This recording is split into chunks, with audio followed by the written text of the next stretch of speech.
Oh my God, there's a lot of you people here. What are y'all doing here? No, I'm just kidding. Thank you for being here, actually.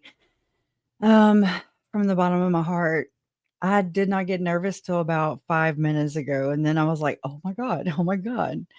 It's it's a lot of pressure, but hopefully, you know, uh, hopefully, I'll be lighter at the end of this. Usually I am on just a regular day, and I mean, this is really just another regular day, unfortunately. It's just, it's been brought on by Lauren herself. I'm not the only one of that opinion. It is what it is. Sometimes people reveal themselves.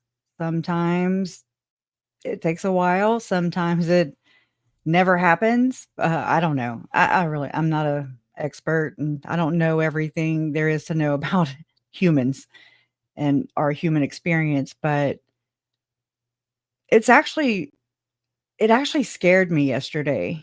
Like whenever, well, so right, today is Sunday, so I'm talking about Friday. Sorry, not yesterday, but Friday. I went live to cover Lori's latest hearing where she scoffed at the judge because he told her she had to pay almost $12,000 in restitution to my mom. And I think I got the most enjoyment because it chapped her ass, and I'm all about it, right? I'm here for that.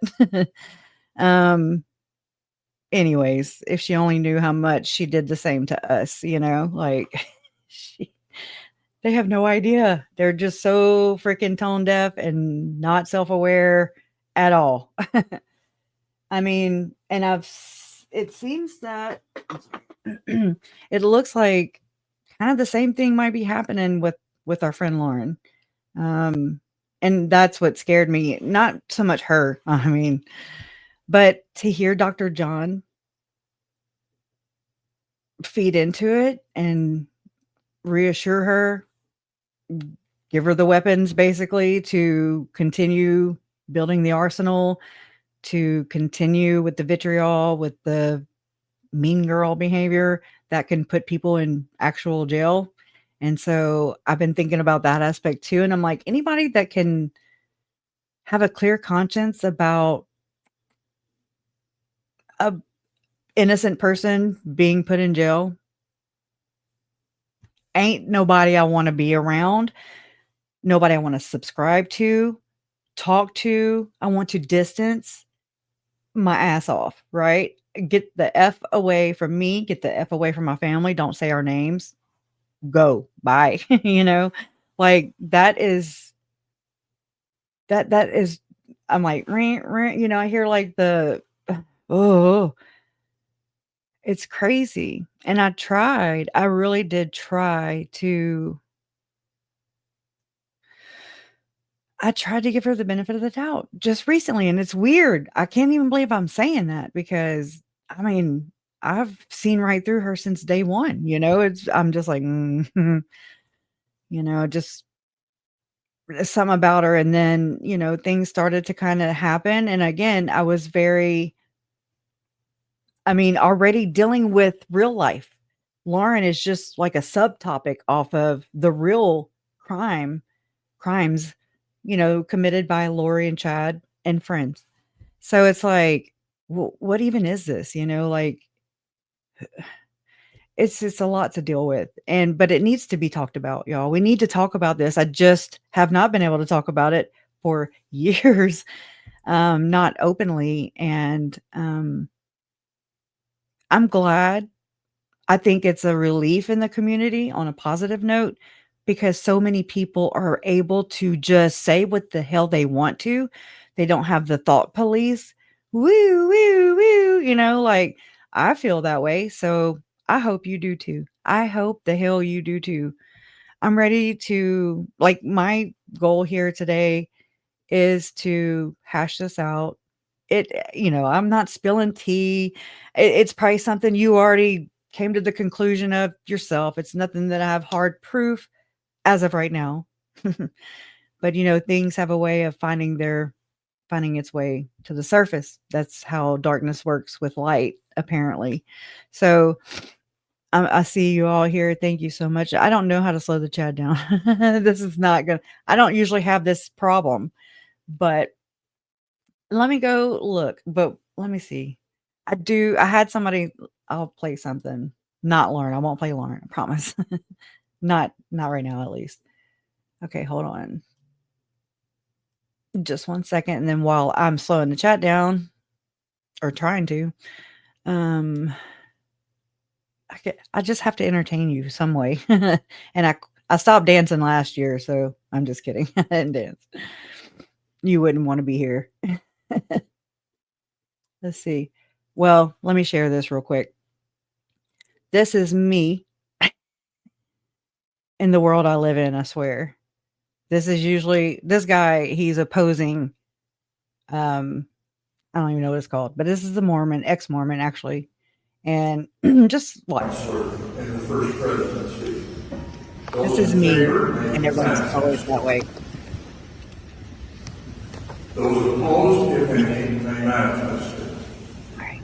It is proposed that we sustain Dallin H. Oaks as president of the Quorum of the 12 Apostles and M. Russell Ballard as acting president of the Quorum of the 12 Apostles.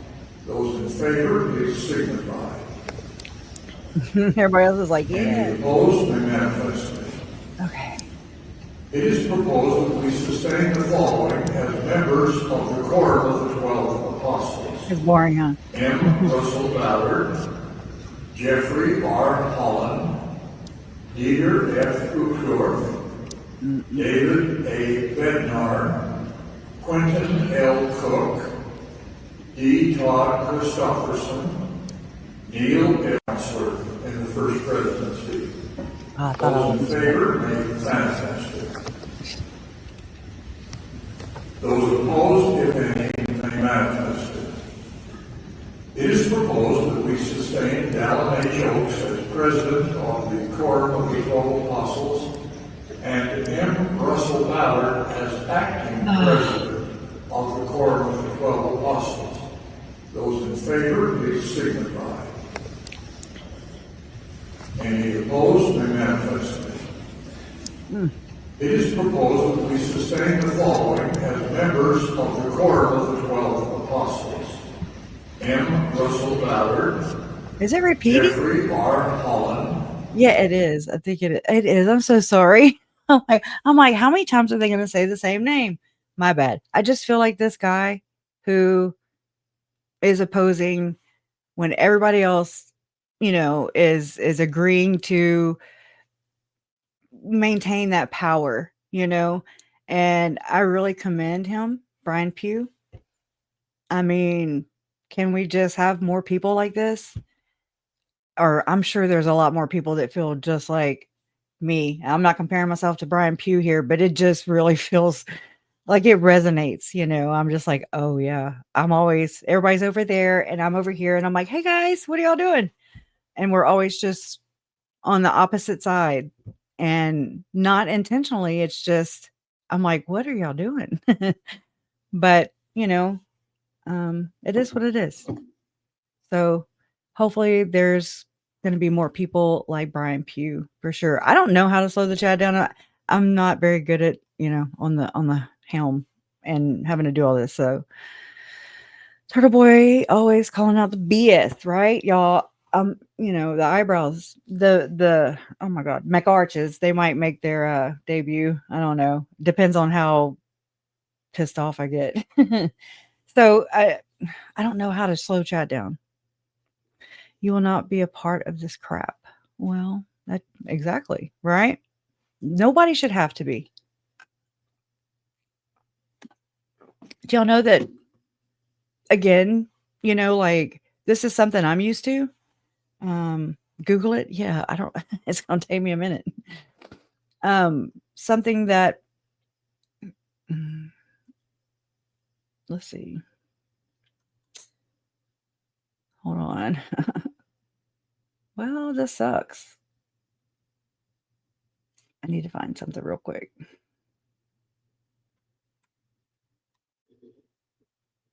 I really enjoyed, I found new creators, covering these things.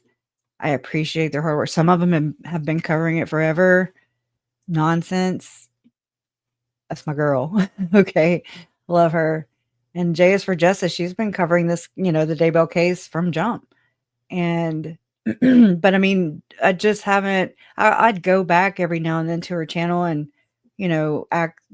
access an old interview or something. And I just really appreciate their willingness to like stand up and say, no, fuck this. Like, this is bullshit. And they're calling people out on it. And it's really given me a lot of confidence. It really has. Like, they stand up, they don't play, and that's what we need in and around this community at all times. Like, this ain't the place, like, and again, wherever there are people to exploit, in my opinion, is where this shit's going to happen. So, predators, they don't hang out at the nursing home. Well, some of them do. Anyways, they hang around where our children are. So that's what they do. Let me look. Somebody sent me this. I don't even remember who, but thank you. I'm going to let her play while I go slow my damn chat down. I'm sorry. Let's have a chat about Lauren Matthias from Hidden True Crime, right? I find it absolutely fascinating. Like, she's calling the police because no one calls her. Her phone is too quiet. You know what, Lauren?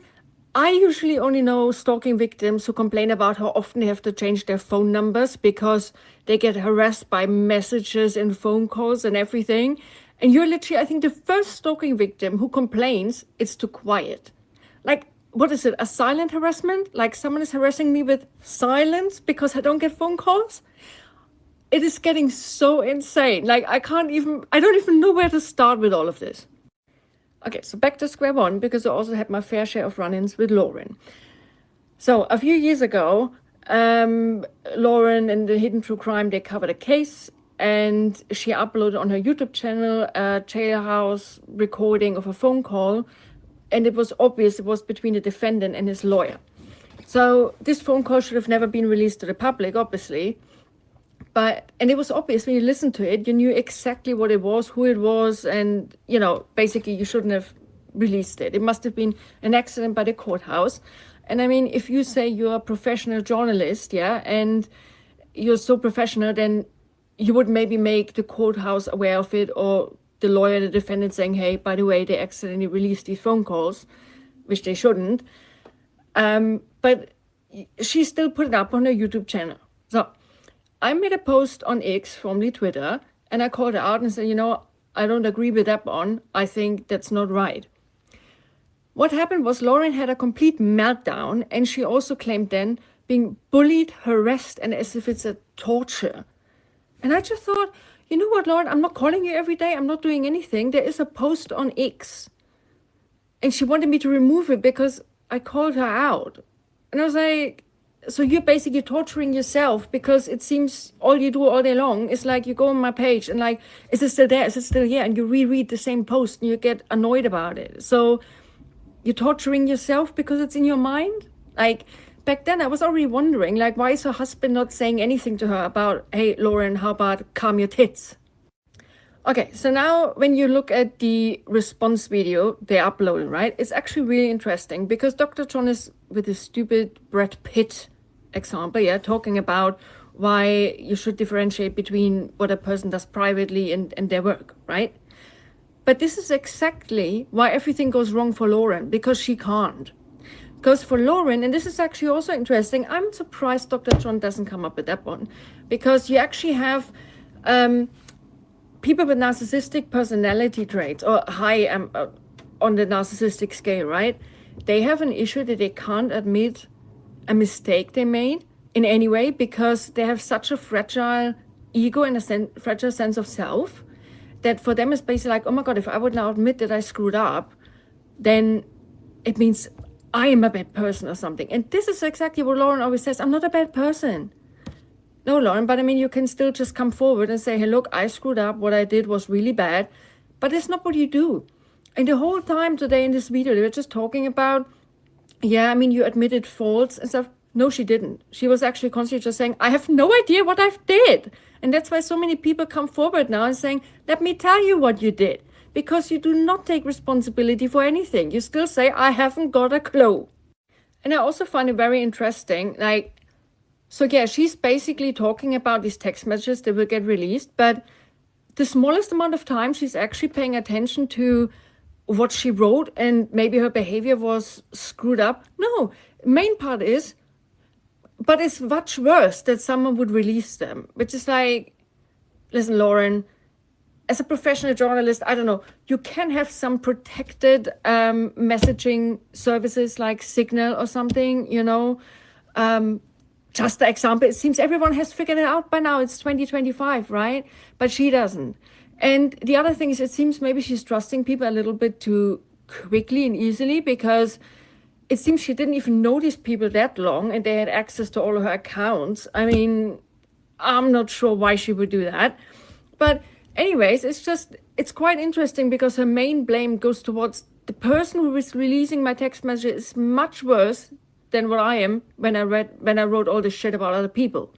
So it's like, no, Lauren, maybe just don't write shit about other people in the first place, especially not when it's that horrific. And when you want us to focus on your work instead of what you do privately, well, this is actually your work. Because if you say, oh, you're standing up for victims and you actually trash talk victims, then yeah, it affects your work. This is your work. Or if you try to interfere with other podcasters, this is your work. So no, we get it right. You know, we don't talk about, I don't know, if you have a dispute with your neighbor at home, no one gives a shit about it. We focus on your work and on your reporting. Yeah, because it seems the way you report information is not honest and not professional or unbiased at all. That's why we are all focusing on it, yeah? And also pay attention to one really important thing. So if something goes wrong, such as, you know, the text messages might get released, it's definitely someone else's fault. Yeah, it's because the other person shouldn't have screenshotted it and they shouldn't release it. It's much worse. And they bring it out of context, right? It's the other person's fault. But her success is completely just based on her own hard work. Yeah, she considers herself an expert in the Daybell case. Really? Okay, so let me ask you a question. What have you actually done? You didn't fly with a plane to Hawaii and confront those two and ask where the children were. No, you didn't. You went to a courthouse and then you sat there in the courtroom and then you went outside and you said, by the way, that's what we've heard today. Brilliant. That's what shitloads of other people did too. And you know what? The planet wouldn't have stopped rotating if you wouldn't have been there, right? How did you fight for the victims? Like, you weren't the prosecutor, Lauren. You were sitting there on a fucking chair taking notes. That's it.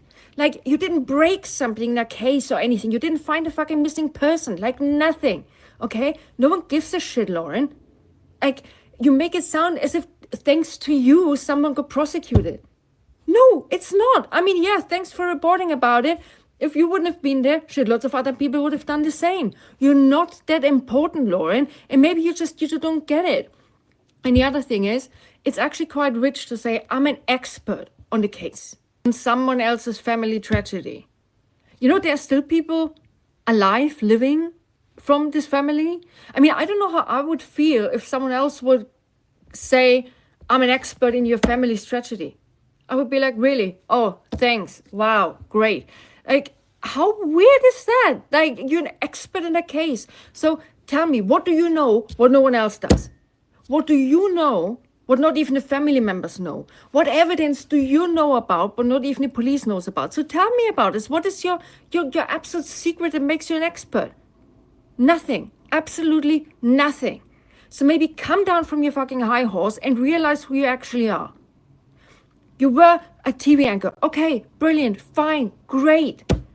Then you were a stay-at-home mom and you got bored and you started a fucking YouTube channel. That's what it is. You're basically a blogger. A YouTuber, that's it. And also, Lauren, you said you're so proud of your hard work in the Daybell case, right? So I was just wondering, what did you actually do? I mean, you know, there are journalists out there, they actually report in war zones, they risk their lives, or some other people who actually confronted people face to face. You, on the other hand, you said, you did join Facebook groups about the Lori Vallow Daybell case. Wow. Okay, so let me summarize it for you, Lauren. You were a stay-at-home mom in front of your laptop. You did join some Facebook groups and then reported about what so-and-so posted in the Facebook groups. So that's the work you're so proud of in your career as a journalist? Wow. I mean, just think about this. You opened your completely deranged, unhinged, now 9-hour live stream by saying you're going to own your narrative. Well, did you ever consider that maybe the victims or family members of like crime victims also want to own their narrative? Like, I mean, what's the difference? Just asking, you know? And when you say, how can other people say it's entertaining, the suffering of my family? But you literally base your whole career about reporting about this, reporting about the suffering of people. And you know what? You think that would be hard to testify about stalking, which, by the way, isn't even stalking, okay? I think you are actually the stalker in this whole thing because it seems you stalked the other girls more than what they did to you. Anyways, what do you think? When people have to testify about traumatic events, someone tried to kill them or someone SA'd them, right? Guess what? This is really hard. Or how people had to find their slaughtered family members or something, yeah? They get broadcasted all over the fucking planet. This is hard. And you think it's somehow harder to talk about that someone uploaded a TikTok video? And by the way, she didn't even say your name. Like, you're so unhinged. It's absolutely madness. And you complain about it, you felt shunned. I'm not sure if you have really thought this through.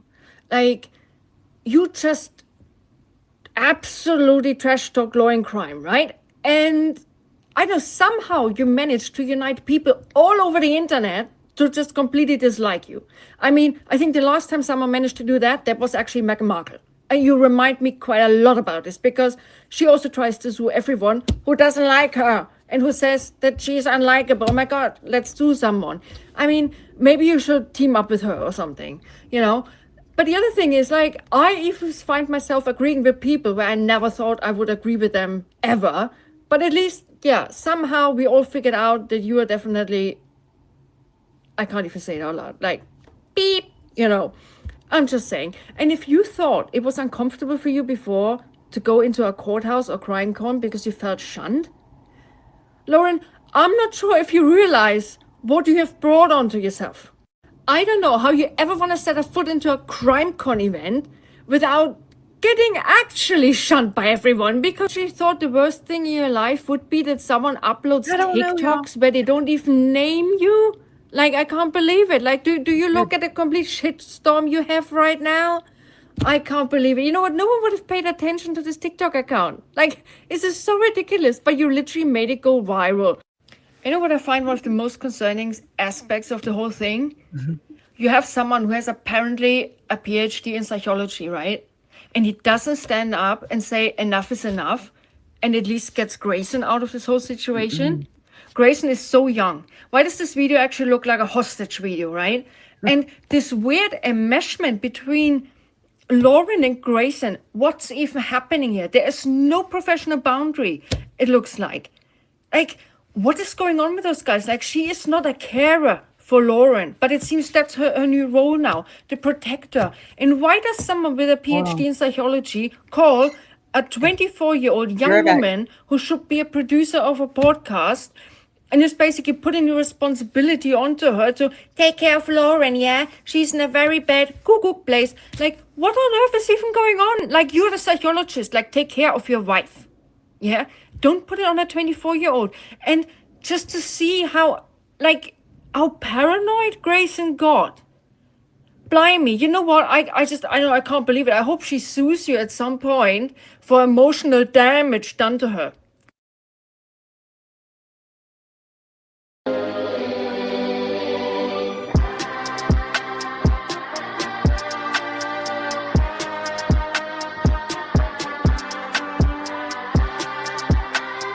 Okay, I didn't know that was quiet either, y'all, but hey, Goldie, right?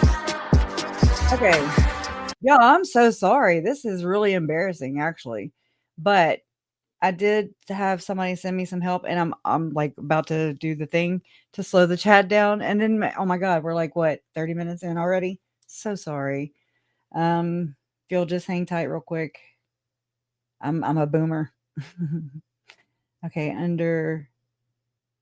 go to YouTube Studio and start or edit a live stream. On the right hand menu? Whoa. Hold up. Yeah, I just never have this problem. And not only that, YouTube is not I don't find it user friendly, but hey, that's me. So this is just different. Home tab and that. Anyways, I'm like, oh, it'll be right there. And then it's not there. And so there's that. On the right hand menu, click edit. What right hand menu? Let me go to my dashboard. Right hand menu. Right hand. Edit. There's go live, upload videos, and create post. I don't know.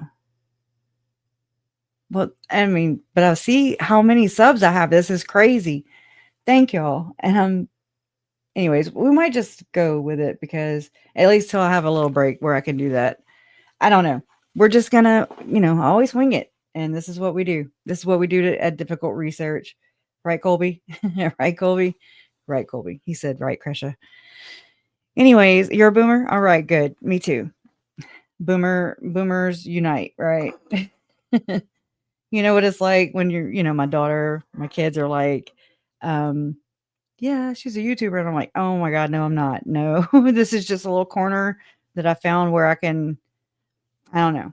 I found my people, you know what I'm saying? Like, this is my tribe and you guys are awesome. Sometimes we have bad apples, but that doesn't ruin the whole community. And just know that we're going to take our power back today. That's what we're doing. We are taking our power back because we give too much of it away, I think, and to the wrong people. And they take advantage of it. And it happens. It's going to happen again, unfortunately. But what do? You adapt and overcome. Don't sit there and cry about it. Definitely don't get bitter because we see what happens there. It doesn't fare well. But anyways, all right, now I got to try and get my mind right, right? This is just crazy, y'all. I'm overwhelmed with all kinds of things. Just your presence and thank y'all. I don't even know. It'll hit me later because that's how I work. But and Mom, it's good to see you here. I'm glad you're here. And actually Larry called me and he's like, whoever this blonde girl is, she is awesome, and I'm like, right? But I forget who sent that to me. Thank you. Whomever you are, you know who you are. This has been a very tough or difficult situation to navigate. Before I went live, I'm transparent. Like, this is just me, and I'm the same everywhere to everybody. I don't remember like having any kind of trial or where I'm like, oh my God, I don't know what I text. I mean, I've been drunk before. So there's that. I mean, drunk text, one thing, but not just every day being a bitch. Like, I just cannot imagine shit talking people every damn day. And then wondering why she's in the situation she's in. Like, girl, whew. Okay, so before going live, because I am transparent and I don't give a shit. I'm not here for clicks and views. I appreciate you. I appreciate not being overshadowed, being, streamed over like Friday. I'm just saying. That's why I was like, I put a community post last night because I was like, okay, just wondering. I mean, because this has happened for years now. Always getting barreled over, scheduling streams over you. And I'm like, they get to a point where they get to be a huge channel, right? And so then you got to maneuver. And so I just try to stick to my Sundays over here. Nobody really messes with me too much. That's not a challenge. But I wanted to bring this up because right as I was about to go, well, I'll say that it was about 6:15. If I took a screenshot of it, I would share it, but I didn't. I haven't had time. 6:15 p.m. I got a text from Trisha at Web Sleuth, and I mean, it just sucks. Lauren's okay with dividing the community, and so I'm not their mama. So that's up to them. I got to do what's right for me and my family and for what I'm doing here. And what I think is right and what I've seen so far, it ain't right. It's not, it's opposite of right. It's wrong, in my opinion. See how that works? You say, in my opinion, and you own it. And then you say, allegedly. And then that way it's not an actual fact, like saying that somebody is a fucking stalker. Are you crazy? Allegedly. Just saying, it was, yeah, bad taste, bad taste. Well, anyways, Trisha, Web Sleuth. Kresha, please read. Please do not spread misinformation. Grayson did not communicate with Lori Daybell.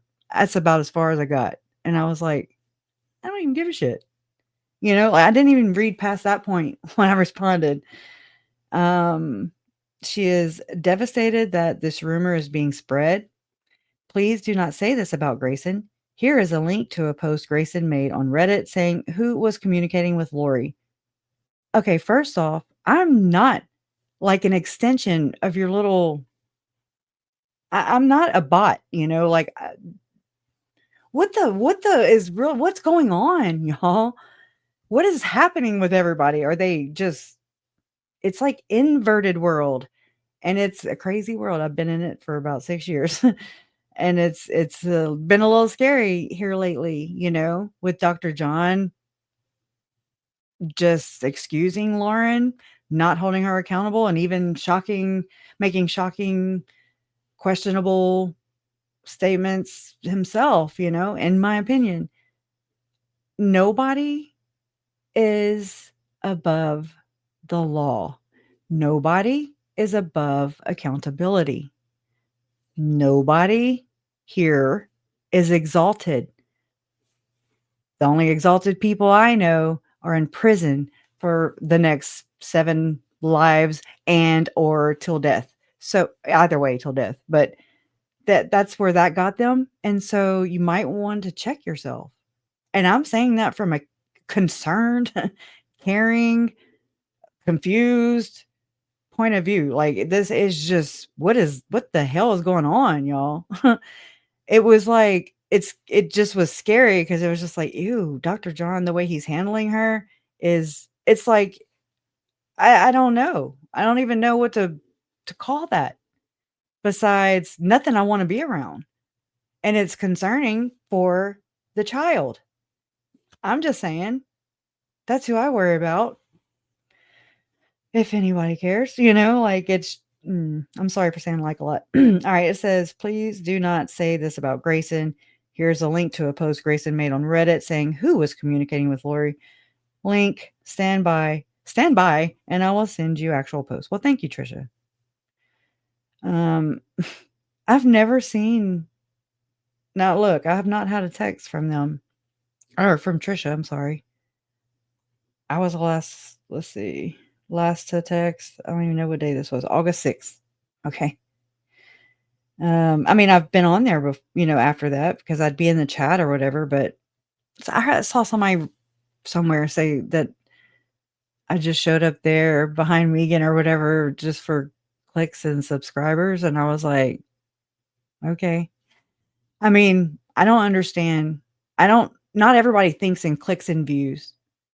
There are people here who appreciate the space, appreciate this, I appreciate the stage. I appreciate not being overshadowed or getting steamrolled by a bully. I appreciate this community because this community has been kicking ass ever since the 9-hour tell all on everybody else. But she really told on herself, y'all. And that's the most eye opening. It's really the most positive thing out of this is it was telling. Nobody had to tell you anything. Nobody had to tell you how to feel, how to think. You were like, this is not, something's not lining up. You go back, you listen to it, or you listen to some other creators who are reviewing it. That's how I've gotten through all of Lori and Chad's crap and all the Julie Rose, videos and podcasts. And oh my God, I'm up to my eyeballs in Mormon podcasts. I'm just like, if I could do for the rest of my life, I can go the rest of my life without hearing another Mike Stroud. Okay. I got it. I still have not done a video on that or a live stream, and we need to. But I always think, I'm like, it's boring to people. They're done, like they're gone, And I think it sucks that Lauren revealed herself this late. It would have been nice not. I felt very invisible, and I know, like, this is not like, oh, feel sorry for me. Don't feel sorry. Don't feel sorry for me. Like, it's just, it is what it is. This is my experience, and my experience does not appear to be the same experience that I believe my parents had, or that Colby had, or Aunt Vicky, or anybody else. You just take that and apply it to anybody else. That's not been my experience. My experience has been, oh my God, these women are horrible. They seem to be taking advantage of my family in every sense of the way, smiling in your face, stabbing on in the back, I mean, I could just see it. And it happens so many times in so many cases, and it's got to stop, or at least have some kind of safe word or some kind of, I don't know, some kind of organization to it without becoming a corrupted nonprofit organization. Okay. Totally against the corruption that's going on with these people. There's just got to be a better way. And I just think it starts right here by having the conversations that are difficult, hard, that nobody else wants to touch, or that people are going to bring the drama. I don't put up with drama. Take that shit somewhere else. Let's have fun. Let's make, they put themselves out there. You put yourself out there, Lauren. Okay. Mac Arches. Welcome to the shit show. Okay.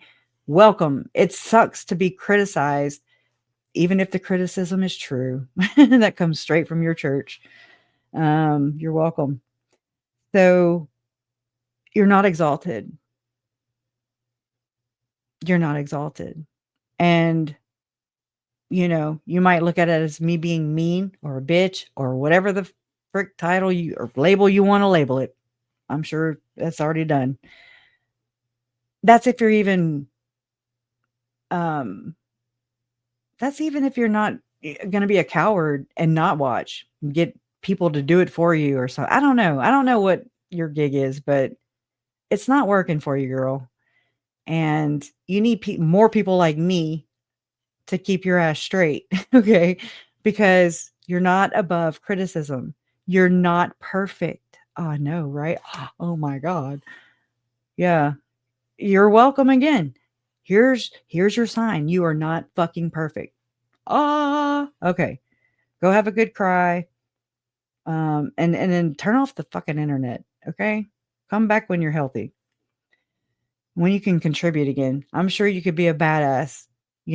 Somebody that would do great in this community. Imagine what you could have done. Where is your plaque, by the way? Where is your plaque? Don't be printing it on a 3D printer or nothing either. Where is the 100,000 subscriber plaque? It's not my original question. I'm just a conveyor here. Anyway, so she sent me a screenshot. Back to Trisha. And it says, oh, it's of, I guess, that Reddit community. And this is Grayson, allegedly. I don't know. This is just what somebody sent me. This is just what Web Slew sent me. Trisha. This is Grayson. I haven't been online all week. Okay. For the most part. Okay. Yeah. All right. But this was sent to me. For the record, this was not me. If any of you know Annie Elise, you are welcome to ask her. There is another key player in this group that you all can take a look at, though. Lindsay. We worked together with Annie for a very long time. I was with Annie for almost 4 years, and I still have a good relationship and lots of respect for her and what she's built, despite moving on to other things. I never followed or knew much about Daybell in general until 2025 because I was busy working on other cases while Lindsay covered the trials of both Chad and Lori in Idaho. I had to watch Sins of Our Mother before the Lori's latest trials to even understand the case. While I've seen the messages she sent to while I've seen the messages she's sent Lori, I believe those are none of my business and would never release them to anyone. If she wants to, that would be her prerogative. I wish nothing but the best for her going forward and will always be sad our friendship ended based on her actions. But, anyways, as for me, I choose to stand by victims. That's bullshit. Okay. If you did, you'd release the goddamn text messages.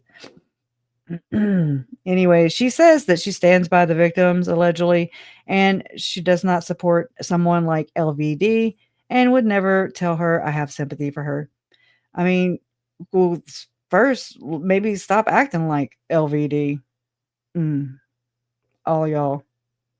I just put y'all in a collective too, just like y'all do the stalker, the alleged stalker, right? Just it's like the Father, the Son, and the Holy Ghost. You got to combine them, you know.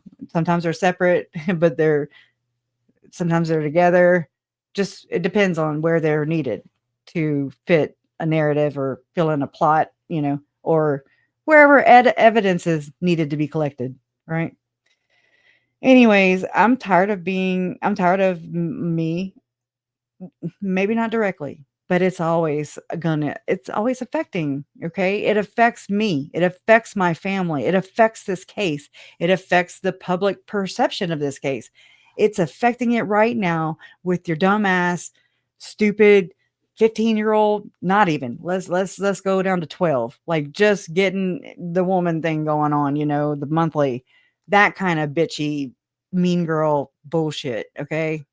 That was never me anyways, okay? I was just one of those people that I still have the same best friends I had in high school, still now, okay? Wow, I know, blessed. But we still interacted with each one of the cliques, you know, there's always the cliques. That's not me. I mean, I talk to everyone. I talk to anyone. That's just how I was raised. Lauren seems to act like a privileged white lady. Very privileged, though, with your 4 attorneys. That's really gross to be thrown around for people who can't even afford food. People are not going to have food stamps this month. Nonsense brought that up, and I remember seeing stories too. People are not going to have food stamps if we're coming up on Thanksgiving, you know, holidays. You know, not privileged, not white privileged, and just throwing a bitch fit, okay? So a 9-hour bitch fit on top of another, and then just it's gross what you did. It's gross and it's disgraceful. It's disappointing.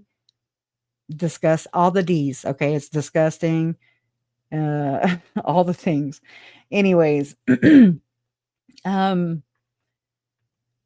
right. I gotta get my on track.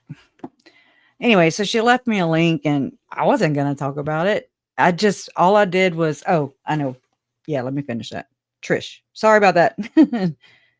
Not to Trish, just sorry to y'all. I don't even know where it is. There it is. And I said, I mean, like I said, before I even finished reading, please do not spread misinformation. Grayson did not communicate with Lori. I'd already started replying and I wasn't even gonna, I usually don't. So, you know, I don't even know why I did. I was like, why would I even say that? And if it was, then who the hell cares? If it was great, I don't give a shit who's talking to Lori. Not my monkeys, not my circus. Bring them all. Okay, we're done with her. I haven't even read the text you sent me till just now, but I'm telling you, and then you can tell your girls to leave me and my family the fuck alone. now and forever. You all have done enough damage, don't you think? And then I put, that's rhetorical. And then she said, you asked, why would you say this? She says, because you retweeted on X. I just thought you would want to know that is misinformation. I wish, never mind. High road. High road. Sometimes you got to take the high road. They bring themselves down. You just got to give it to God. Okay. But anyways, I don't know. I don't even know where to freaking start right now. That just pissed me off a whole bunch of ways. Not letting them piss me off, but just feel free to say what you want to say. But if you're just going to like react and say, oh, what a bitch, or I can't deal with this shit. Just something that feels like it or might sound like it's aimed at the chat or, maybe something I'm saying. That way, try to I guess comment to where it's just open-ended and we're like, wait, who are you talking to? Is it us? Where are you directing your anger? Direct it where it goes. If you got to use initials, if you have to, tell me out, whatever. I don't tell you how to think. Nobody should. And that's crazy. I'm not cancel culture, but I am about taking your fucking power back. Okay? And this is bullshit. Nobody should ever have to sit here and choose. That's a cult. That is called a cult leader. People who make you feel like you're indebted to them or you have to make a choice or, if you go here, then, oh God, don't let the other person find out. That's some bullshit. Get the hell out as fast as you can. I don't know what to call it. I just call it stuff I don't mess with.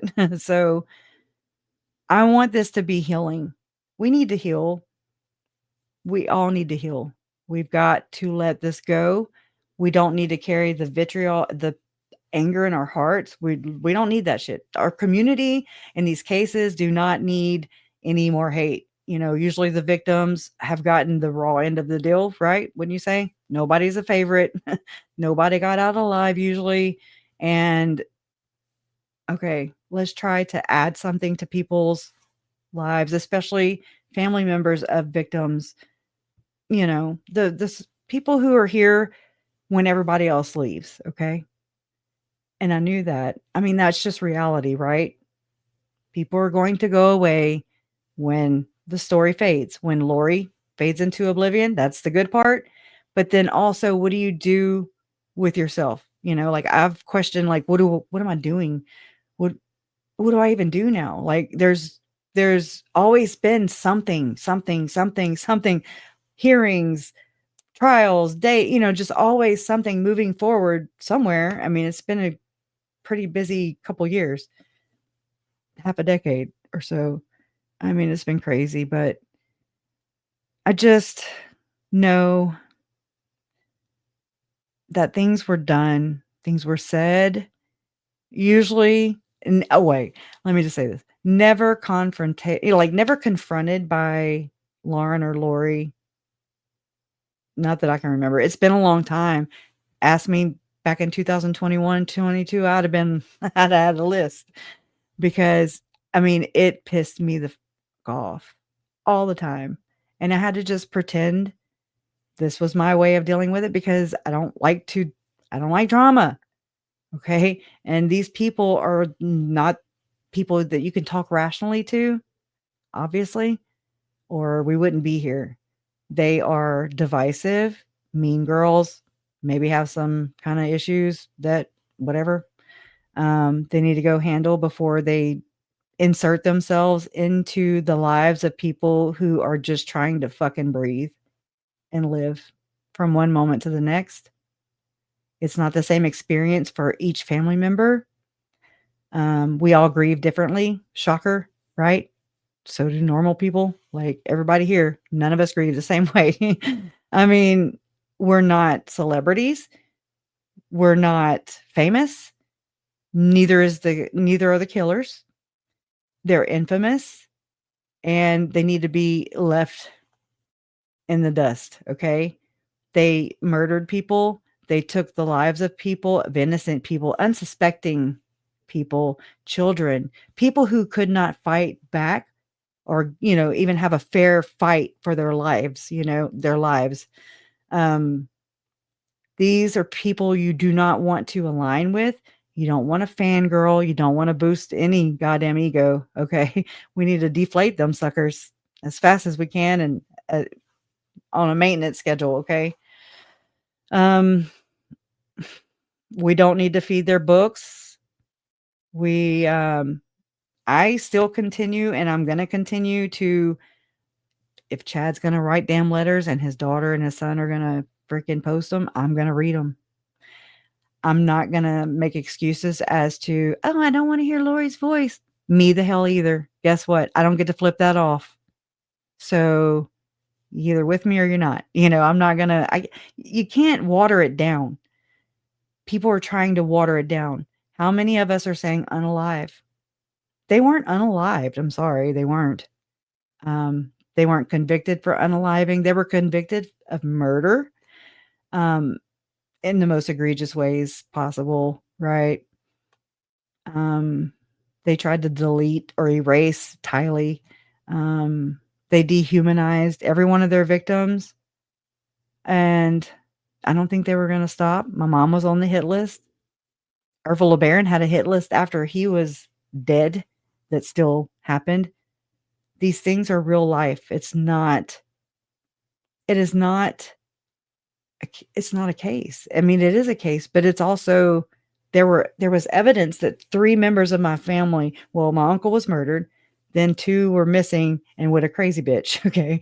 And so it's like, it's a blur. It really messes with your brain. It messes with your mind. It fractures your mind. It causes early dementia. It really it fucks with you. It does. That's the reality of it. I've never been so airheaded and spacey and we'll bring that up because that's something that I was sent. And you know who you are. I don't know if you want me to credit you or not for that, but I appreciate the heads up. Let me get to it. I don't know if it's real. You are grown people. You can decide for yourself. That's how I roll. Okay. I remember watching the Koberger things about what do we do? Do we, redact it or what the people are going to disintegrate and analyze. They're afraid that we're going to plow through it like we do, like we are entitled to do as of right now.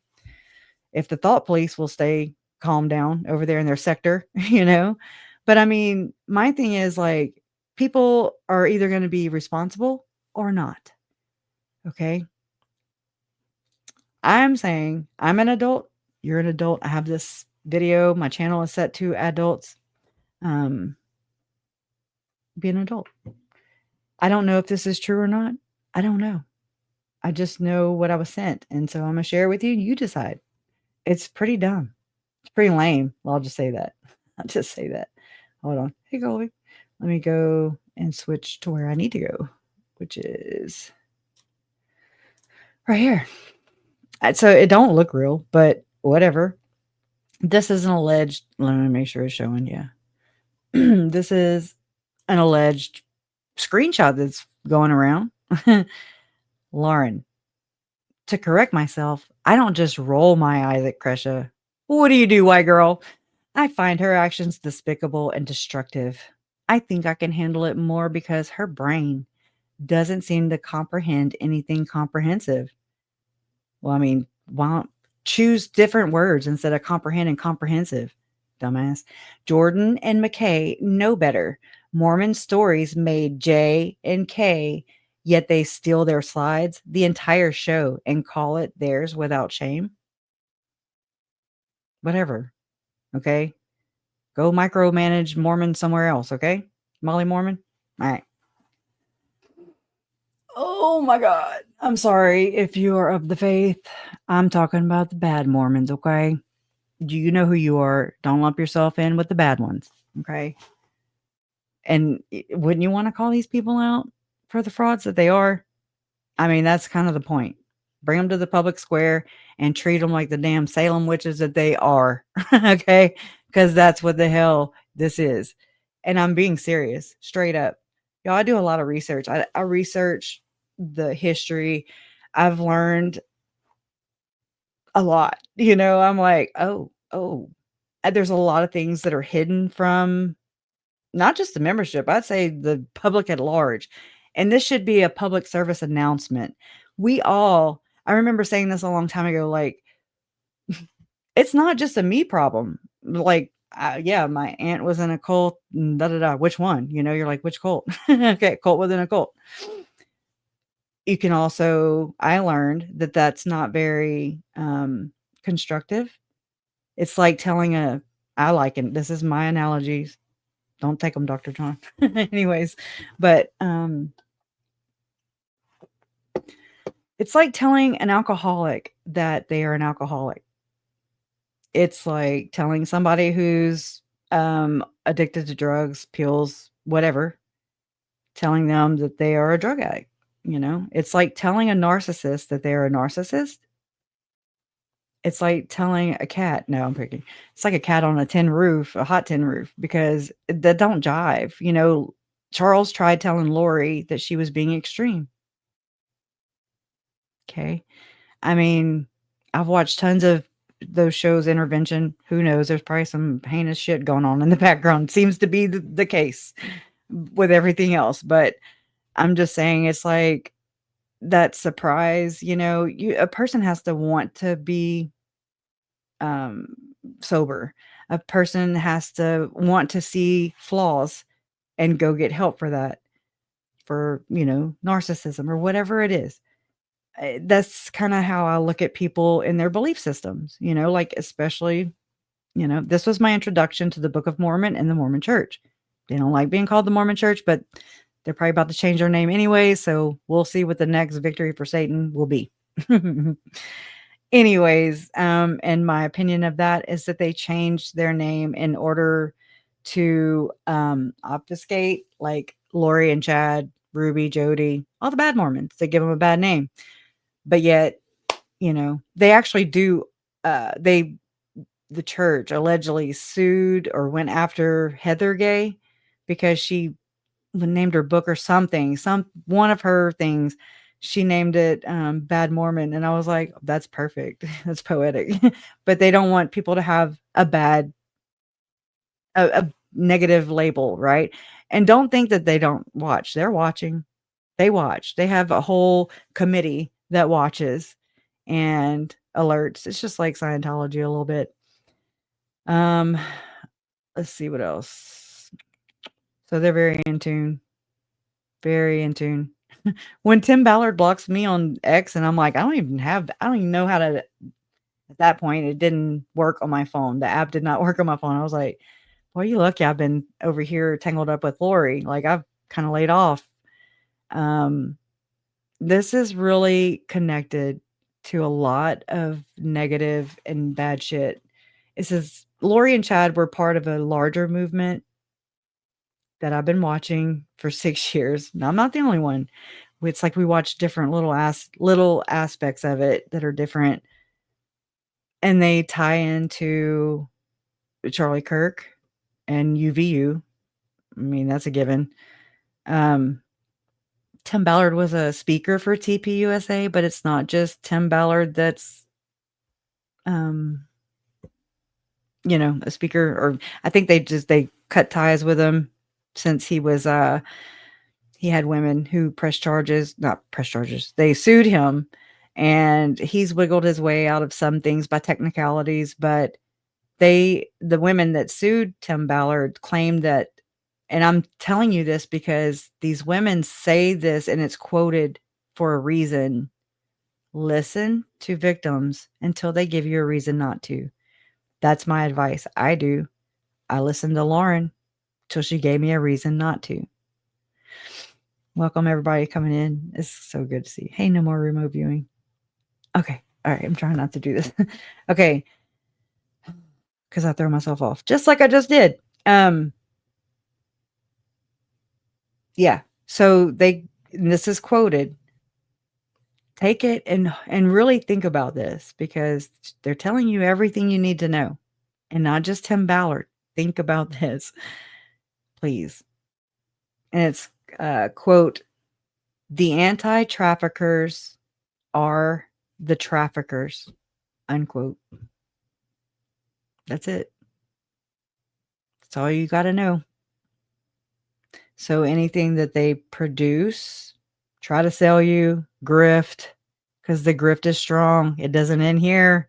It just goes on and on and on. The grift is grift. What do y'all say? It's getting to look a lot like Griftmas, right? Anyways, Tim Ballard's movie, The Sound of Freedom, propaganda. It's made to line the hell out of their pockets and dupe you into opening your pocketbook. Okay. They're like, oh yeah, play a little emotional music, do what Lauren did. You know, you have to strike, you have to present things a certain way to skew and to win over people, to manipulate people into buying into what you're selling. That could be anything. That could be essential oils. It could be, whatever. Fill in the blanks. But yeah, whenever money is involved, it definitely distorts it. Yeah, it does. Boy, you really find out who people truly are. And I'm just, again, I'm going to be positive about this and say that Lauren showed herself to us while she looked like she was in distress. She sounded like she was in distress. She sounded like she said apologetic things. She made it sound like she had a stalker, in her words. But so I watched that, and then she went on Duty Ron, and I was just like, okay, and I just remember kind of stepping back a little bit. And I always review things through other people's eyes. That's my favorite thing to do. I love other creators and everybody has their own little way. So don't ever think that you don't have anything to offer, Jen Lu. Throw in. Okay. I used to think that too, but people don't always want to hear from the big YouTuber, with the 321,000 subscribers and no plaque. Okay. People want to hear, I like the small businesses, if you will. So that's where I go. That's where I support, the big ones too. I mean, everybody needs love if they deserve it, if they earn it, You don't owe anybody any, you don't owe me shit, You don't. I'm not monetized right now. This video is not monetized. I will after this, okay? Because I also have to make a living. I think that's fair. But I heard people complain about Lauren, her 9-hour live. Can you imagine having a commercial every 10 minutes or an ad break? I'm surprised she didn't and do her whole dream thing, I'm just like, oh my God, ad break, I fast forward through those things. I can't. That's why I pay for no ads. Didn't know anything about it.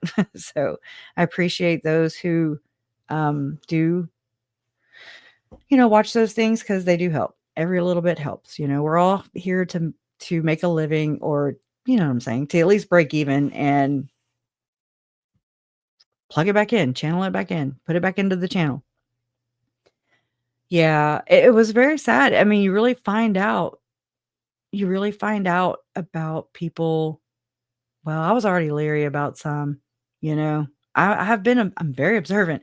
Like, I don't know. That's why I don't really, I reach out to those I feel I can reach out to.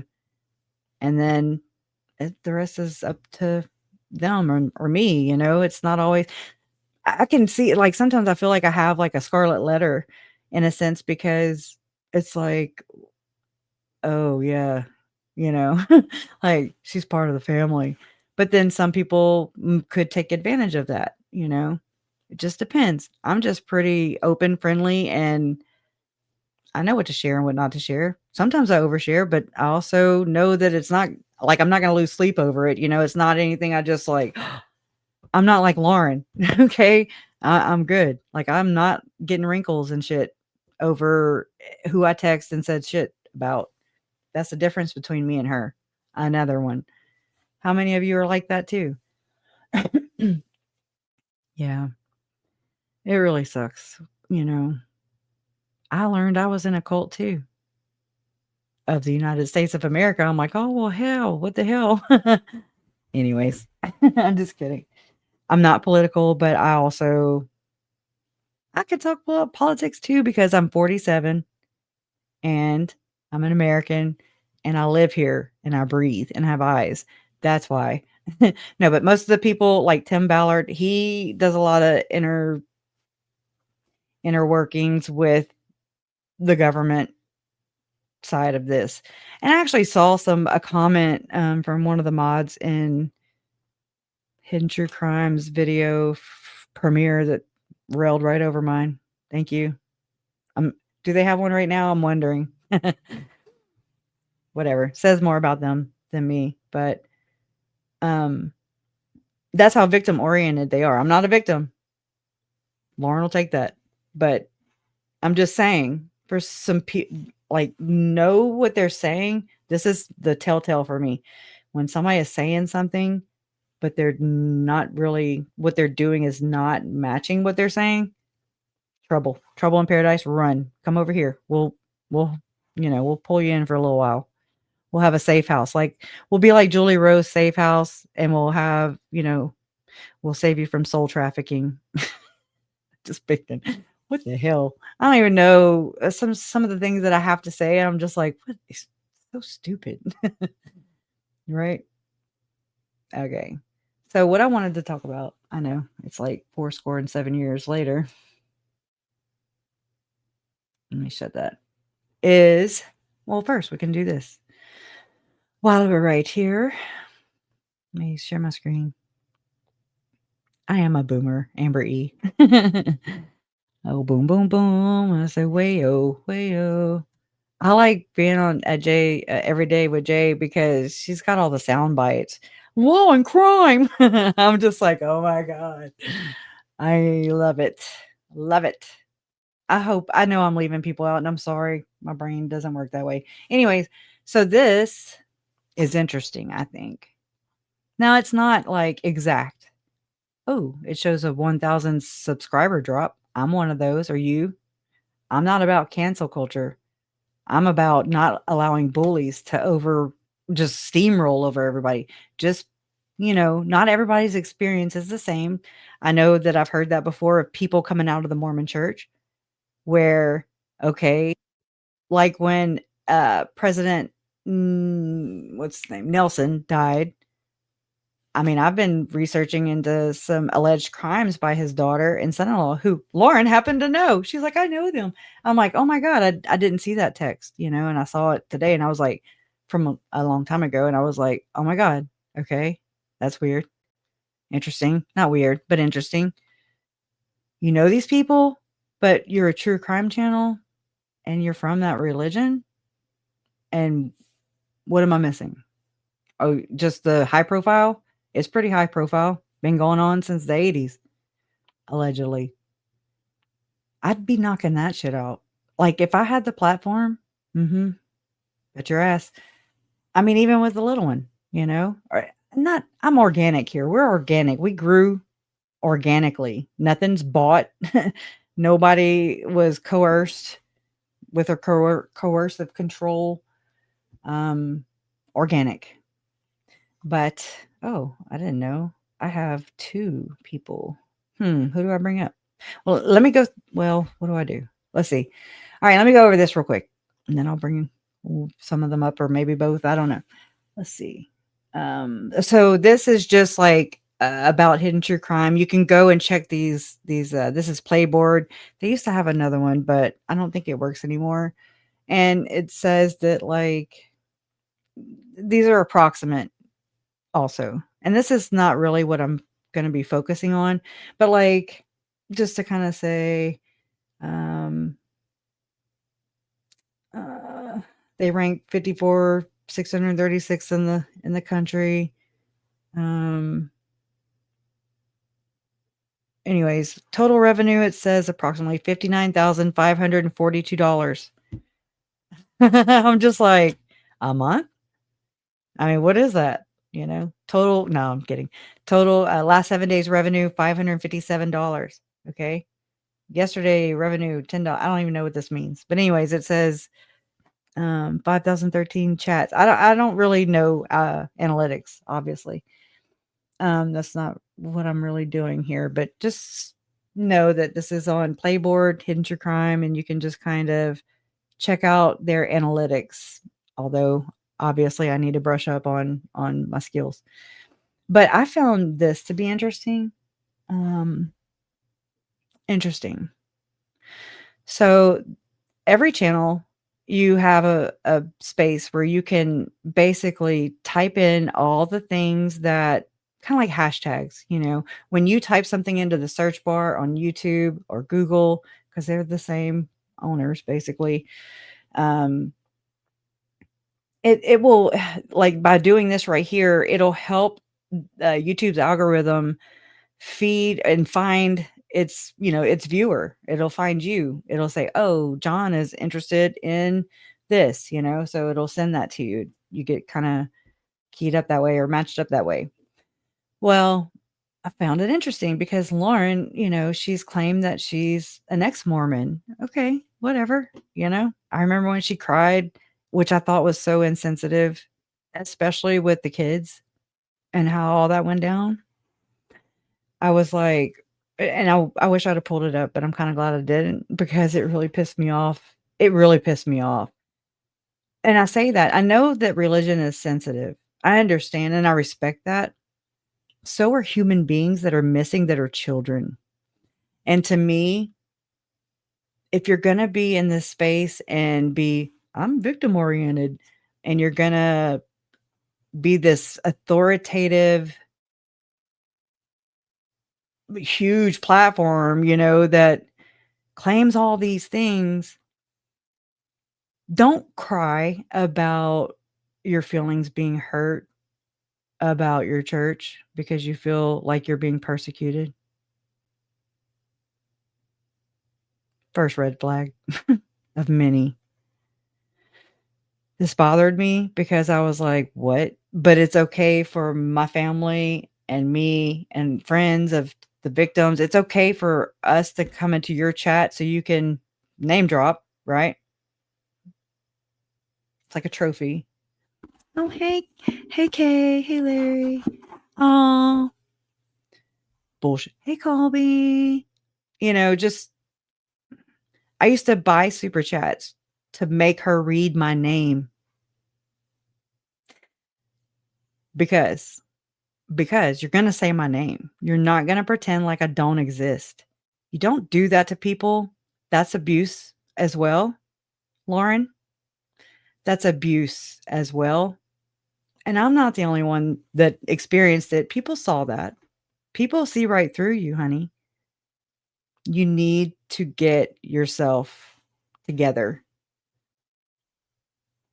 You'll be glad you did. Anyways, it just, I would go and all right, $20 here. She likes to work for money. She's like, and make it clap for daddy. What is it? Anyways, I'm just saying. But yeah, I don't know if she's intimidated by me. I don't know what her deal is. I don't know if she even knows who she is. And I understand. I remember not knowing who I was. Anyways, that was a long time ago.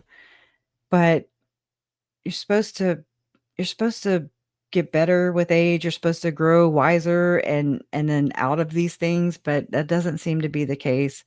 Some people really love drama. Some people feel important. Some people get the adrenaline rush. I get stomach cramps, I'm like, "Oh my God." Anyways, I don't like it. It's stressful and ugly and it's wrong. It's mean. But it also tracks for me with these women and these men who pretend they're holier than thou, they're righteous, and they hold a priesthood. Chad held a calling in the church. A lot of people don't know that. A lot of people have heard so many different ways. Oh, he was excommunicated. No, he was not. he was disfellowshipped, and not until he was well into his preliminary hearing. Okay, August of 2000, a couple months after the kids were unearthed. All right, so there's that. He held a calling. That means his higher ups, in the church, they had discernment to know that he was worthy enough and good and all that jazz to serve under a bishop in the church meeting house. He had an office. Okay. So he had keys and he used them according to Heather Daybell's testimony. So don't let people tell you, oh, no, no, no, no, no. They distance them all the time. They don't acknowledge the victims, period, even though they were their actual members. That's sick to me.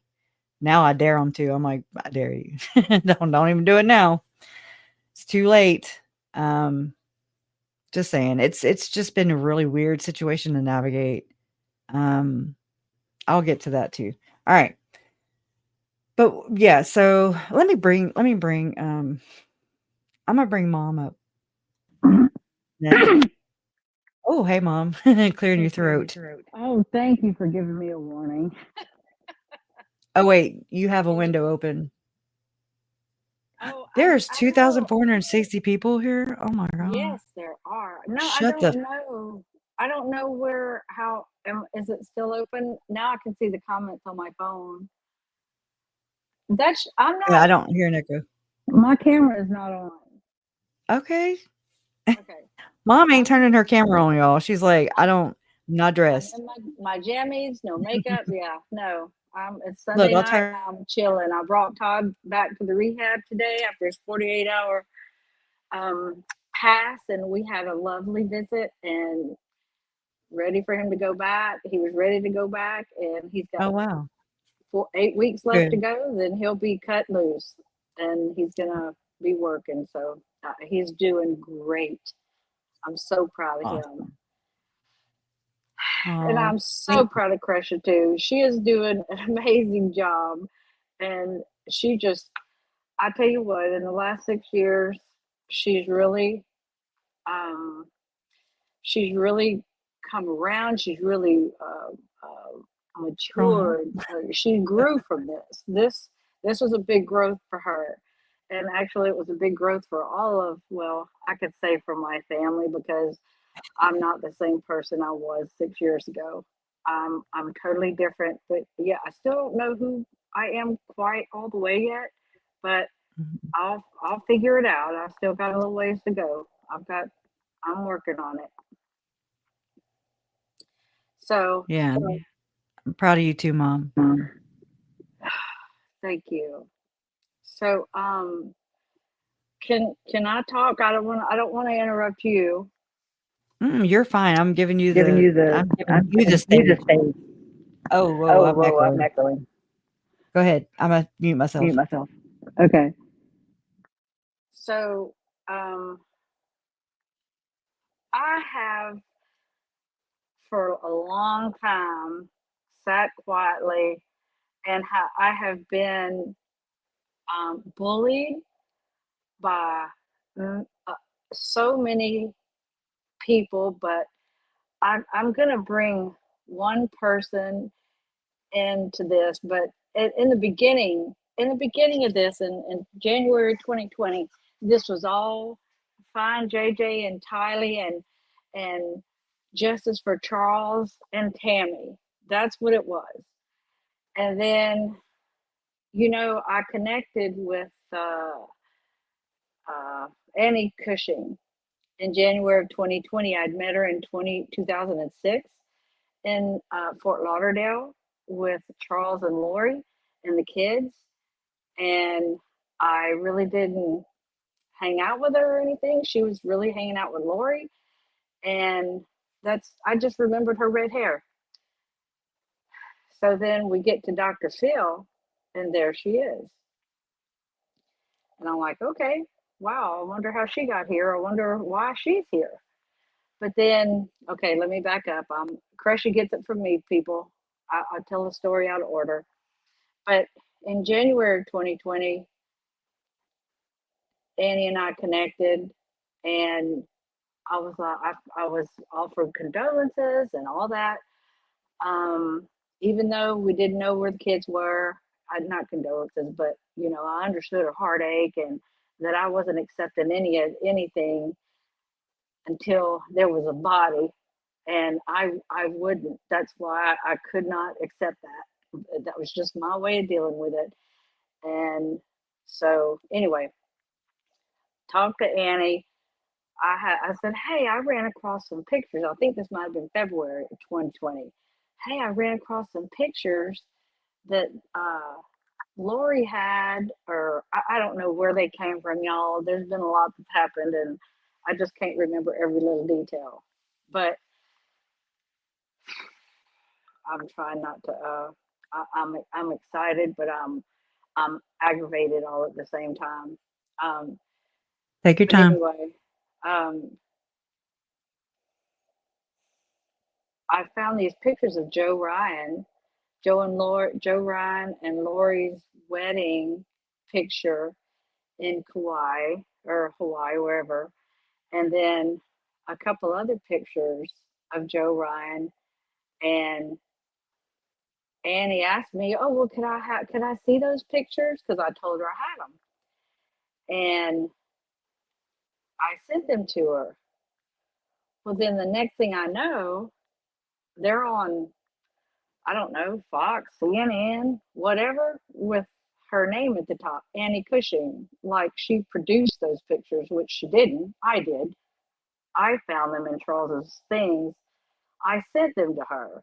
But okay, that's no big deal. That's pictures, whatever. If she needs that let her have it. No big deal. So then at some point I noticed that there was a rift in it's like the community, all JJ Tylee, let's find JJ Tylee, and Justice for Charles and Tammy. There was a big division. And then I learned that Annie Cushing has a channel. And then Annie Cushing is bashing Colby, me, Charles's two older sons, Cole and Zach. And I don't know what happened, but I think a cease and desist letter was sent to Annie from their mother, and she left them alone. But anyway, she continually bashed us till finally one night she did a 4-hour YouTube. And I sat there and watched it. And I was so anguished and angry, and I just wanted to punch her in the face. And I'm like, what the hell did I do? What did I do? And Larry said, Kay, she didn't do anything. She did nothing. You did everything you were supposed to do. And so therefore she's pointing out everything she's thinking you didn't do. He said, she's just, that's what she's doing. And sure enough, she had FOIA docs, the Freedom of Information Act documents that were dropped from Chandler, I guess, and I don't know when that was, but she's a data analyst, and she had a lot of people going out and finding information for her through her channel or through her connections, and they brought her all this information, and then from that she put together a narrative in which I did everything wrong. I didn't say anything about JJ. I was all about the insurance money, and I was all about this. I was all about that. And then I'm like, what is wrong with her? I mean, it anguished me. I was so mad, and my feelings were hurt. I've never been bullied like that, at least at that time, to my knowledge. And then okay, so I can't let that static on the side. That's just white noise over there. I can't even hear it. I've got justice to deal with. I've got to find the kids. I've got too much to do to let that kind of crap on the side distract me. And so I just came back over to where I needed to be, dealing with the things I needed to deal with to help this case along, or to do whatever I needed to do to help in any way. So then, all this time we spent time with Lauren and John. You know, when we would go to Vegas, we would always go visit them. Which was like once a year. Then during the trials, we would see Lauren, and then after the trials, I don't know. I know we've seen them less than 10 times or so.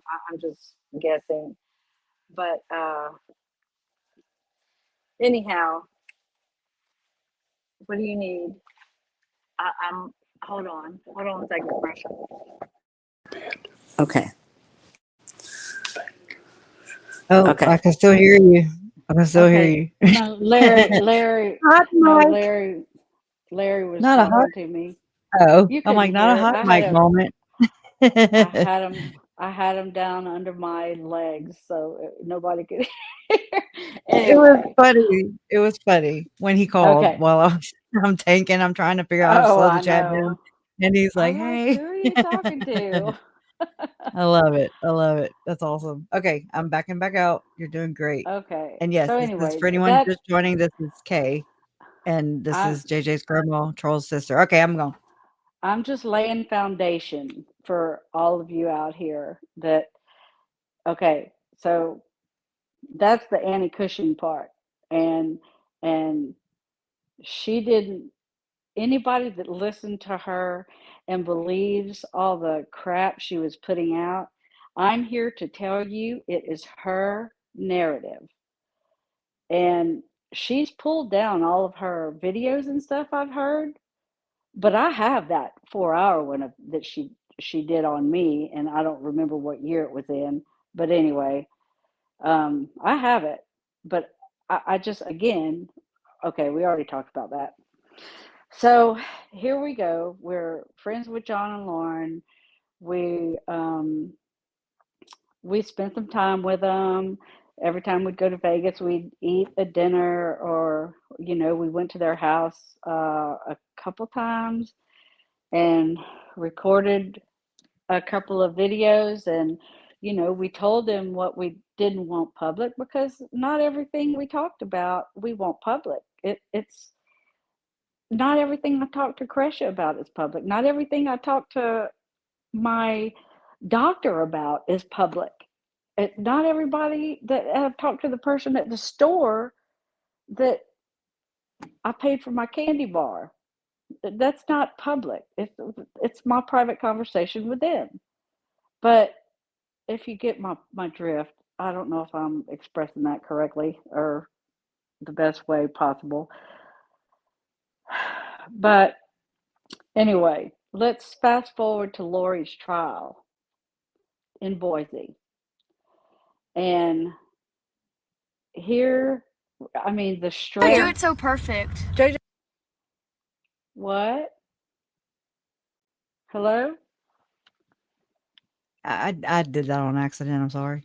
I'm sorry. Oh, okay. Go ahead. I'm gonna play this over. It's just I'm gonna mute the sound on it. Okay. Okay. Sorry. Anyway, so we spent time with John and Lauren and Banks, and we just there throughout all this, there was always I got so much support from so many people on John and Lauren's channel, on Kresh's channel, but I didn't go on Kresh's channel very often because I couldn't understand what she was talking about. She was head down into her research, and she would talk to me about it, and I'd be like, what? I'm like, Kresha, please, honey, I can't, I just can't take on any more information right now. I said, someday I'll be able to catch up with all this, and I just can't right now. And okay, Mom, okay. And so anyway, we did all the talk shows and all that mess. And all this time, we kept the spotlight on JJ and Tylee and Charles and Tammy and on Brandon. And somehow, and I don't know when it happened, but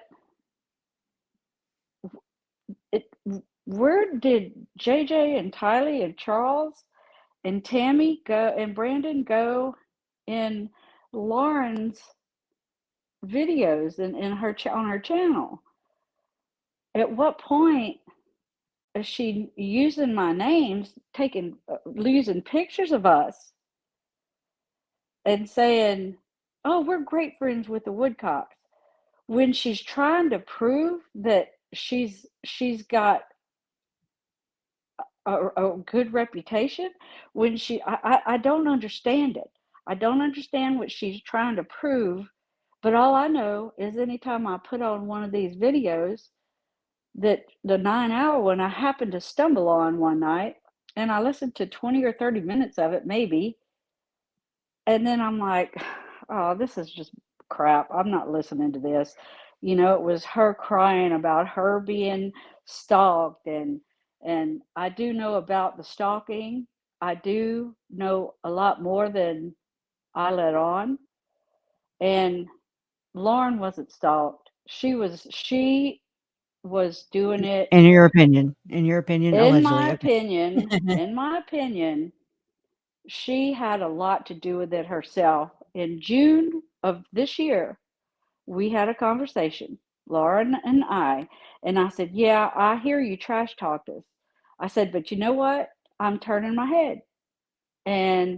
But Lauren, I'm telling you right now, you need to keep your head down, keep your mouth shut, and work on your channel, and work and be with your family, and leave this alone. It will blow over. And I was very sure she understood what I said, and she obviously did not, because then it got even bigger. And then I've learned that her stalker, and I'm not going to use names, but the stalker that she claimed was stalking her hadn't even posted a video on TikTok since September. And then just things that were not a part of all this. It's like puzzle pieces just got getting put together. And I'm like, here, you are a damn fool, okay? You have been used. You have been exploited. And I've never liked that word. And for a long time, I didn't feel that way. I felt like we were getting our story out. We were making Charles and JJ and Tylee, we were bringing life to them because we could talk about them. And Colby talking about Tylee more than we did. That was his sister. And I mean, Colby's the biggest loser in all of this. He is, my God, I can't imagine being in Colby's shoes. But I am so incredibly proud of him, because he has landed in a good place. He's still got a ways to go. We all still have a ways to go. But he is headed in a very good direction. And he's doing so good. And I can't express how proud I am of him. But anyway, in the meantime, here we are. Just Lauren's having a 9-hour meltdown on TV, where she was able to air videos and do commercials, and that just seems set up. That just seems very scripted, very disingenuous. I don't know. Convenient. Okay, thank you. And again, I didn't know till 2 days after that 9-hour live that it was 9 hours, and I was like, what do you mean 9 as in NINE hours. I couldn't believe it. Janine told me. And I'm Yeah. like, Janine, did you sit there? You really listened I for did. 9 I hours? did. I did. Oh. And she said, well, yeah. And I was like, girl, you're a good woman, I can tell you, because there's nobody I don't think I could listen to for 9 hours.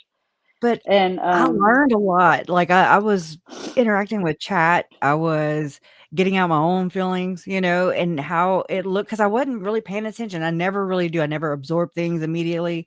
I Whenever I know get off I'm this, here, I gotta go and process everything still. you get It's it just, from me. yeah, it sucks, the fog brain, but it's not immediate, and that's why I don't react immediately. I'm not a knee jerker anymore. I used to be, but I just remember like in my feelings, because that's what she was targeting, and she succeeded, in my opinion, in my case, like in my experience, and I let her, and I was trying at that time to just let bygones be bygones, because 6 years, it's been 6 damn years. And obviously, I'm the only one with a effing problem. I mean, I know there's others, and I knew that, but they were all gone. It was just like, okay, well, I mean, it must be me. Maybe I'm just finding some flaw in her, and I've already forgotten a lot of the things that happened in 2021, when Exactly, me her and too. Lori Hellis, but I do Yes, have a human yes, receipt for that, sitting backstage too, and for, when it's time for that, and she's the other side of the story, and it's yeah. Awen Reese, and she's here, and I'm glad, because Oh, there's okay. there's 3 sides to every story, not just because there's 3 people Absolutely. that were involved Right. in that, or that I'll be mainly focused on, but there's 3 sides to every story, period. There's his There's side, yours. her side, and then the truth, Exactly. you Yes. know? Larry says And I that know all the people can be time. biased, but some people can be just downright in denial. Mm-hmm. I do believe, and I mean, I don't even try to pretend to worship anybody, no human, I'm just like, I don't worship Right. anybody. I I don't. appreciate their work and what they contributed, whatever it is, however we run and cross paths, but I never am like, "Oh my god, I just can't let go of this person," Like, Mm-hmm. that is Mm-hmm. freaking me out all over the web and all over the world, I mean, it happens all the time, politicians and celebrities, and I'm just like, "What are you doing? What's going on here?" You know? I prefer Mm-hmm. truth and reality versus, uh, I can't even freaking delusion. There you go. Okay. Mm-hmm. Anyways, Imma give it back to you, and you're doing great. I mean, I'm glad. Well, I mean, look, I love Lauren. I mean, but I'm very hurt by her. I think she needs to be humbled. Um, she needs to back up, and she needs to do just what I told her to do back in June. Let this crap blow over. Quit bringing it up. She made it bigger herself. It wasn't the stalker that did it, and I don't. She wasn't really being stalked. An ugly text or whatever on TikTok or whatever, that's not being stalked. You want to know what's being stalked? People sending you shit saying you need to pay Donna Serafina $20,000 because she solved the case. That's being Oh, stalked. yeah. Oh, yeah. Okay, and I got Forgot plenty about of that one. those. Oh Yeah, I yeah, remember that. I oh yeah, and then yeah, and by the way, if anybody knows Donna Serafina, no, we did not pay her $20,000 because law enforcement said they don't even know who she was. They didn't. They don't know what. Don't be there That's paying not anybody any how money. the it's not how the legal system works. That's not how our judicial system works. It's Well, not by it's I mean, I it's appreciate her, I appreciate what she did, but I also yes. despise what she did because she caused stress, you know? She caused a lot of stress and putting out on her just going out on some channel. I forget who it was. Some Anyway, and there were like 50,000 people watching. It was New Year's or New Year's Day or something like that. Yeah. And I'm like, oh my God, look at this crap she's saying about me. Threatening to release our personal her phone call. dog, Yeah. listen, her dog died. Her bills weren't paid for 3 or 4 months because she was working all on this case. And I'm like, well, that's not our fault. That was her that chose to do what she did, and her dog obviously got sick.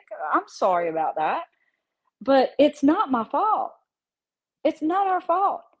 I only know to go by what law enforcement was telling me, and if she has a problem with that, then she needs to bring it up to law enforcement. I'll give her Mhm. $20,000 if they back up what they said, what she said. Right. It was already put But up. no, And it I'm not the was it villain here. it was a certain amount, right, that the police, advised you to put up, right? Right. A Well, lot they of didn't. people Okay. have They said, misunderstandings about that. they said, I said, I asked the FBI, I said, I don't know how much to put up. I have no clue. I'm like, how much do y'all put up? And they said, we cannot advise you on this, but what we can say is we put up $20,000 normally. And I said, okay, then that'll work for me. They didn't advise me, but I heard that $20,000 number and it sounded good to me because I didn't know. I've never done that before.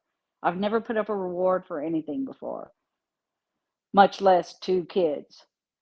So all this was a first. All this is a first. This is a first what I'm doing right now. All this is a first.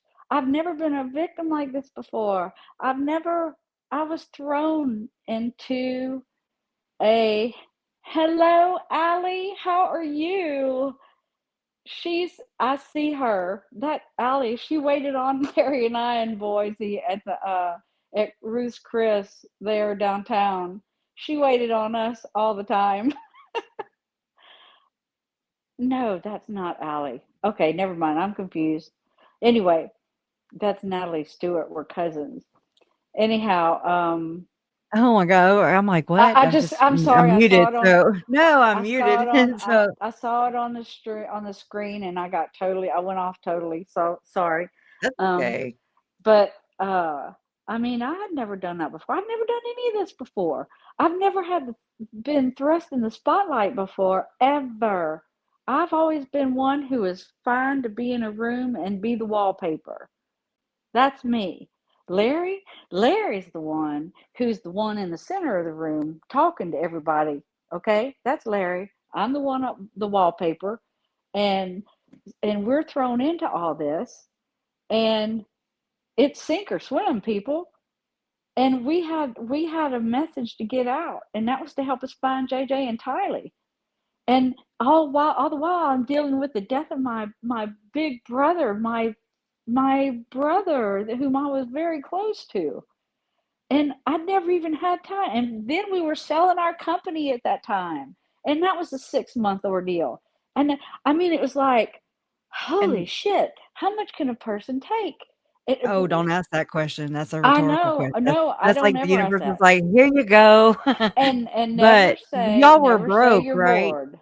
Y'all We were were broke and bums, right, before the Oh $1,000,000, God, right? no, we were Right, far from it, and we were doing exactly. just fine.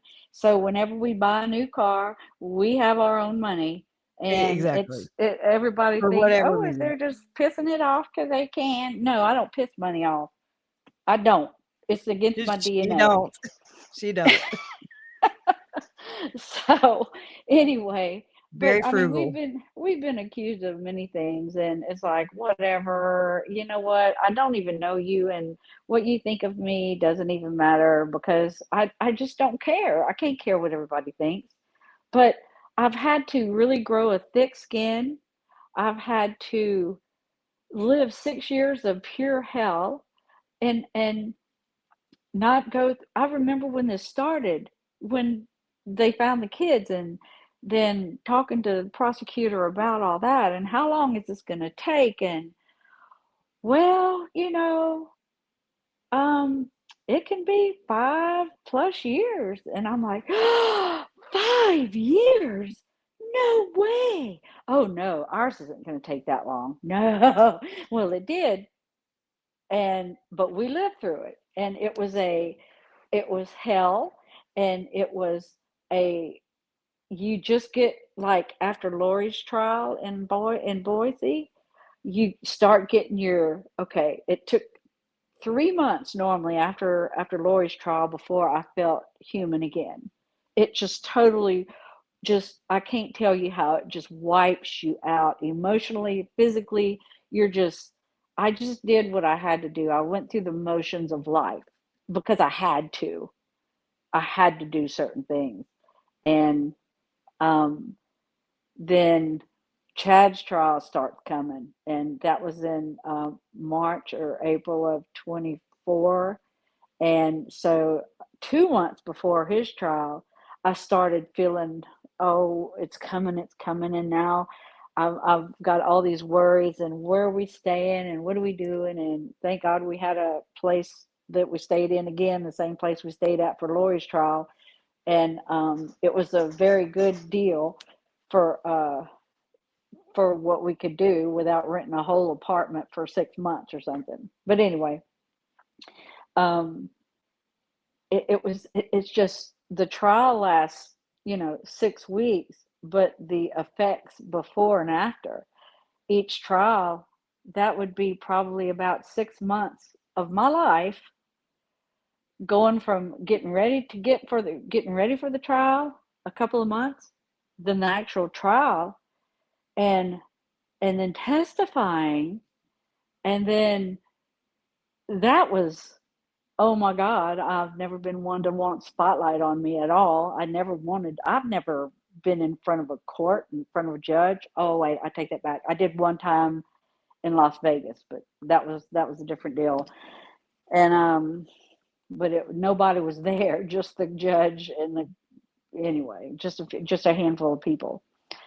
But anyway, then there's the after trial, where we come home, we settle down, we start getting our life back together, and it's just exhausting.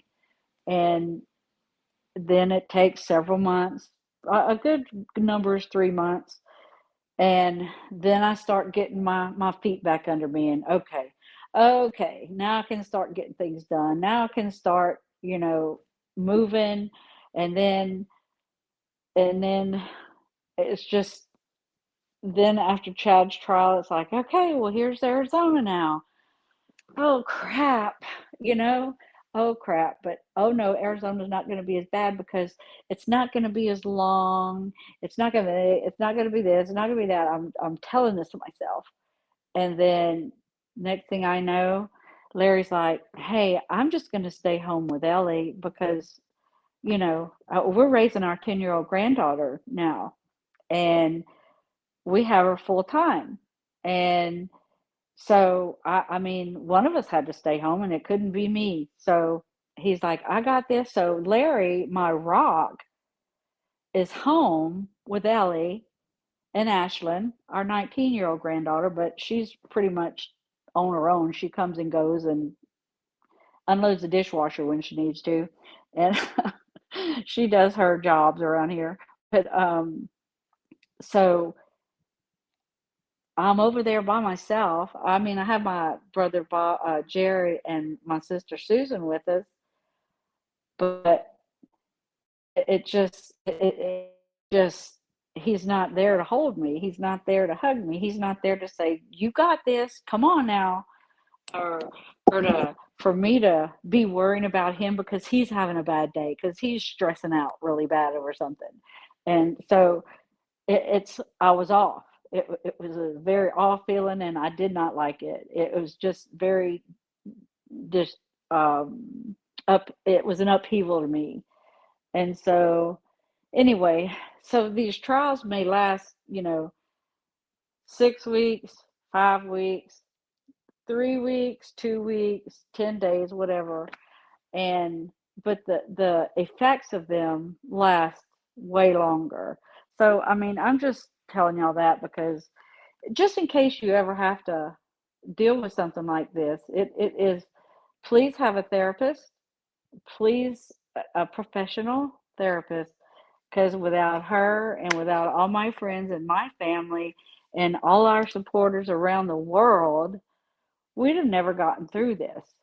But I can officially say now that I am through it. I am, otherwise I would be talking to you right now, because I could never address this kind of crap, because it took what little energy I had to live. I didn't have the energy to even get on here and even think about commenting on this kind of stuff from Lauren. I'm sorry to see what is happening there, but there were a couple of things that really broke the camel's back here. And when I heard when I saw she compared herself to Charles because nobody's listening to her, I call bullshit. That was so disrespectful. It was unconscionable. It was so wrong. Don't claim to be there for the victims when you're claiming to be a victim yourself and using a victim as your comparing yourself as figure of being a victim. My brother, come on, what the hell? Think about it.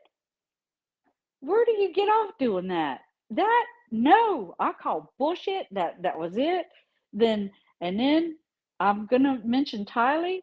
That's really Colby's gripe, but I can tell you from an aunt standpoint, that was the same thing. You are not outspoken like you don't even know Tylee. How can you? No, it doesn't. No, you shouldn't say a word.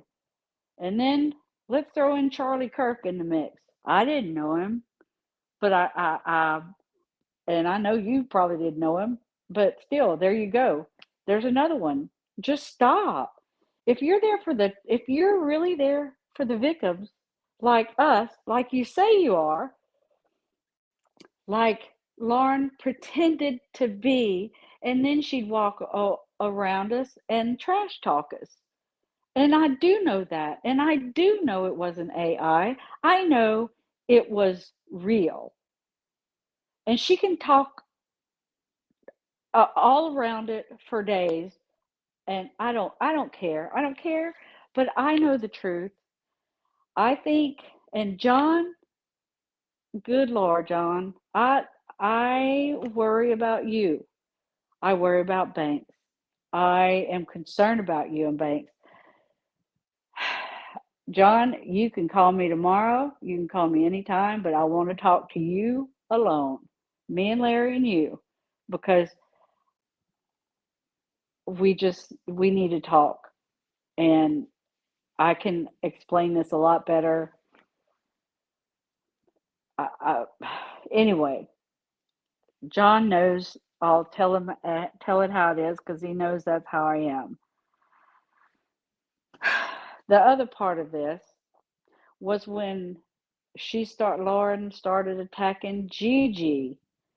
Holy crap, that was a red flag, like, woohoo, I'm messed up over here, I'm attacking Gigi. Gigi is as genuine as they come. She is as good-hearted as an angel. She's not perfect. She's had tough times in life, just like we all have. I've talked about people here and there, but I don't make a habit of it. And I used to do it more, but I've learned over the years, shut up, shut your mouth. You can think what you want to think, but it's not up to you to be talking about it. It's not up to you to judge these people. So just shut up and keep it to yourself. And so I do for the most part, unless, it's like maybe me and Larry, then I'll say something. But but I'm real. I'm human. So I just hate to see this hard work go down for them, for John. Lauren is the one committing, as I say, committing. Not that word. She's the one that is hurting the channel the most. She's the one that needs to be the professional journalist. She is being anything but a professional journalist right now. she can be not professional in front of me and Larry when we're right there in front of them and we're talking and stuff, and she can, and that's human. But when we leave and you're talking trash about us, I mean, oh my God, come on. That just, and you say you're there for the victims? No, you're not. We're just another person you're talking about and trash talking because it makes you feel good because you obviously don't feel good about yourself. People that put other people down, put everybody down, they don't feel good about themselves. That's just a, John, you know that. That's a psychological thing, and you see that. But anyway, I need to be careful. Anyway, I don't know. I'm sure I have a lot more to say, but I think that that'll get, for the most part, that gets everything off my chest. And I'm just glad to get that off of me. I've wanted to say, I wanted to speak about Annie Cushing for a long time. I've wanted to speak about Donna Serafina for a long time. And not so much Lauren, but in the this short time since since this year, I've really been watching, and then I could tell what something's going on here, something's going on here.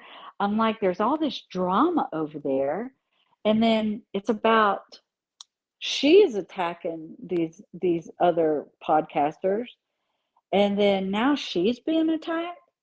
But then she's talking about a documentary on her 9-hour meltdown. Are you kidding me? She's talking about somebody in Idaho, in Boise, when she was there for the trial.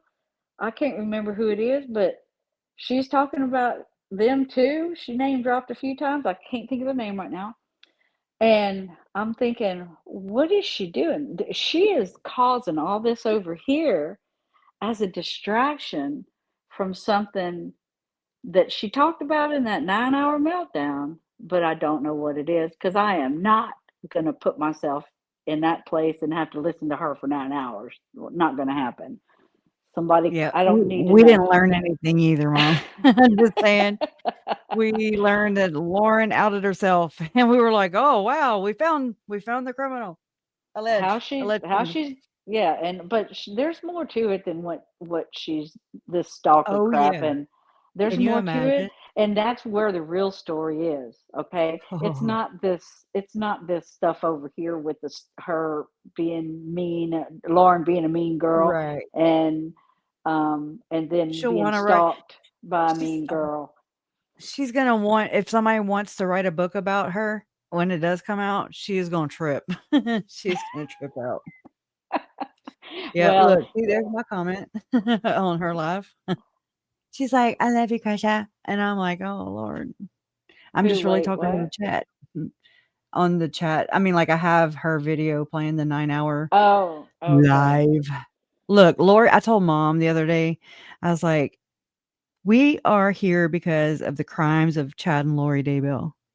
Never, Yeah. ever have I ever witnessed a documentary, a a movie, a series, a Netflix, none of the things. I've never witnessed a live stream.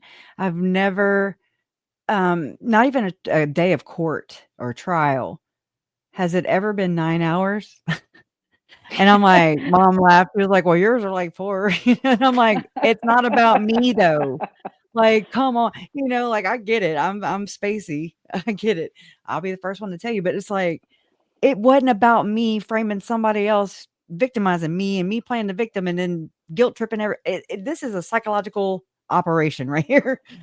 One woman show, and she decided to take everybody, and I've really thought for a minute that she was just trying to make one last bag, like, "Oh, Mhm. okay, I'm just gonna get in there and get it," because she knew she was going down, maybe, or I mean, she's still gonna have her devoted, "Oh, she's gonna change, forgive and forget," that mentality, but I cannot I just wanna look away. I don't have to do forgiveness or forget. I just wanna just move on, like Well, I Stop did doing this have to to turn my people. head to get through the last few Whew. years, just to get through it Well, I'm when proud of others you. were attacking me, and I had, as I believe was me, scared. it was against my DNA. Just wanted to go. I just wanted to go hurt them, not kill them or anything. I was not threatening anybody. Just saying, Right. I wanted to go Not you, punch them Lauren. between. Don't frame it that way, girl. We know you get I'm crafty. I'm not talking about Lauren. I don't feel that way about Lauren. I'm just angry, and Enough's I'm. enough. She At needs your she expense, at needs Candy. to be Mm. humble. She needs to back up and look around and see what she's doing. She needs to self reflect, because I have to Mhm. do that on occasion, because I'm like, whoa, wait a minute. I'm being I'm being a bitch. I I do need it to all the shut time. up. I Uh, need to shut up. I need to, I've got to back myself up, and then I'll apologize to Larry. I'm sorry I've been being a bitch lately. I'm sorry. And he's like, well, thank God. yeah. I And mean, there's so nothing wrong, there's nothing wrong with introspection. That's good. I think it's healthy. I do a whole lot of we it, and have to I'm do not it. saying that just And because I just have always been like that. I don't know. But you can yeah, tell the criminals that we see, besides Lori and Chad, they lack introspection, yeah, it seems. yeah. And I don't know if Lauren ever has done that, but I really think she needs to. I really think she needs, um, someone to talk to, not John, but a professional therapist. Okay, separate from John. John's your husband. You can't tell him everything. Okay? I'm sorry, but you can't. You cannot tell your husband every single thing you think and feel. Mm, You just can't. Some things are just for you would wanna you. protect him too, like, Right. is like Yeah. Like, I mean, I in get some mad at senses. Larry, and I don't ever want to, Right? I mean, I I mean, need that's my professional normal. therapist. I think it's normal. I think it's weird and not normal if you don't have arguments. That to me, I'm like, something's going on there. I don't like I dated a guy one oh Lord, there go the tears. Ugh.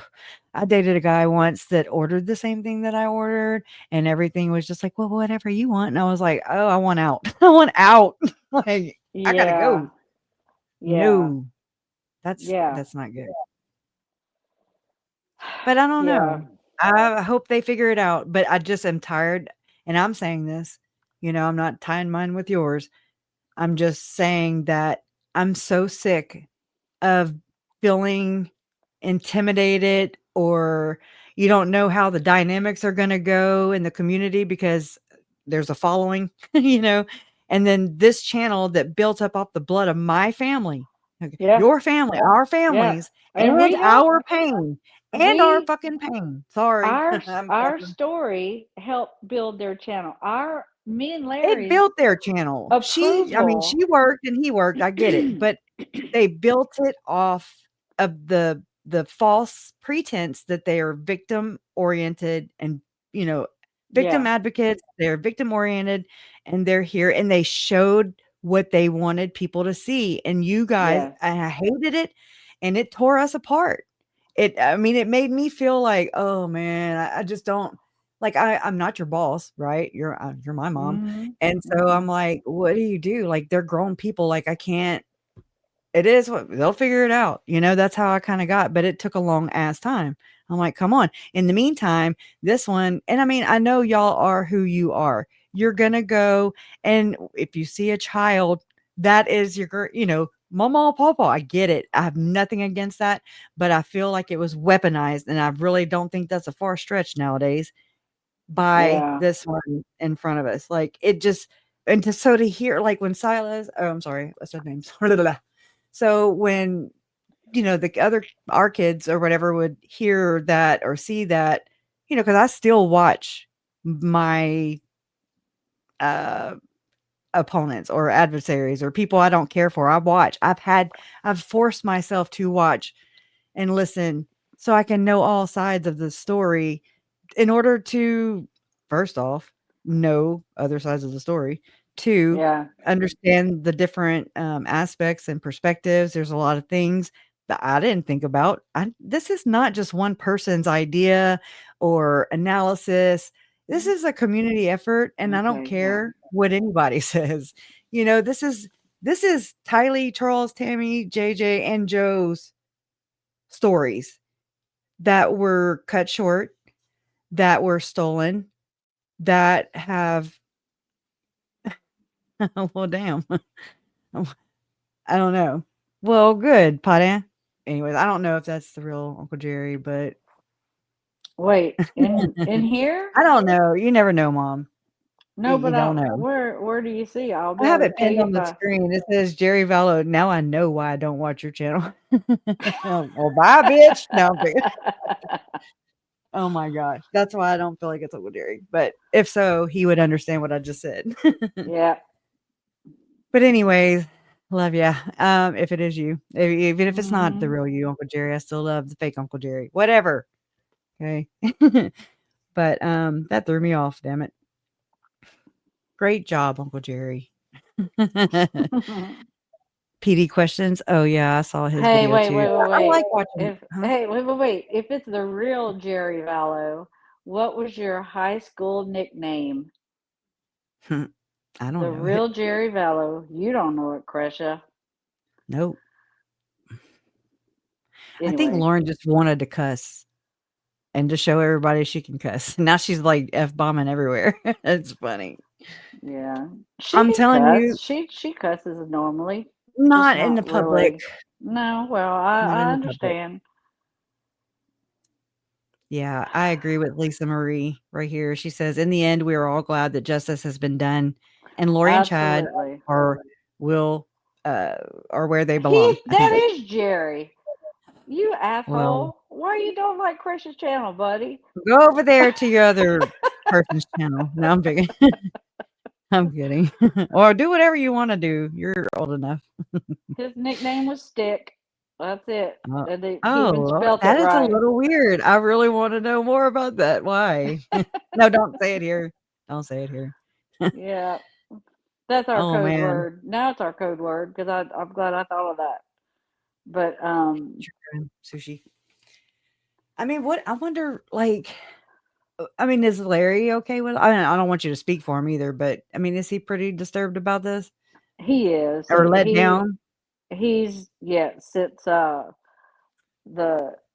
when it came out about she was comparing herself to Charles and mostly Charles and Tylee. That's like, that's no, she crossed the line there. That's bullshit.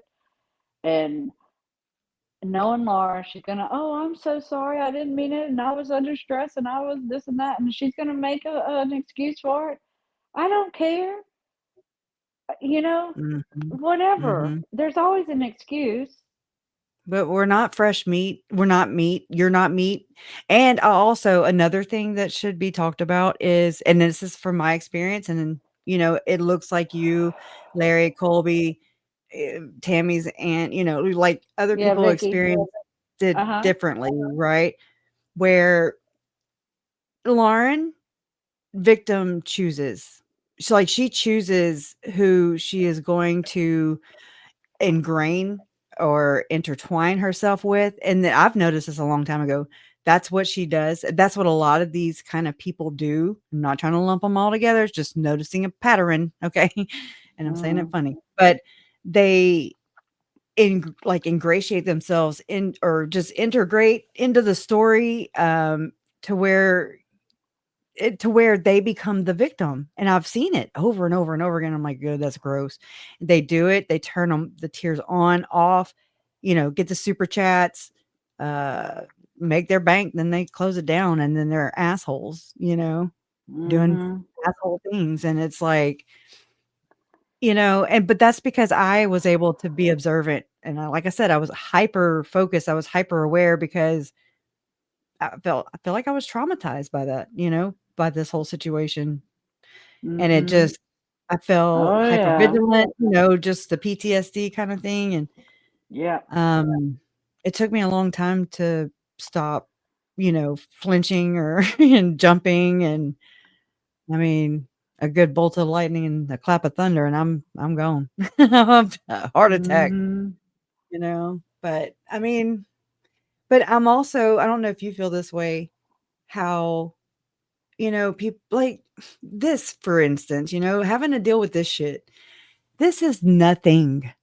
It's And I'm nothing. You're Colby, right. Kelsey, all of y'all are in here. Like, this is like, fuck it. This I'm is sorry, but fuck it. What you nothing. gonna do? It's been done. Okay. And so Yeah. it's like, you can't hurt me. This is the static on the side for me. The what I've just lived through, what my family has lived through, but I am speaking only for myself. What I have Mhm. been through almost killed me at some point, and it Yeah. was hard, and it was I wouldn't even wish this on Chad and Lori. I Nope. wouldn't wish this. This was horrific. But I'm here. I made it. I'm through it. I still have work to do to get myself right because I'm 6 years older and I don't even know who I am anymore because I've been Mm. living that world for 6 years. So now um, I've got to, and I don't even know who I am yet. And so, Mhm. um, Ever changing, ever evolving, That's what I wanna uh-huh, be. Ever evolving, never close-minded, I just want to seek truth. I wanna uncover it. That's something I yeah, promise to do. And, Jason's like, "You've been doing it." I'm like, "Well, not like I've envisioned it, okay?" But it's like, I'm not good at I don't feel I'm good at telling it, but I do make a lot of connections. I made some wild ones today that are pretty big, and I mean, it's gonna go to CrimeCon, to, another true crime show.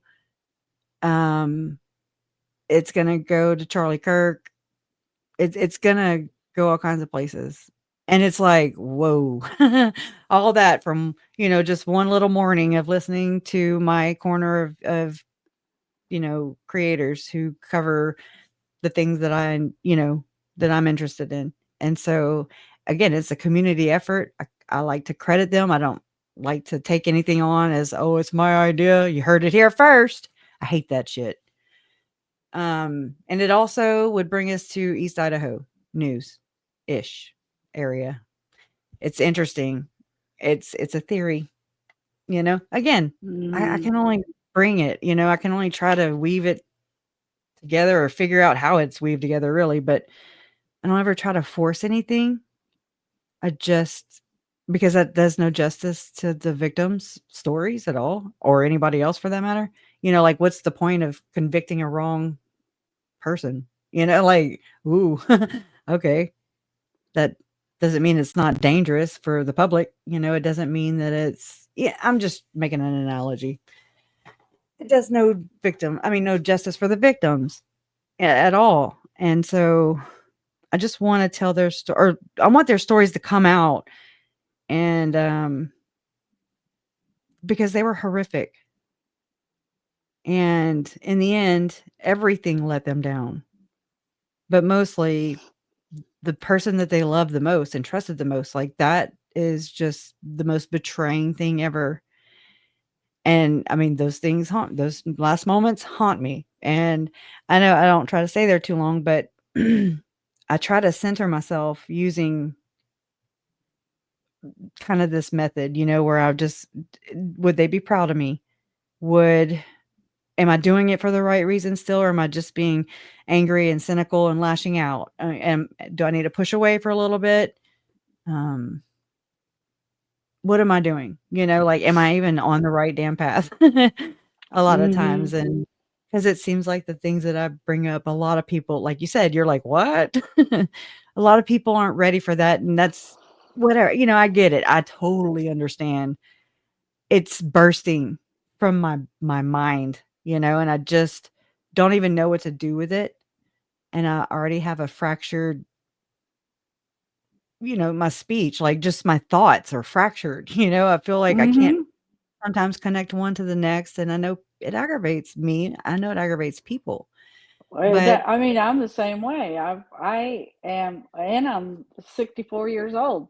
I am old, woo. and I have that, and I sometimes, and I know this isn't a proper word anymore, but I don't know a word to replace it. So I'm just going to say sometimes I feel retarded because I can't think something through. I can't see all of something. I can't Mhm. step back to see all of I just I don't know. I'm just still like I said, I know I need work and I'm working on it. And Yeah, I don't know how much is trauma, how much is age, but whatever it is, whatever. everybody has trauma. Everybody Mhm, does. and everybody has Everybody's been fault. traumatized. This Huh? woman cannot apologize. She did not, and she said, "I would apologize if I would if I knew tell me Yeah. what I'm doing wrong." You're doing everything wrong, Lauren, to be honest. This whole situation is inverted, and it's disgusting, and I mean, again, I didn't have to do anything. Nobody had to burn your effing kingdom down, honey, because you have the match and the gas can, you know? And I'm not gonna lie, I'm being honest right here with everyone, okay? Like I Mhm. try to be, but I'm saying it out loud, the things that usually we don't say out loud. That's me. Mhm. But, I mean, I've enjoyed it a little bit because it felt satisfying. I felt vindicated. I felt like I had a safe space finally. Like I can say what I want. And I mean, there's gonna be backlash, whatever. I understand. I'm not being totally classy about this, but I think it's okay. I think it's okay to sometimes just not be fucking classy about things and just be human and then just try to do better, you know? But Yeah. I feel sorry for her.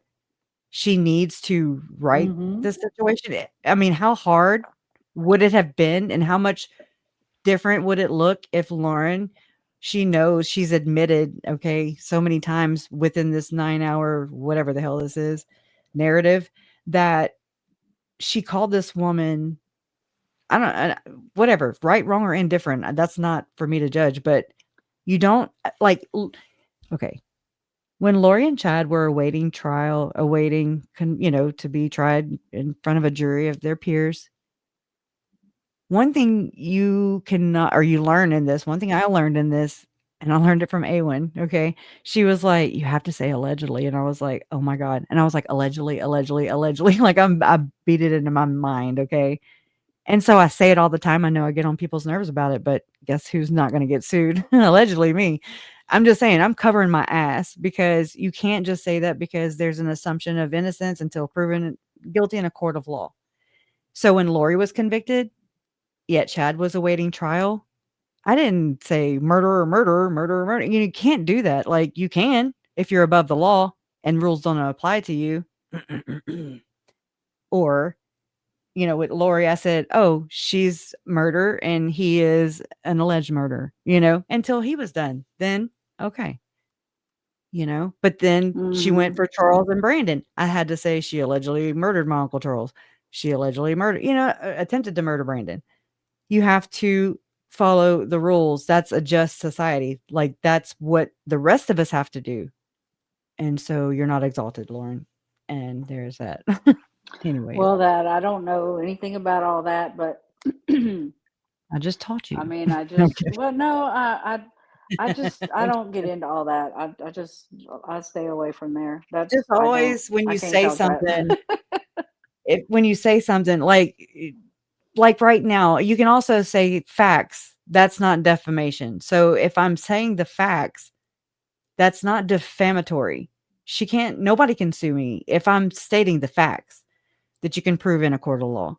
So this is my experience too. So, you know, she's willing. I bet she would be, on the level of producing when she produced the Janice or whatever, saying that Janice said that she can make fake screenshots. I was like, oh hell, what you got?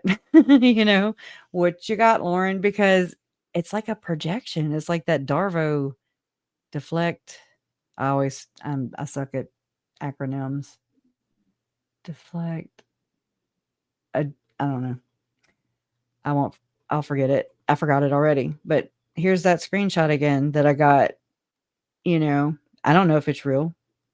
Does it matter? I mean, again, it's like expecting the So I Epstein don't even file. know who John Jordan and McKay is. I don't know much about. I Well, don't know they're anything about creators. Mormon stories, and I don't know anything about Mormon stories other than I've heard about Mormon stories. So that I really can't. I don't know.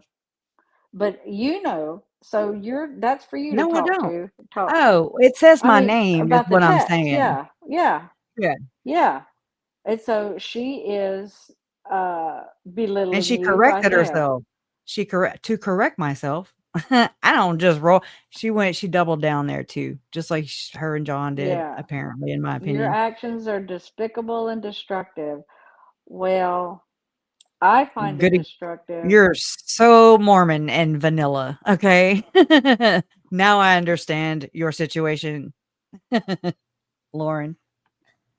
Anyways, um, whatever. I mean, again, it's like we're always, it seems these days we're always asking for them to drop the list, just release the list. Epstein, I'm like, it's just like these text messages. Yeah, they need to be dropped a long time ago. And actually, if Lauren would be mature, the mature thing to do would have been to go to each person that she talks shit about, and this is how you take your control back, I would say, where you take the power away from the person arming your nasty ass words, to extort you or whatever, to blackmail you, whatever. So you get ahead of that and you be the bigger person and you just suck it up, buttercup, and you go and you apologize legitimately, genuinely to your victims, Lauren. and and then hopefully, that's enough. That doesn't mean they have to forgive you. That just means you did everything you could to make sure that they felt that you were genuine and sincere about your apology, but that's not what Lauren did. So just think about that, everybody. Like, she went this whole other route to steer away from obviously, apparently, the vile things that she has said about people that she pretended to care about and that she made money off their pain. That Mhm. pisses me off. I never really heard the word exploit until this happened, and I Mhm. realized that exploitation is at the very core. It's like there's murder and exploitation go together. I mean, Well, they're hand in though, hand. but okay, let me stop there. Exploitation. I did not feel exploited by Lauren and John Okay. at all. What if it Now, looked like it? okay, well, but no, that's not exploitation. That's us saying, okay, yeah, here's our story. You go with it. And that's a permission. That's that's all of it. But now that she's getting her reputation attacked, That's her fault. Mhm. okay, now she's using our name to make it seem like, oh no, but Kate, make it seem like because She had lunch with you the next day or something. she's Right. name dropping me and Larry like we're her BFF when no, we're not actually a BFF. I mean, I don't talk to her very often, but I Yeah. do talk to her and I did consider her a dear friend. But again, she's taking advantage of us. But for some reason everybody thinks we are Are okay with it. credible, and which we are credible. We are, Well, it's but because of she's used how this is. She's right, using and she's your using it name.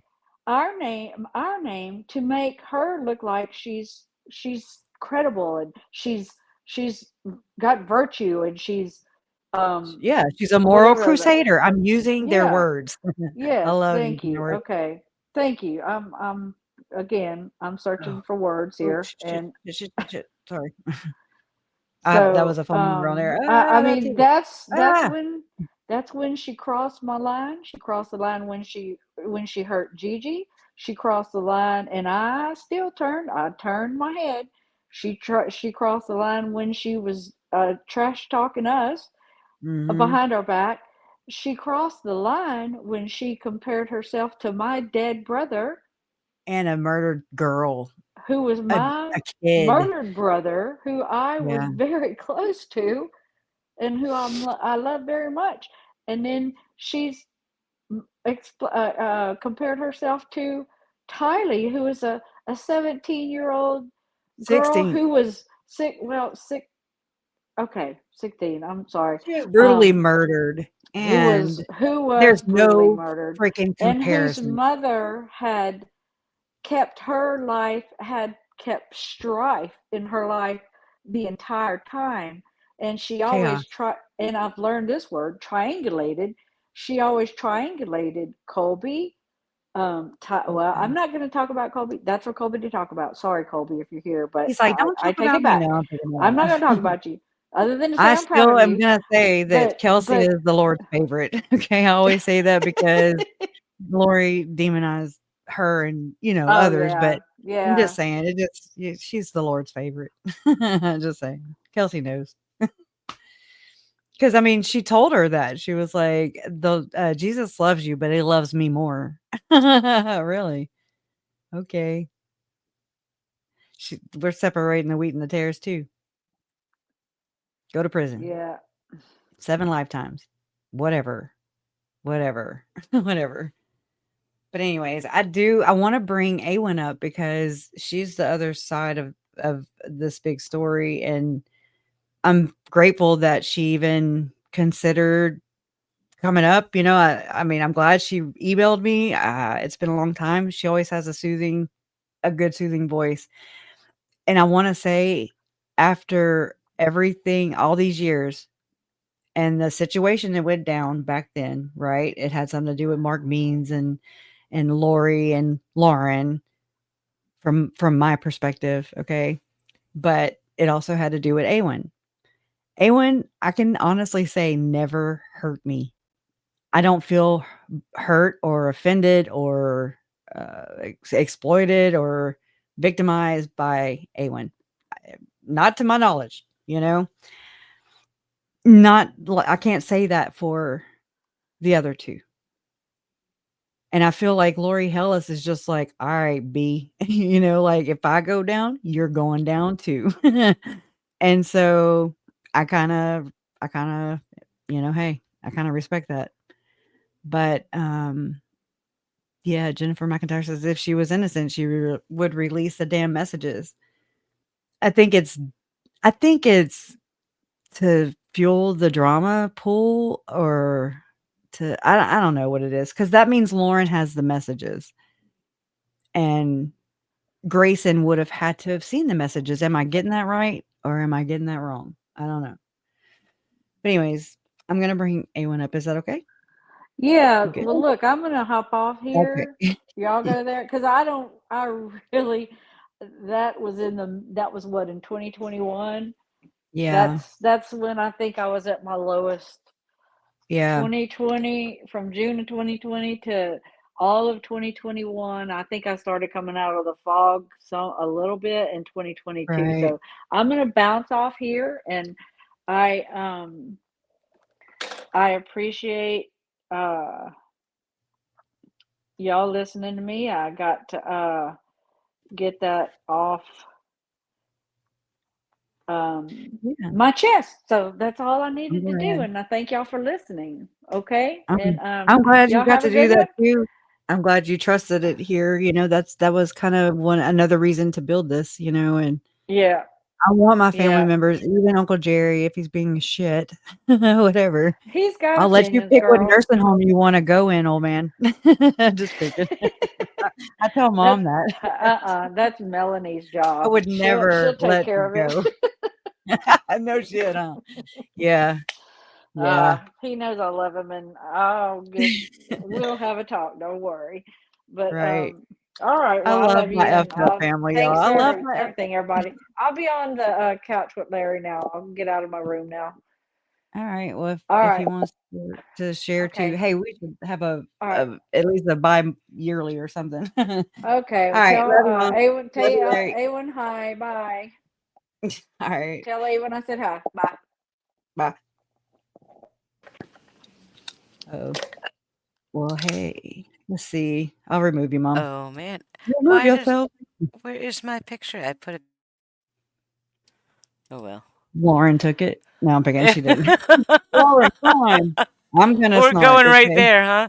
You know, we Okay. went right off the bat. Lauren crime. I wish I had Dance for Justice's sound bites, man. I would Oh my goodness. It was so good to hear your mom, to hear Kay talk. She sounds focused and strong and oh, she sounds so good. I haven't talked to her for 5 years last time we talked on the phone. So I was just so pleased to hear her, it you was know. good. Yeah, that It's was great. healing, even though I mean I know it's like the nastiest stuff, but it's like getting it off of Mm-hmm. yourself, and you're just like, I'm releasing this and it's not gonna hold me back anymore. Yep. And I usually zonk out after these. Yeah, a lot But of people in chat are asking who I am I know because I'm looking for remember, the this tag. is 5 years ago. There are people I who've never heard know. of me. How can that It's be? gonna Uh, Imma pull it up. Imma yeah, pull up your channel, and that way I can show them. But this is Awen excellent. Reese, and she's an OG from a long time ago. A lot of people, um, it's kind of a controversy. I'll say it's controversial, I guess, but I mean, this is kinda where you're coming to say your piece, and I Yep. mean, not to say that not to limit culpability or you know what I mean? Like, you're doing Mm-hmm. it and just to, like, share your grievances, and sometimes it involves others. Yep. Yep. So, have at it. All right. Well, I Welcome. started back in 2019. My best friend in the whole world, Denise Rainey, she has a YouTube channel. It's still up. She was the first person to break the Vallow story. She got Mhm. news of the news report of two missing kids from Rexburg, Idaho. And she was talking to me about it. We saw the police report, like, oh, gee, I wonder what that's about. Then we saw the video of Kay and Larry when they were saying, hey, these kids are missing. And so Denise starts covering it very, like she was on top of this case because she wanted to find these kids. And so she reached out to Justin Lum. She has started doing all of the videos and collecting all the data. And she came to me and said, there's some kind of weird Mormon cult thing going on here. And I'm like, I don't want to touch that. Nope, that's Mhm. your case. Good luck. Um, You're but good at it. she convinced me to go on with her, and so I started covering it with her. And the more we started digging, there was some terrifying things we were finding. Preparing a people, all of those podcasts, uh, Mhm. Melanie Gibb with her Feel the Fire. I mean, there was some scary stuff out there. Um, but we were doing it. We were doing it because we had seen Kay and Larry, absolutely fell in love with them because they are the most lovable people on the planet. And their pain was palpable. And if we could have waved a magic wand and taken their pain away, we would have. But all we could do was help them with the case. Right. Yeah. So back then we had talked to Annie Cushing and done a whole big promo to try to find anyone who was at Yellowstone that weekend, that infamous weekend, might have pictures. Please send the pictures and videos so we can see if we could see the family out there at Yellowstone that day. So we had worked with Annie on that and worked with Justin on that, and we're doing everything we could. And Denise died. She died of Yeah. COVID. That was Uh, bad.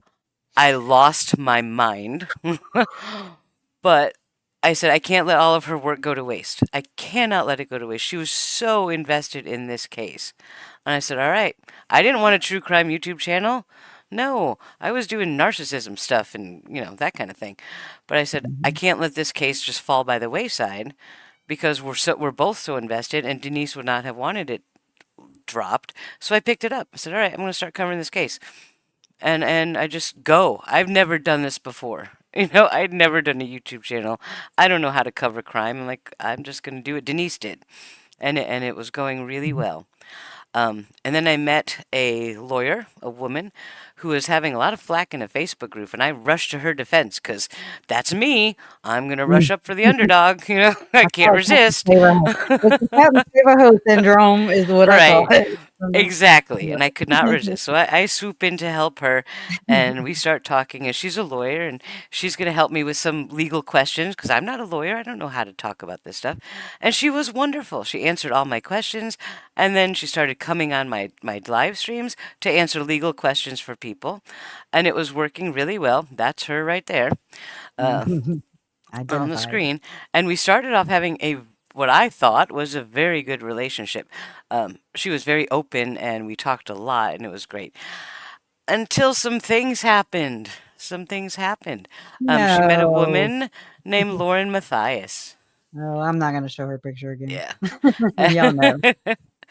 You know, you Once she know. met Lauren Matthias, all the bad things started happening in my entire planet. There were a I think lot. Go ahead, I sorry. think a lot of us have experienced that too, residual, like, you Yep. didn't even have Yep. to be, like, front on. It was like, you could feel it. Yep. And one of the hardest things, um, when all of it went down, all the lies, I mean, there was lies, bullying, you name it, it all happened. And I chose to walk away. I said I could stay and fight because they're making up bullshit and lies, and I can find receipts and show them it's not true. But the Flying Monkey Brigade, Kresha, was Oh, yeah. unbelievable. They're I could relentless. not. It relentless is an understatement.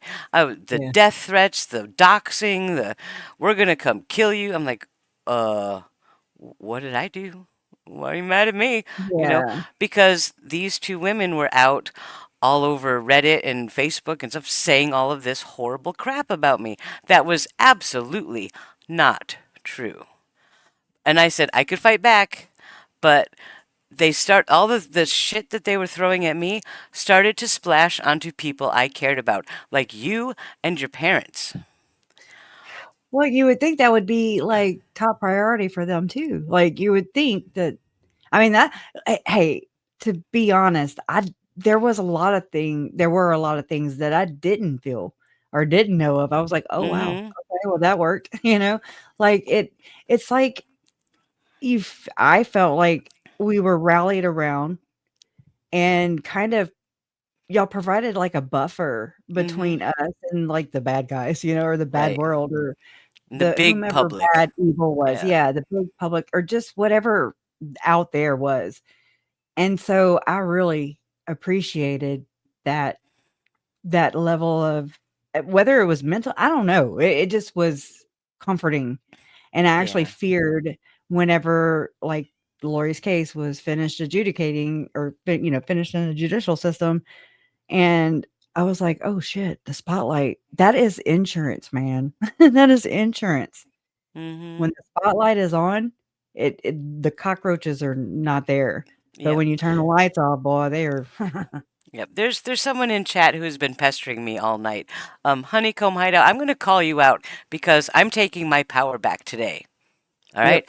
I'd never worked for Mark Means. Don't be freaking ridiculous. That's the dumbest shit I've ever heard. Did I talk to him? Absolutely I did. Like any other reporter, like Justin and Nate, they all talk to Mark Means. Why aren't you yelling at him? You're not yelling at them. I didn't work for the man. I talked to him because he was willing to talk to me, and that was amazing. But I also said that on every live stream I had. Hey, I've been talking to Mark Means. Just so Yeah. you all know, Just here being you honest. go. I And remember. Kresha, did I not call you and your parents and tell you that?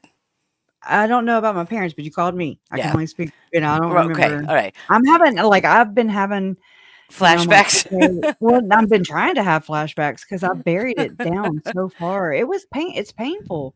Like that was Yep. it was anguish and confusion. And I was like, what the hell's going on? It was Mm-hmm. weird. It's like a silent or a whisper campaign, if you will. It Eh, was that's insane. what it felt like. It was like, Yep. "What?" But nobody would, like, acknowledge me. Yep. But I mean, as You're far invisible. It was weird. Hellas and Matthias, uh, Hellas knew that I was talking to Means because Hellas was my legal advisor at the time. Everything that I did, I'd run it by Lori Hellis. Is this legal? Can I do this? Should I do this? Should I do that? And she was keeping me on the straight and narrow, right? So I wouldn't screw up. If you're covering an ongoing investigation, you can screw up really easily if you don't know what you're doing, right? So thankfully, at the time, I had Lori Hellis keeping me safe. So she knew everything that was going on. Every conversation I had with Mark Means, she knew too, to make sure I was safe legally. Yeah. And I thought it was working great until they got mad at me. And they started with this, oh, Awen's working for Mark Means. She's trying to help Lori Vallow. Like, oh, come on. And it just snowballed from there. And those two got quiet, Matthias and Hellis, and they let their flying monkeys come at me. And they came at me like I've never seen anything like this. And I decided at the time, because I had talked to, I had called Kay and Larry and told them what was going on. And they're like, girl, if we're mad at you, you're going to know it. You're fine. And I was like, okay, thank you. Okay. Yeah, So, I went away. But once I realized that they were going after Kay and Larry and you and Colby and Annie Cushing and anyone they could find, I said, it's not fair for the family members, the victim's family, to get crapped on because these people have a beef with me. That's not okay with me, right? And so I thought my best plan of action is my own advice. The only way to win with a narcissist is not to play. So I left. I left. I stopped making YouTubes. I walked away from my 7,000 member community. I walked away from friends. Paul from reporting live from my sofa. Y'all know if you know me. I loved Paul. I was with Paul every day. But I didn't want him to get the backlash from this crazy stuff. So I walked away. Yeah. I haven't talked to him in 5 years. Still makes me cry. I love Paul. I told Awen before we came on, before the show, I was like, Paul, he has done it right. I mean, in my opinion, like he has been supportive. I felt supported, his support, but also his distance, like I just appreciate his way of going about it. Like you did it right, Paul. Everybody should model after you, anyways. And I appreciate him. Yeah. So it's not. My decision was walk away, not because I was a chicken or weak or whatever, but because I didn't want anyone else to get hurt because I pissed them off somehow. So I thought it was the safest option. I regret that a little bit because I think if I had fought, maybe they wouldn't have gotten their hooks into Kay and Larry. Maybe all the stuff with Hellis and El Mom and stuff, and you wouldn't have gone down. Maybe I let it happen by walking away. So I've dealt with a lot of that guilt. But if it wasn't them, there's crazy people everywhere. That's what I shared with you earlier. I was like, no, you can't sit there and blame yourself. These women it's like they had to go their own course. It's like it has its lifespan, and it's just they're gonna combust. And Yep. it has imploded right before our eyes, and without you or anybody intervening. Like it's just they're doing it on their own, which is organic, and hopefully it'll just absorb the bad energy back into the freaking universe. Exactly. And keep that shit there because nobody wants it. So certainly this last week has brought all of this back up for me, because I thought I had put it to bed, but oh no, here we go. Like, whoa, what's happening now? And it's awful to see it because now they're saying true crime is slow, so she had to, create drama. Yep. Create your future, create your success, I guess. They didn't just stop with me 5 years ago. There's been all these other victims. Gigi was talking about it. Christina, certainly. Goodness knows who else. Yeah. Goodness knows. But they went after a lot of people. If like my aunt, her murder case, right? Her and her husband and their cult. It's high profile. That doesn't happen in every case. And I mean, there's this many people involved, there's a lot of moving parts, a lot of family members of the victims. And I know it's a lot to keep up with. There's a lot of people involved, but it's, it tells you something when even like my mom just shared and I shared, that and you've shared that that's 3 people right there back to back that are saying I felt intimidated. I felt like Yep. I could not come out and even say, a criticism, Mm-hmm. but I did anyway, so there's that, but Yep. so much so that somebody took it to Reddit and they were like, "Do y'all know what's going on with Krisha and Lauren?" And anyways, I was just like, "What the Oh hell?" goodness. And, Yep. and that's another thing is the whole need to know. Do you need to know Right. or you just wanna know? Sometimes it's not I mean, like, I had to pick my battles, I'm sure. Mm-hmm. Did you feel that way too? Like, you just kinda have to, "Well, what do I do?" Because I mean, you don't wanna divide the community any more than they already are. That's never my intention. And I Right. mean, if you have to pick or if you feel like you have to choose them, okay? Yep. 'Cause, I'm good. I've had somebody I was, I'll say analyzing, Summer Shiflett, okay? Mm. She did an interview with Nate Eaton right after when she should have showed up in my opinion, for court to represent Tylee, she didn't. But yet she showed up and she was able to appear on East Idaho News, and I was like, Right. "What?" And so I do what I do with everything, right? And then I just put the video on and I was like, "What?" I was being critical. Mm-hmm. And some lady was like, "Oh, oh," I don't know if she said that because I can't hear people, but she was just like, "I'm unsubscribing." And I was like, "Oh, I wish I had the damn luxury," like, I wish that's what it was about, lady. Yep. Go on. And I mean, I don't know if sometimes this needs to be a reminder that, Mm-hmm.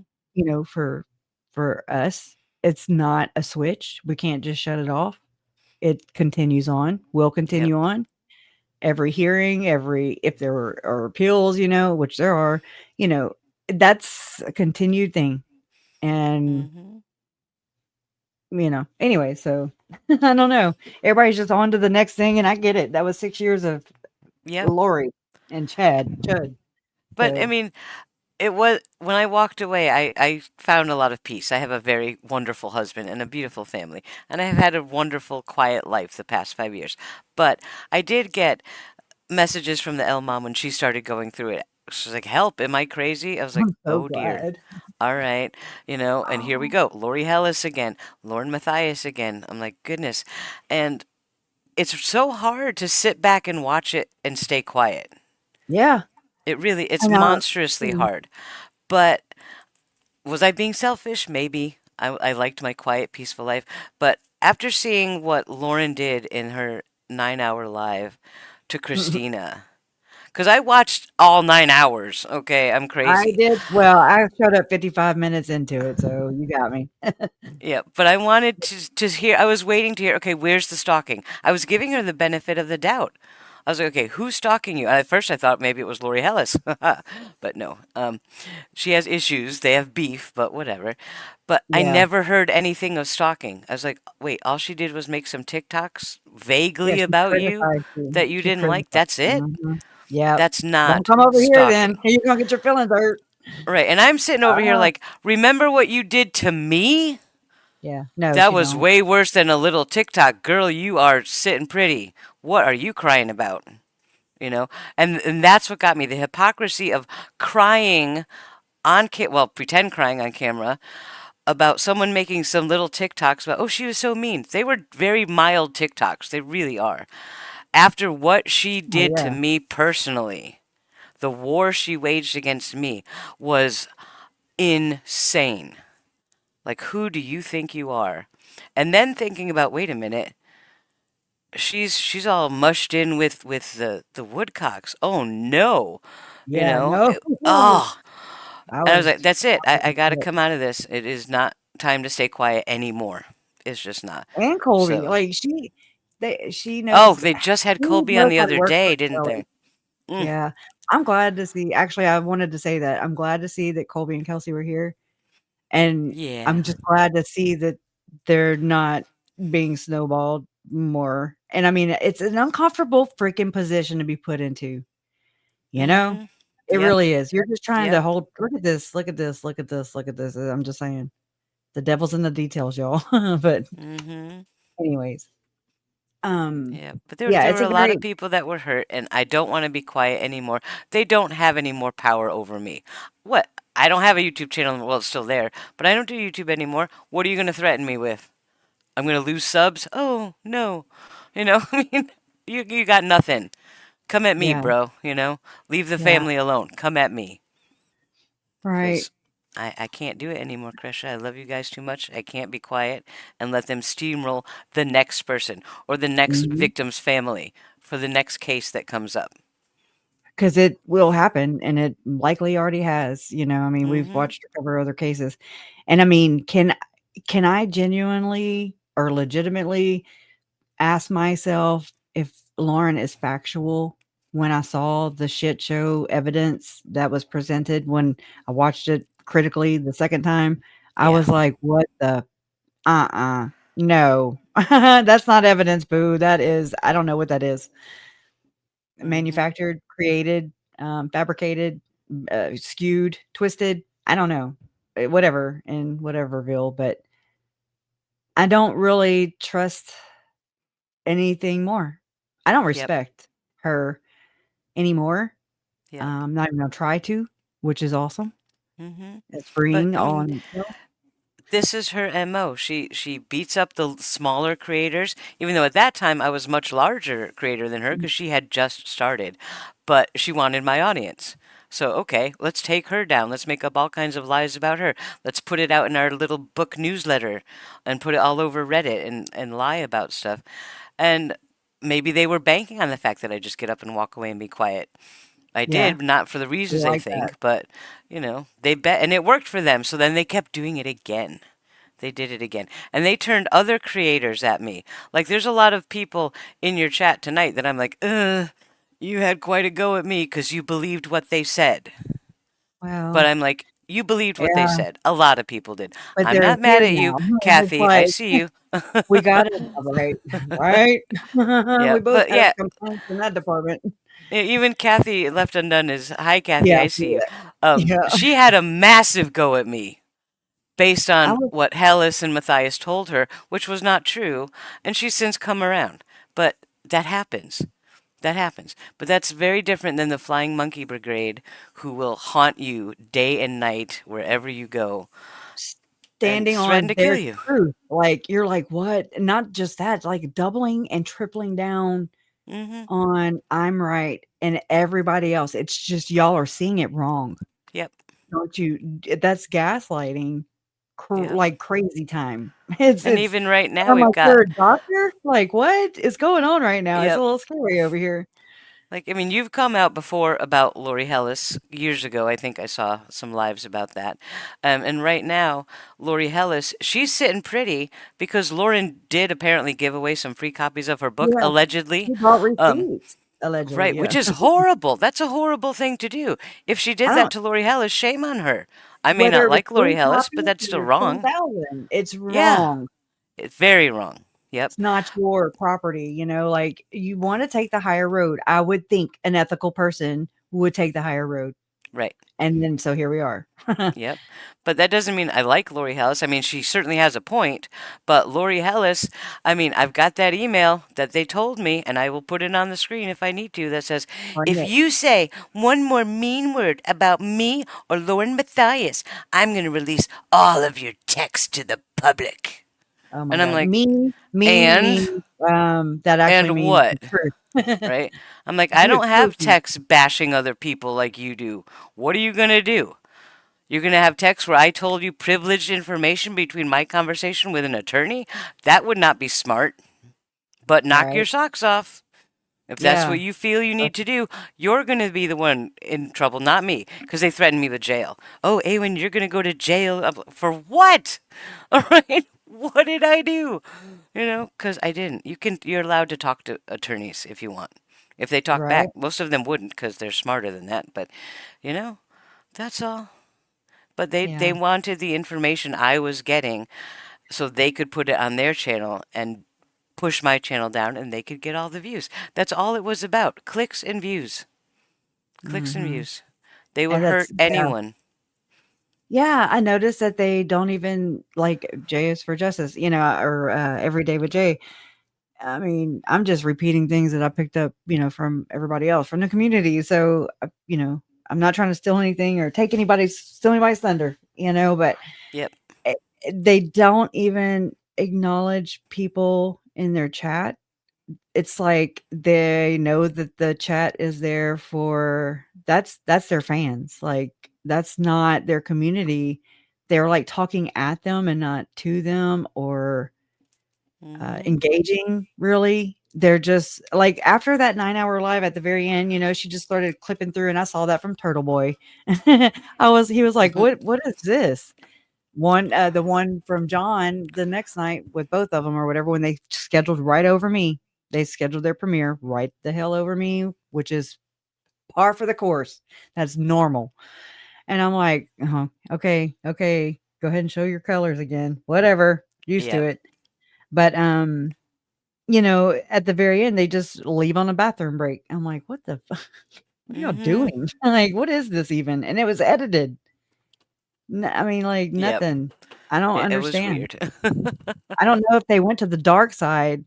Uncle John. I have an Uncle John that passed away, but anyway, Dr. John. I mean, look, I study the signs and symbols, and I just got into all this recently. And I mean, he was throwing some triangles. I was like, oh, okay. And you talking Yep. about the moral crusade? Okay, knight. Are you saying you're a Knight Templar Yep. candidate? I'm just want to know. Yep. Anyway, And Ronnie Mitchell in chat. Lori Hellis may not be as bad as I'm making her out to be to you, but she was to me. yeah, me And too. that's all. I have an email And a that's friend. basically a blackmail. If you do this, I'm going to do that and embarrass you. Like, no, you don't do that. Mm-mm. So that was my experience. Has she changed? I hope so. Has she grown up? I hope so. I don't know. But all the stuff that went down with the property, Chad's property that got sold, that was ugly. That was ugly. And that wasn't me. That was Lori Hellis. So, Ugh. I'm just giving my experience, how they treated me, and what I'm seeing happening right now. And I am sad that they're hurting other people. Mhm. That just And it's makes the me livid. same kind of behaviors, right? The I same mean, that's what MO. I Yep. Like literally, some of the words she said in her 9 hour about Christina, I'm like, I have an email from you with those exact words to me. What are you talking about? You know? And so even the verbiage is the same. It's crazy. It's like you're just repeating this over and over and over from creator yeah, to creator to creator or that's anyone it. that doesn't like you. That's not Mhm. okay. And the last thing that is on my mind about this, I have details that I could talk about for hours, but I'm tired. But what saved me the last week from not going completely losing my mind and reliving all of that horror from the past was Turtle Boy. Watching his live streams gave me a space where I could just laugh, you know? Like when you said McArches, Yeah, oh my the goodness, did I laugh McArthur's, so I hard. died. I needed that space, I like, did too, ah, exactly. That's what you said yeah, earlier. Like we and needed then I was that like, place to "Yes, just laugh. just vent and just not Mm-hmm. be freaking moral policed," or Yes. thought police even. I mean, good God, like, it just felt freeing, and I mean, I wasn't in the chat or anything, but I was just like, "Oh my god, yes, he said the C word. Oh my god, Yep. yes, that's her. That's it. Yep. And Nailed it." that's exactly it. Having that no moral police where you can just feel what you're really feeling. And Mhm. Turtle Boy, I'm like, I told my husband the other day, I said, if he reaches out, I think I'd talk to him because he makes me feel like he's not going to let those bullies keep doing this to anyone else. He just Oh, has that no. energy, and I And was like, whoa, yeah. He's that's like, cool. "Oh, that's bull that is, harassment? That is stalking? Yep, Oh my god." And when he's so sarcastic and he's like, "Oh, oh, no. Oh, no." And I'm just picturing the white girl, privileged white lady syndrome yep, thing where she wouldn't know a tough time if it hit her in the ass. yep. Yeah, Even this tough time that she created for herself, in my mm-hmm. opinion. And It just that's the it seems unfazed like Lori.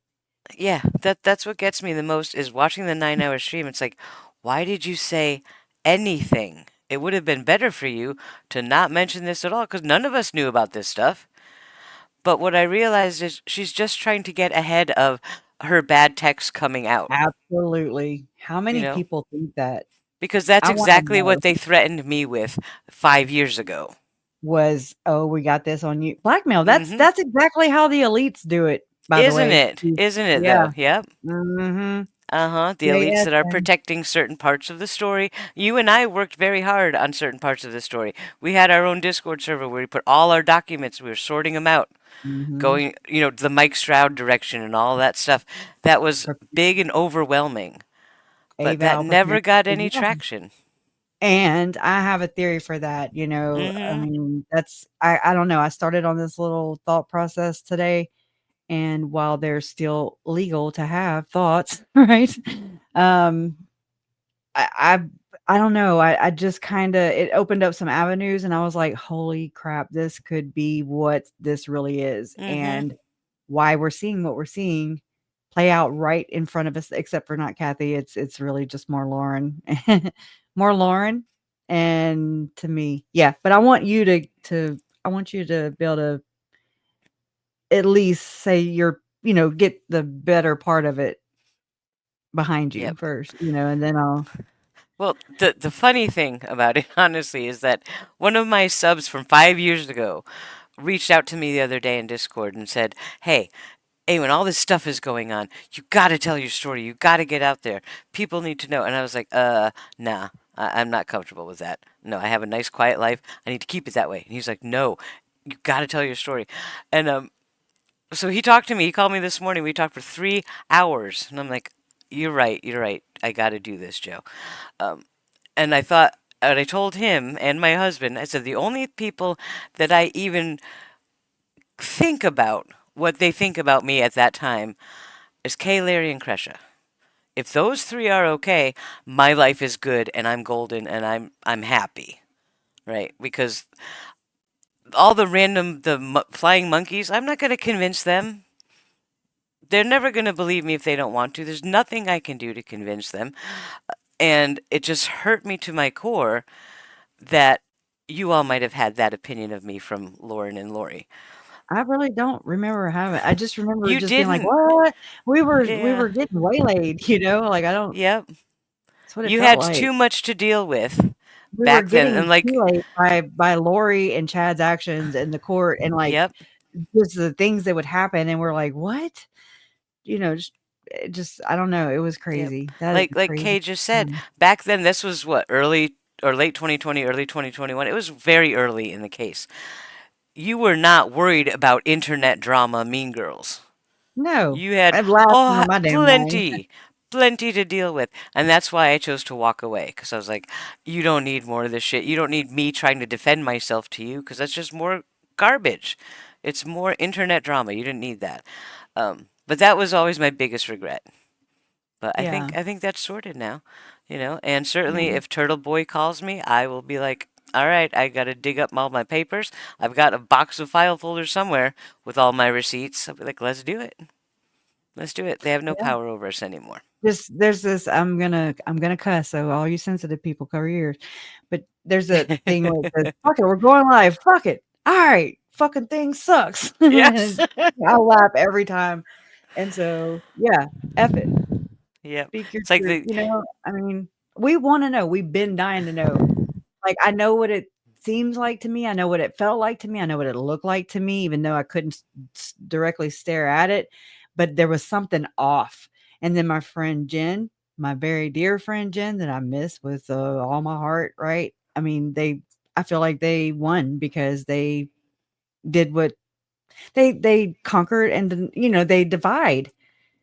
And I couldn't help her, and I mean, she got hacked, but then Lauren claimed she was hacked. Was she though? Because it sounds mm, like I said this earlier, like, it seems like kind of the same pattern with Christina, if I'm just gonna hypothesize here, where you claim something happened to you, like stalking and or hacking, and then but something is actually happening to people you want out. right. And so it's like a twofer, you know? Yep. That I was like, "Whoa, that kinda that matches, that aligns." Mm-hmm. I hope that's not true, but it really, really feels like it is, and it really, really maybe. I don't know. Yep. I don't know. I hope not, Yep. but Yeah, we kinda someone in already know. chat says that Jen is living her own life without any of this YouTube drama. She is now, but there were Mhm. times when she would call Kresha and me middle of the I mean, night, it's all upset been with this stuff. This stuff is really hurtful. I Okay, mean, we're I've not removed myself because I feel like I was bringing pain bringing or more of it. Yeah. yeah, like anguish. I was like, "Oh my god." I know this is horrible to liken it to this, but it's like an STD or something Mm, where you're like, "Oh my god, I can't help you," but it's invisible, but, you trying to help the person and you don't know how, but you feel like you're responsible for what's happening. I mean, I had nothing to do with it beside again, all I gotta do is be related to Lori and Chad, like this yep. case, and that's it. Yep. So, Jen had she's the only person and I didn't ask her to do this, which is even nicer. It's even more genuine. She was the only person I could talk to.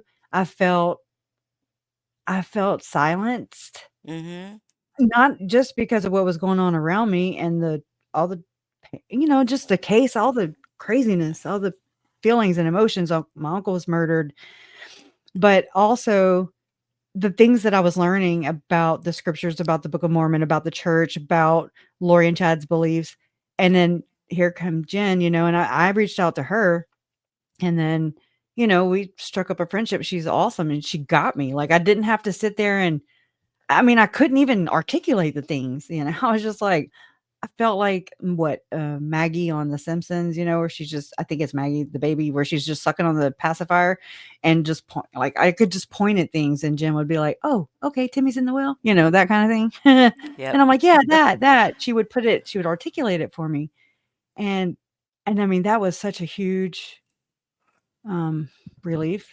Yep. And yeah, just like she got me and she wasn't ignoring me like, everybody else, it seemed, well, Mm-hmm. that's anyways, that's speaking authoritatively for sure on this case, especially when I'm trying to form the words, you know? But she was a big help and relief, and I hated to see that happened to her. I still don't know what happened. I have my assumptions, Yeah. and I don't know if you know anything about that, but I don't know exactly what happened. Certainly, her and I did some work and had our suspicions, but nothing that I can bring as evidence. But she worked through a lot of it. I think she's probably still going through a little some of it, but she's so. I just love talking to her. She is so wonderful, and the fact that she's yeah, just another pawn in another their play, yeah. is awful. Oh, Someone asked me in chat about the comment I made about the sale of Chad's property. Now, what you'll did you? probably need to do is go back and look at Lori Hellis's videos herself because I'm hearing this second, third person. But you know what? Whatever. If they can throw out lies and rumors, so can I. Huh. But go back and check. I believe Lori Hellis had some comments about Kay's reaction to that were Oh. extraordinarily unkind. That's Oh, all where I'm she gonna say. said yeah, she's like, "I don't care Yeah. what."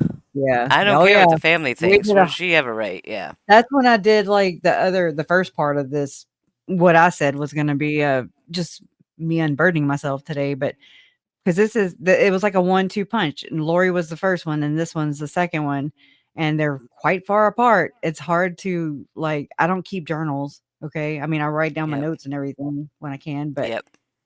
I mean, it's a lot to keep up with. And that also means feelings and stuff, and I don't I'm just like, Yeah. "Whatever." I kinda let it go or I bury I don't know what I did with it. It hurts still if I don't know. Mm. Just I know it was a lot of dumb fuckery Yep. and mean girl tag teaming shit and a lot of threats, and it was unnecessary. It was Hmm. wrong, and it's reminiscent of what is happening right now today. Yep. And the only way to stop it going forward is to be like, all right, let's tell our stories. I'm not the Take only the one. power back. I'm Yep. not the only one out there, and people are going to tell their stories when we feel safe enough. And honestly, between me watching your live and Turtle Boy's lives, I felt safe enough to come forward. I'm And glad. we got to do that to stop them from doing this to somebody else. Yes. Don't silence, it breeds victim, you know? Mm-hmm. I remember, I don't know if this is original, but I mean, I didn't get it from anybody, but I said it one day. I was like, to turn and look the other way is to silence another victim. And so if I look the other way and pretend I didn't see something going on, doesn't mean that it's not happening, it's not going on, it's not bad. And, it just means that I'm choosing to ignore it. And I can't, I couldn't have a clear conscience if I did that. So if I look the other way and pretend it didn't happen, that's silencing another victim. Look, I just saw mom's name. Yep. Kay Woodcock spoke about Lauren tonight. Turtle boy. Oh, also, All Eyes on Delphi. No, I'm not referring to that. I don't know what you're talking about. So, no, that's not what I was referring to at all. Just to I clear that up. followed Lauren's reporting on that and came up to a whole opposite conclusion, but I have a theory for that. I have a little, that's what I'm gonna share later. It's interesting. Yeah. Well, I've been out of the loop for 5 years, so I got a lot to catch up on, but I'm thinking I'm just gonna go do my normal Trader Joe's run and crochet a blanket. 'Cause I'm happy with that life, man. That's a good Right. life for me. It's Yep. less drama. It's no drama. And Yes. this is another thing right here. Duty Ron. I mean, he's never been in my chat and supported me. Just letting you know. I Yeah. don't know if anybody noticed, but whatever. Again, the sun comes up for everybody every day. Okay. I used to watch Duty Run faithfully. He used to say hi in my chat once in a while, when he first got started, 'cause I was here before he was too. I'm an old hat around these parts. Look, But I cannot understand how he can just dive into this full-throated support for Lauren without no thinking fact it check. through. Right. Think it through for No a bias. second. Look at the court. The court audio's out there. Jay for Justice had it. That's where I listened to it. Jay had the best audio. I know. Go listen to what the judge said. There's your answer. The judge told you this was not stalking. That's it. That's it. The judge said it, I'm not me. glad. So, Oh, exactly. And so I actually saw one of their mods Friday night after mine ended. I was like, "Oh shit, maybe they're snarking back at me," because they plowed right over me. But mm-hmm. and I'm saying that I'm not trying to be bitter about it. I'm not saying it because of that. I'm saying it because it needs to be known. Like she pretends to be victim oriented. I'm not a victim, but I'm a family member, but I don't count. I'm not victim enough for her. You understand? Right. Yep. She couldn't do nothing with me. Mm. So, I mean, hopefully that's when my Well, RBF, my resting bitch face kicked in and maybe it can I scared her. tell I you don't know. something? I'm going to Yeah. tell you Yeah. something. And I don't want this to hurt you because you know how I think of you. I think you are just Mhm. the cat's ass, and there's nobody I'm better than open. Kresha. But way, way, way back, I think before or when you and I had just started talking or just connected, someone from that Facebook group, Leanne Yeah. Hicks and Yeah. Colette and all of those people, there were That's True two Crime of them. Underground. Yeah. I Yes, was in that all of one. them. They reached out to me, and now this was I don't know if they were with Lauren or if she was in that group. I had so many group texts going back at the time, He was uh, all in all of them too. but they told me that they needed me to get close to you so I could keep guardrails on you. Mm. And Yeah, and I can sense that. I'm like, Not from you, but I sensed it from them. yeah, yeah, and I was like, what did you just say to me? That was Oh, kind of my actually, answer. Like, you excuse just me? brought that up. You Yeah, I have saved I have not deleted any text conversations since this beginning of this case. My phone is, just bulging. It's bursting because, yeah, I got a good ass chewing or, I don't know, setting me straight, I guess, whenever I was bucking out against this one right here on the Yep. screen. Yep. But I mean, so from day one, there have been people trying to decide who has to be quiet and who doesn't have to be quiet. I forgot. So uh, we've all been Wow.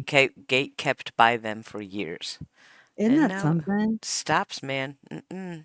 it's like, come on, control freaks. Like, that's what Lori is. That's what Ruby and Right. Jody are. And it's like, what the fuck? Yep. Um, yeah, I know, I'm not victim enough. I gotta be a better Yeah. victim. And Yeah. And that's she's kind of up the here name of the crying, game. and Lauren's And up here crying coercive control. I'm like, woman, yeah, you do right. not understand what that means. Good Lord. But, Yeah, I have seen her ignore your comments in chat until you do a super chat. I've seen until I that. do it. And I've I'm seen like, that myself. Imma make her say my name. Mm, My family would be in there, Jerry, Melanie, my mom, Larry, and I'd be like, "Oh, I'll make her say yep. my name. But Look, they look, Miss didn't give you Triangle." the platform. You were trying to do so much good. Remember you wanted to do that mental health awareness month thing? Yeah. And you had talked to me, and I was like, That was a let's long do it. Let's time. do it big. But they were pushing you down so much that you're just like, Mhm. I give up. Man, these people won't stop. They will not leave Right. me alone. And And I and also felt ugh. oh, go ahead, I'm sorry. No, I'm just sighing in disgust at how much good we may have wasted by kowtowing to them. Or at least me, not you. Yeah. You didn't kowtow. I Or kowtowed. being yeah, it's like, I wasn't worried about all that, like, that was not even on my radar, Mm, like, any anything close to me was not on my radar. I was looking at the bigger picture. I was mean mugging the church, because it was really weird and odd how it responded and or didn't respond. All of it yep. was super weird, and so I was trying to learn the structure of it, like, what president? What are you talking about? And it's just a total culture shock, and, I mean, I'm glad I did what I did. Nobody else, I would say on either side of the families have done it. Some of them belong to it. Yep. Some of them are mad because I did. Some of them, like Nate, he has not interviewed me, Yep. and, I mean, he's like, "I wanna interview everybody," and I'm like, "Bullshit. Mm-hmm. Bullshit, because you look the other damn way. Why? Yep. You don't think I can, Figure that contain out. myself?" Yeah. Uh-huh. Like, I mean, come on now. Yep. But it just is hurtful when you're like, I have been and I'm just stating a pattern that I continuously went through, felt, experienced. I was ignored. I was not visible. I did not exist. Mm-hmm. I I don't know. I felt like I ruined their day, when I'd show up in like her lives or and I'm just like, God, I'm just sharing. I'm sharing the information here. This is what I know. This is what I know. Unfortunately, I know it by heart. Yeah. And I And want to help. they did that, and they'd be like, "Oh, it's just crash up. Where's Kay?" I was like, Yep. "Wow, Yeah. wow, Fuck man. y'all, fuck you Yep, is what I'm saying yep, because wow, you know how that feels? I always just kind of tucked it away because like you can't, Lord help them, you right." They know. don't know. They don't know. They'll never No, understand that. or they do and they don't care. So Well, it's yeah, like yeah, I'm I'm nothing but a stepping stool to these people who yep. have stepped over my head, on my head, teeth on the curb type shit, Mm-hmm. like, and then kicking dust the whole way, ignoring me the rest of the way, and then smooching up to my parents and then calling my parents mama and pawpaw. And Oh, I'm just like, what the fuck is happening right now? Like, that what made is me actually sick to my happening? stomach. Single white female, Mm-hmm. that kind That of was awful. energy. It Yep. was. And it's just in line with her just the other night comparing herself to Charles and Tylee. Like Yep. you, Oh, that's there, bad. Like, there's a don't do tone deafness that you cannot describe with this woman. no. You know? No, there's a do whatever to me. Do whatever to us who are still here. Beat us up, kick our ass, but you're not going to victimize the victims Yep. that you make money off of. You make your livelihood. She's done warped into them, okay? She's Right. already morphed into them. Huh? Yeah. And Oh, I she's thought that crying was in her mom. I live was like, stream. "Where'd your mom come Oh, from?" is she Your there? voice. I don't know. Mom? Anyways. But Lauren is in her live stream and crying about Christina trying to re-victimize the victims. I'm like, oh no, honey. Yeah, That no, is not ma'am. Christina. Look in the mirror. Every accusation is a confession. Period. That's it. Yeah. I mean, she's unraveling. It's gonna unravel. It's not doing it quite as well. I mean, I don't know. Did she buy her subs? I mean, that's a legitimate question. See, I know nothing about. I didn't know you could buy subs. I wasn't in that I've part heard. of YouTube, I guess. I've heard. I can't afford to. I've Yeah. never. I've been honest here. The most money that I have had, and it's because my community pulled together and really tried to take the weight off of, just the pressure. It's Right. Jason's on the fixed income. I'm not gonna go into all that because I'm not Yeah. pitying myself. I'm just saying, my mom, yeah, I've gotten this one too, well, Kay can pay for it. She got the $1 million. And I'm like, that's not how this fucking works. Oh, Okay. I goodness. don't like go, hey, mommy, can you pay that's not how this works. So it's like, anyways, it was just beautiful in my community to pull together, and a couple really, big donors. They just, I don't know, made it great. And I got $2,000 in, one time in 1 month with it all together. Nice. And I was like, oh my God, yes. Like I don't have to like freak out or fret or worry or Yep. in a foreign place by myself, while my moderator decided to wage war on me. And I'm like, oh shit. Oh no, what the hell? I mean, it was Yep. crazy. It was coming from all sides. And I was like, I don't know what ends up.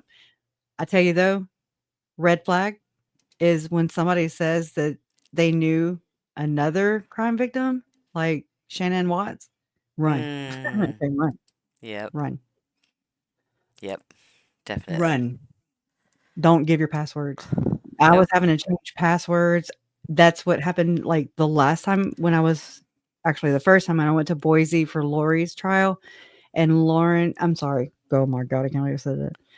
Jen and Michelle Jen came, got me, and she brought me back to their house in Salt Lake City area, and I did a live stream, and that's when I found out my mod basically sat there and watched as I couldn't slow the chat down. As you can see, I still Oh. can't.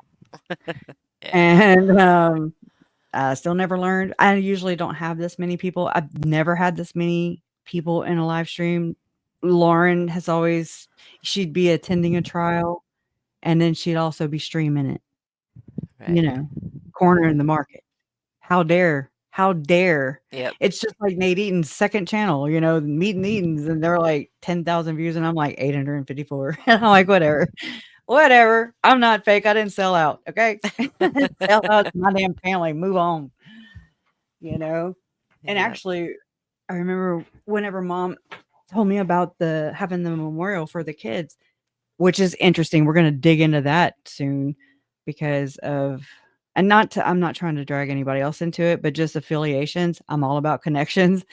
And yeah, I have some, I was already sus, but Right. now I made a few more. But anyways, before that memorial, I was like, Mom, two things. I was like, can I be only one that films it or, streams it? And the other thing is, can we not have any goddamn Mormon blessings, please? Yeah. She was like, oh, I didn't even think about that. So I got one out of the two, and which was no Mormon blessing. So that's a win. That's a win. Yep. Yep. The other thing is just, I don't know, par for the course, and probably something my mom didn't even address. You know how people are. They're just kind of, or at least these people, I'm just going to say, they Yep. just kind of show up and tell you what they're going to do. Or, they just, I don't know, they kind of interweave themselves into, like, I don't know, Whatever there's they different need. things. Yeah. Yeah. They And decide act what like they they're need and then helping, go though. for it. Yep. But act like they're helping. Yeah. Goddamn Mormon blessings. Yeah. Yeah. That's what got us here in the first place, man. Yeah. I Yeah, mean, if Mormon you're blessings. hiding the fact that you're LDS from your chat for years, Yep, and while still I covering believe. a murder founded in LDS religion culty things. That's a problem to me. And that shows that you're willing to put your faith on hold to chase the almighty dollar and to go after Yeah, the victims' families in order to make yourself look better to do that. and And to that, make oh, us and to put instill fear into us, mm-hmm, obviously, right? That yep, was a yep, theme that I've been kinda noticing, mm-hmm, like, scared to even speak out, and it's n she does not own this goddamn case. She does not own this community. She does not own my channel. nope. She does not own me. She doesn't you, any of us, Nobody owns this even case her gems. except the family, right? But I was here Um, long before Lauren was, so girl, shut it, it's you like know? it's weird, and but there's this underbelly that people don't know about even, I don't think, and I'm just like, I've been disgusted. Like, ew, that's CrimeCon, give it up already, please. Mm, Like, that's setting the stage, I think, for the norm. Like, I understand it's interesting, but there's gotta be some other way to do it where it's not like fans right. and what obviously a place where Lauren likes to go tromping around, you know, and ruling the roost, it seems.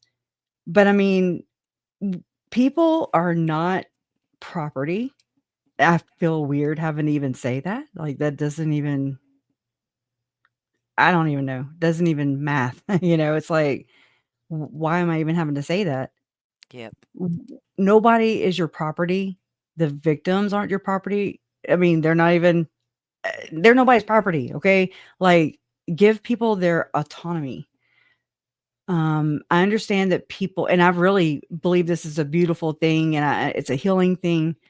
I believe that people kind of interconnect, you know, they can link up to something and share um feelings or an experience that maybe that victim experienced and then they experience so it like bonds them, you Right. know, they Yeah.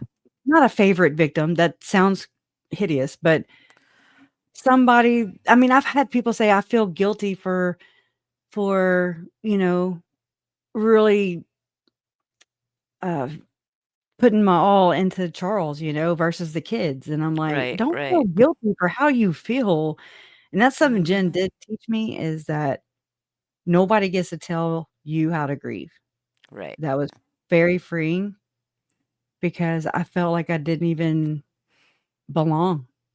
Well, especially here in this public setting, you feel like you need to grieve publicly the way everyone expects you to on YouTube, because they're going to yell at you if you don't. Mhm. That's not okay.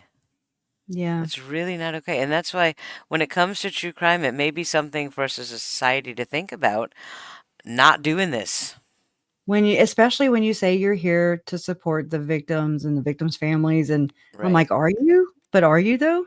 Mm-hmm. D these are okay questions to ask yourself, like, it's okay. Just be real with your when you answer yourself, be sure you're being real, Yep. because if not, you're gonna end up in this circular echo chamber that Lauren Mm-hmm. preached about. You know, there were several of videos that I thought might be a little controversial, and so what I did first was I sent them to family members who were be impacted by it, and be like, "What do you think of this? Can I run with this, or do you not like it?"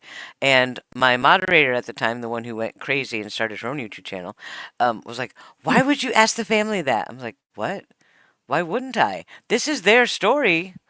Of course I'm going to ask them if they're comfortable with this, and if they're not, I'm not putting it up." Like, Mhm. you don't need their permission. I was like, no, I don't need their permission, but I want it because it's morally the Right. right thing to do. And it just makes you feel better or Right. whatever. I mean, maybe it didn't because it didn't do that for Lauren Yep. and Lauren, in my Yep. opinion.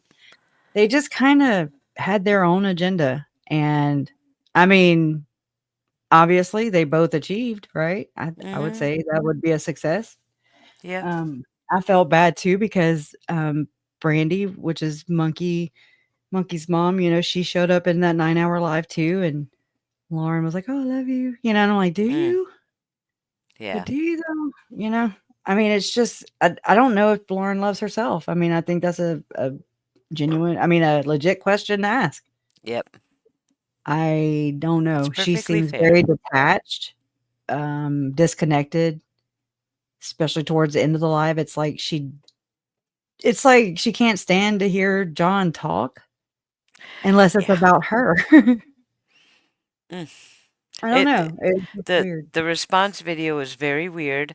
I felt very uncomfortable watching their body language. I'm not a body language expert, but just looking at them was like, uh, uh, uh, it just felt weird. And certainly the gaslighting was beyond the pale.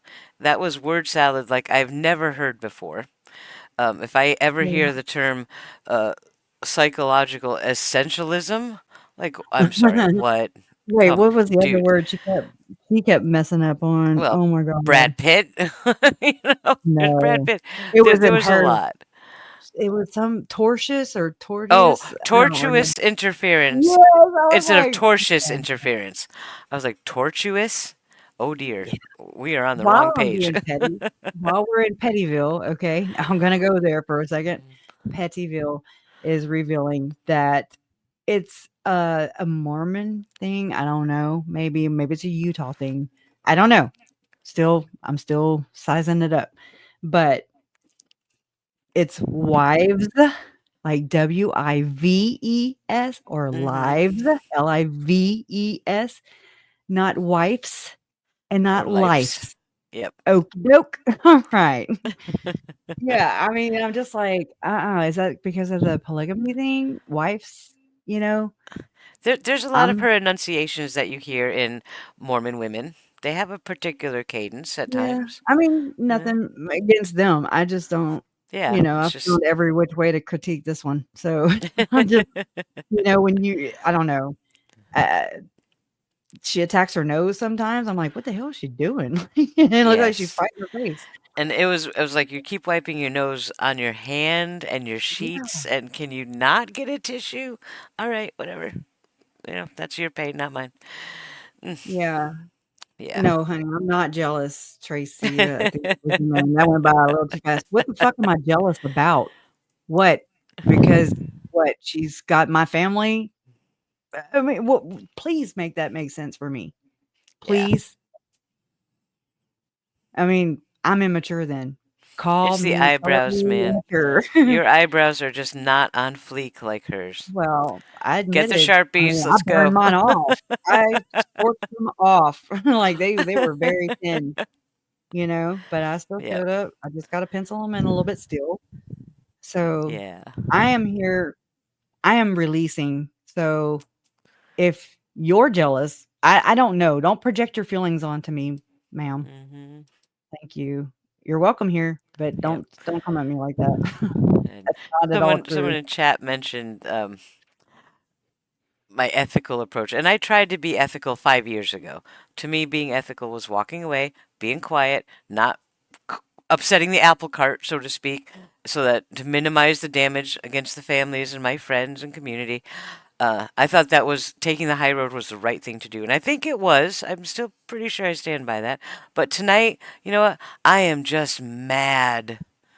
And if I Yeah. want to laugh at her stupid eyebrows, I'm going to laugh at her stupid eyebrows. Mhm. I am Don't put 54 it years out old. there, boo. I am too old to be that nice anymore. You know? I mean, it's just whatever. I mean, don't be a bully, Right. don't exploit my family. Don't talk about jealous, okay? She is literally turning into herself into murder victims that she covers and claims to care about. That is some type of psychotic, okay? I'm not a doctor, and neither is she. Yet she drops her husband's credentials saying All the that, time. "Well, Yep. he's not here and I can still diagnose." I'm like, "No, neither one No, of you you can." cannot. Right. That's not ethical. Yep. So, whatever, they're burning their own woman down, and it sucks Yep. to watch, but, it is what it is, and so, I again, they're a subcategory under Hmm. the crime at heart, the victim at the heart of this matter. Yep. And I think The people will rest of it start to is see just that the if they rest is just listen. symptoms. Sorry. Yeah. If they listen closer to what they're saying, like Dr. John, you and I talked earlier, how Dr. John admitted that Lauren's behavior was so terrible, but don't judge her by that. Judge her by her art instead. It doesn't matter Yeah. how terrible she is privately. Look at her art. That's a big admission. That is a huge admission. and an excuse, like, to allow her to continue on with the bad behavior. What do we do about the Cox family and everybody that, Melanie Gibb and all these people that enabled Lori and Chad to have so many victims in such little bit of time? Can I ask you a question? You might not want to answer on camera, and that's perfectly fine. Just, I haven't got to talk to you for so long.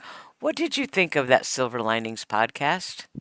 You don't have to answer publicly if you don't, but I'm like, I bet we I felt don't the same mind. about that. I don't mind. It's again, I respect their belief system. However, I don't respect excusing it. Right. I don't respect their tone deafness also with, this side of the family who were the victim. It's like Tylee, we don't like, I'm not related to Lori that way. She was my Right. aunt by marriage, like her family she and two members of her family and maybe more. Okay. 2 to 4 ish, probably more, I would say, in my opinion, allegedly, waged war on my family. They did the silent treatment. They turned the other way. They allowed her and Alex to they called Alex a fucking hero. Yep. Like, what? You don't have to see evidence. What are you talking about, freaks? Like, you don't show up to a gunfight or to a fist fight with a gun or a knife or more people. You don't do that. And like it's like they didn't even know, and we didn't even know that there was war being waged. You understand? So it's like, oh shit, okay. All right, we're doing weapons. Okay. Like you don't even know a war is being waged, and they're covertly like sneaking around and plotting and just creating chaos and confusion. And I think that's part of what helped them go on so long too. I think that had a big helping hand, just to make everybody confused or maybe drained. I don't know. I believe Stacy Cope, when she wrote in that report Yes. that, or Steve Cope said that, she said her family was a psychological hornet's nest. And I mean, that couldn't be more accurate. I believe. I mean, I met these people and they think they're better than me. And they think they're better than you because they're the top 5% and we're not. Yep. And that's another problem going into this. But I just thought that, I saw Court TV when Adam Cox and John DeLynn. And I mean, I was like, oh, yeah, because they went toe to toe. And I was proud of John DeLynn. It sucks to see that happen to somebody, a true believing person or Mormon, or in this case, Mormon, like be met with and how it amazes me how they compartmentalize, I believe, and say, oh, no, that's Chad and Lori's just crazy little cult. And I'm like, are you high? Because this is like, no, but whatever, I mean, everybody has their own journey, and I respected them for that. But when they did the whole, we're going to shut our channel down to start, they created a AI conversations with dead killers or something, where they God. would interview. Oh yeah, you didn't know about that? No. Yeah, and so it's basically AI, and they ask the dead killer, Alex, and then they were gonna No. make a show out of it, because, opportunity, Oh shameless my plug. Lord. So Alright. let's say Charles Manson is resurrected. Isn't this kind of necromantic, a little bit necromancy? It's something like Yes. that. It feels really bad. Yeah. That feels bad. Ugh. It's like, and then how do they think this is a good idea for this side of the family? I understand you miss your nephew and you miss your brother. I can respect that, but can you just keep it over there? Yep. Like, can Yep. we not make some public and then make money off of it? And then, like, Yeah. what is going on? Well, see, I thought it was just as bad. I just didn't like the title. I was like, silver linings? There are silver linings to these deaths? Are you kidding me? There's not a silver lining situation. That really bothered me. I had no idea about the AI dead people thing. My Oh, yeah. God. Oh, oh, That's what that's they're scary. left with. Well, Goodness. so True Crime Sushi is, like, explain to people how in true crime use pics and words like mama and papa to create, uh, Hmm. hate discords or something maybe with your mom and Larry. I don't think people understand. I don't know about this. That's why I was like, I don't remember. I remember discords, but I really did not know how to maneuver around in them. There were a Yeah. lot of platforms I was learning at that time, and I was like, I don't know. I I was think it's more because we didn't have any of them in my Discord channel, and you weren't in there with them. I think I think it's I was in Kathy's. I wanna say I don't know. yeah, I don't know. yeah, but I I liked it, but, I also had my mod who was the one that ended up dicking me over while I was mm, attending my aunt's murder trial, by the way, just saying, and, she would micro organize anyways, it was I was like, "Whatever, do whatever you gotta do. I don't know. I'm just coming here and visiting," like, yeah, I'm not an organized person, obviously, or I'm just more, relaxed in that area. yep. I don't know. I wish I was And more. someone else in chat asked if I have a YouTube channel. I do, called Awen Reese. You can find it. It should come right up. But it's all from 5 years ago. I stopped doing YouTubes as a result of the harassment I received from Lauren Matthias and Lori Hellis. So I Yeah. quit Do you YouTube. want But how much can you elaborate on that? um, I mean, I could Without give you being all the intimate? details, but we'd be here for another 2 hours. Basically, they took information from me, um, even though it was not supposed to be made public, and they ran it public on their channel, even though that was a huge violation of a lot of things. They should not have done that. That was in regards to Lori Vallow's competency hearing. They also That's went on a ridiculous. public smear campaign saying that I worked for Mark Means and I was trying to kill or trying to help Lori Vallow and all kinds of absolute nonsense.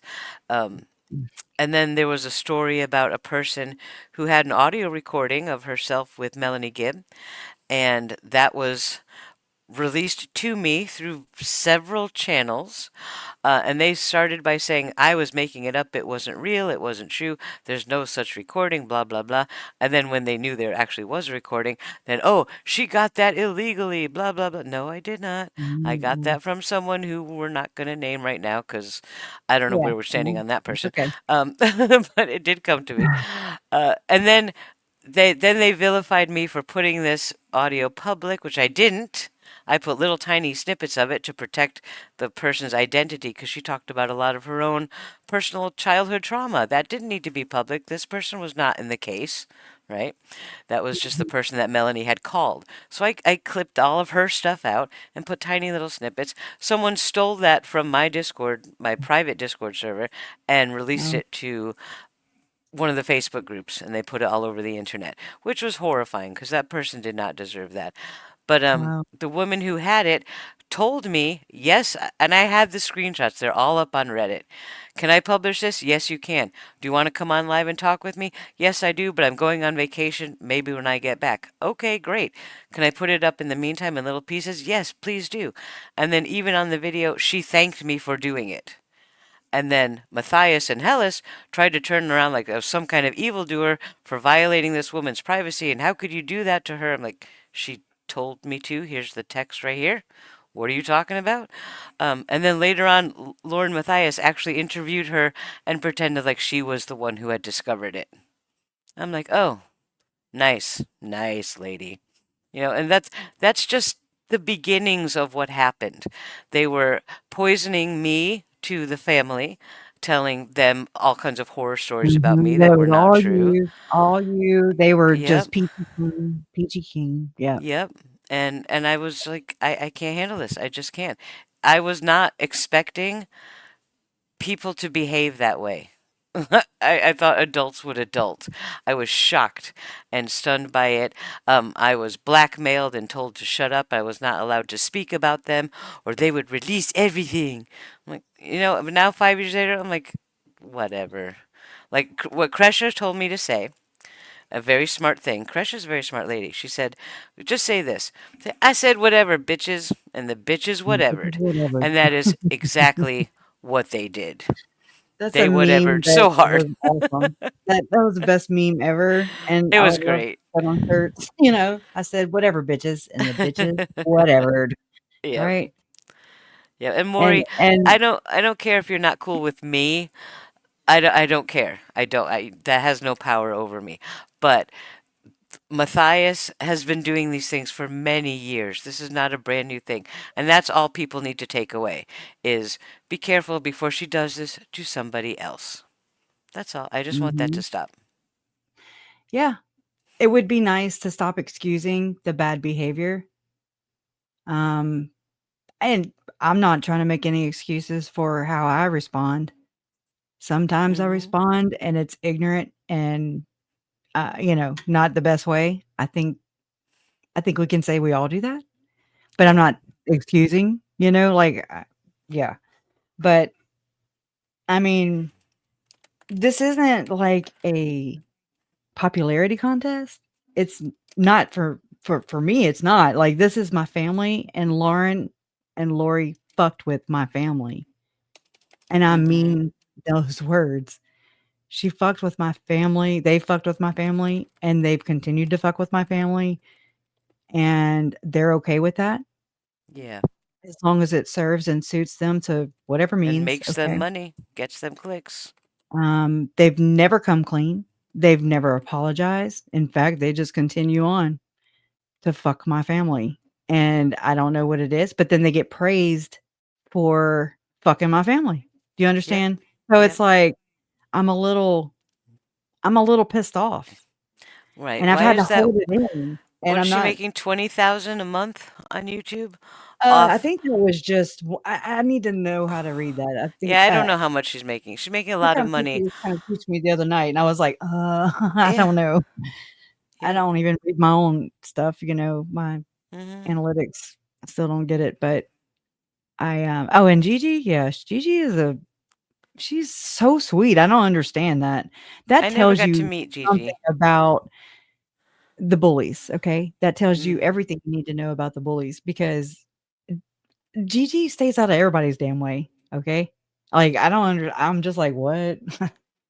And I feel bad because she's taken the moral high road. Yeah. She has. It's But not I mean, easy.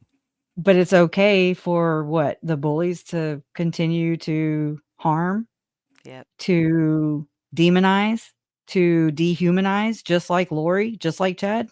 Get out of here, you know? Hmm. I'm good. Like, that's why we're here. And Lori and Lauren are just symptoms of why we're really even here. And so they wreak havoc in this community. At least that's been my experience. Yep. Yours may be different, and I respect that, but I'm just asking, will you please respect mine and, our families? Can we just, like, be without being judged, um, on the same level? It's like, it's not the same. It's not the same. Hmm. I don't care if you're Lauren trying to reincarnate into the victims, okay? That's disgusting. She's Right. disgusting for that. That her whole brand it stands on that.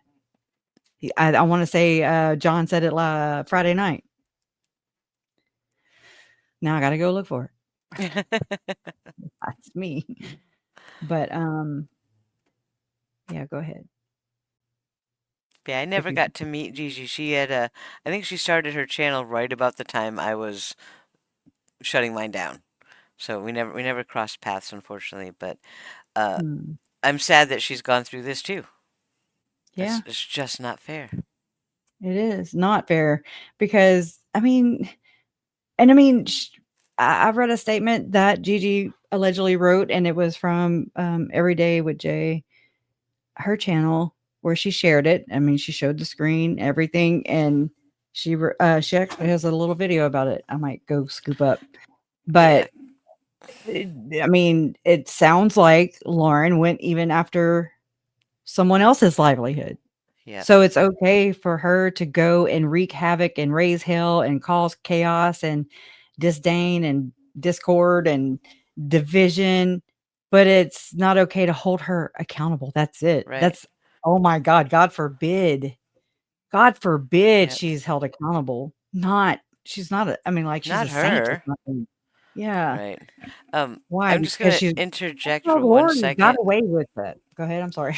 No, Go I'm on. sorry. I don't want to do this because I don't like to address trolls, but this K-Lou person, K-Lou, what are you talking about? I didn't say the words put hands on someone. I don't I even know think what it's that on means. I you. think that's a kid thing. She's Young I people think say it's that. I don't say me. that.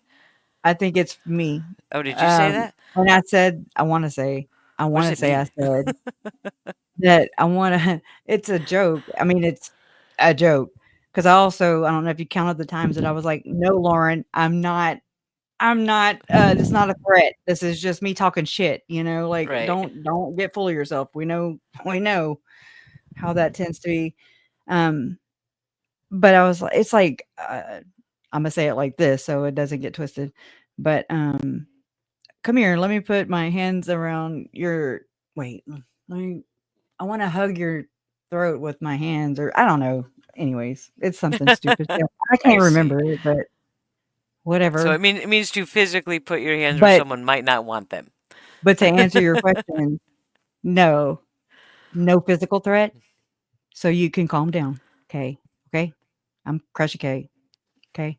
We're too old for Okay, that, man. We don't do that stuff. We yeah. don't do physical fights. That's crazy. That's aggravating. Good It lord. is. It is. It's And now just a lot somebody of did ask a nitpicking. really good question in chat. Mhm. They asked if I thought maybe Lori Hellis had been influenced by Lord Matthias. That is a good question. I You have have a thought that because Lori Hellis and I were fine. We were good. We were talking every day and on the lives until she met Lord Matthias.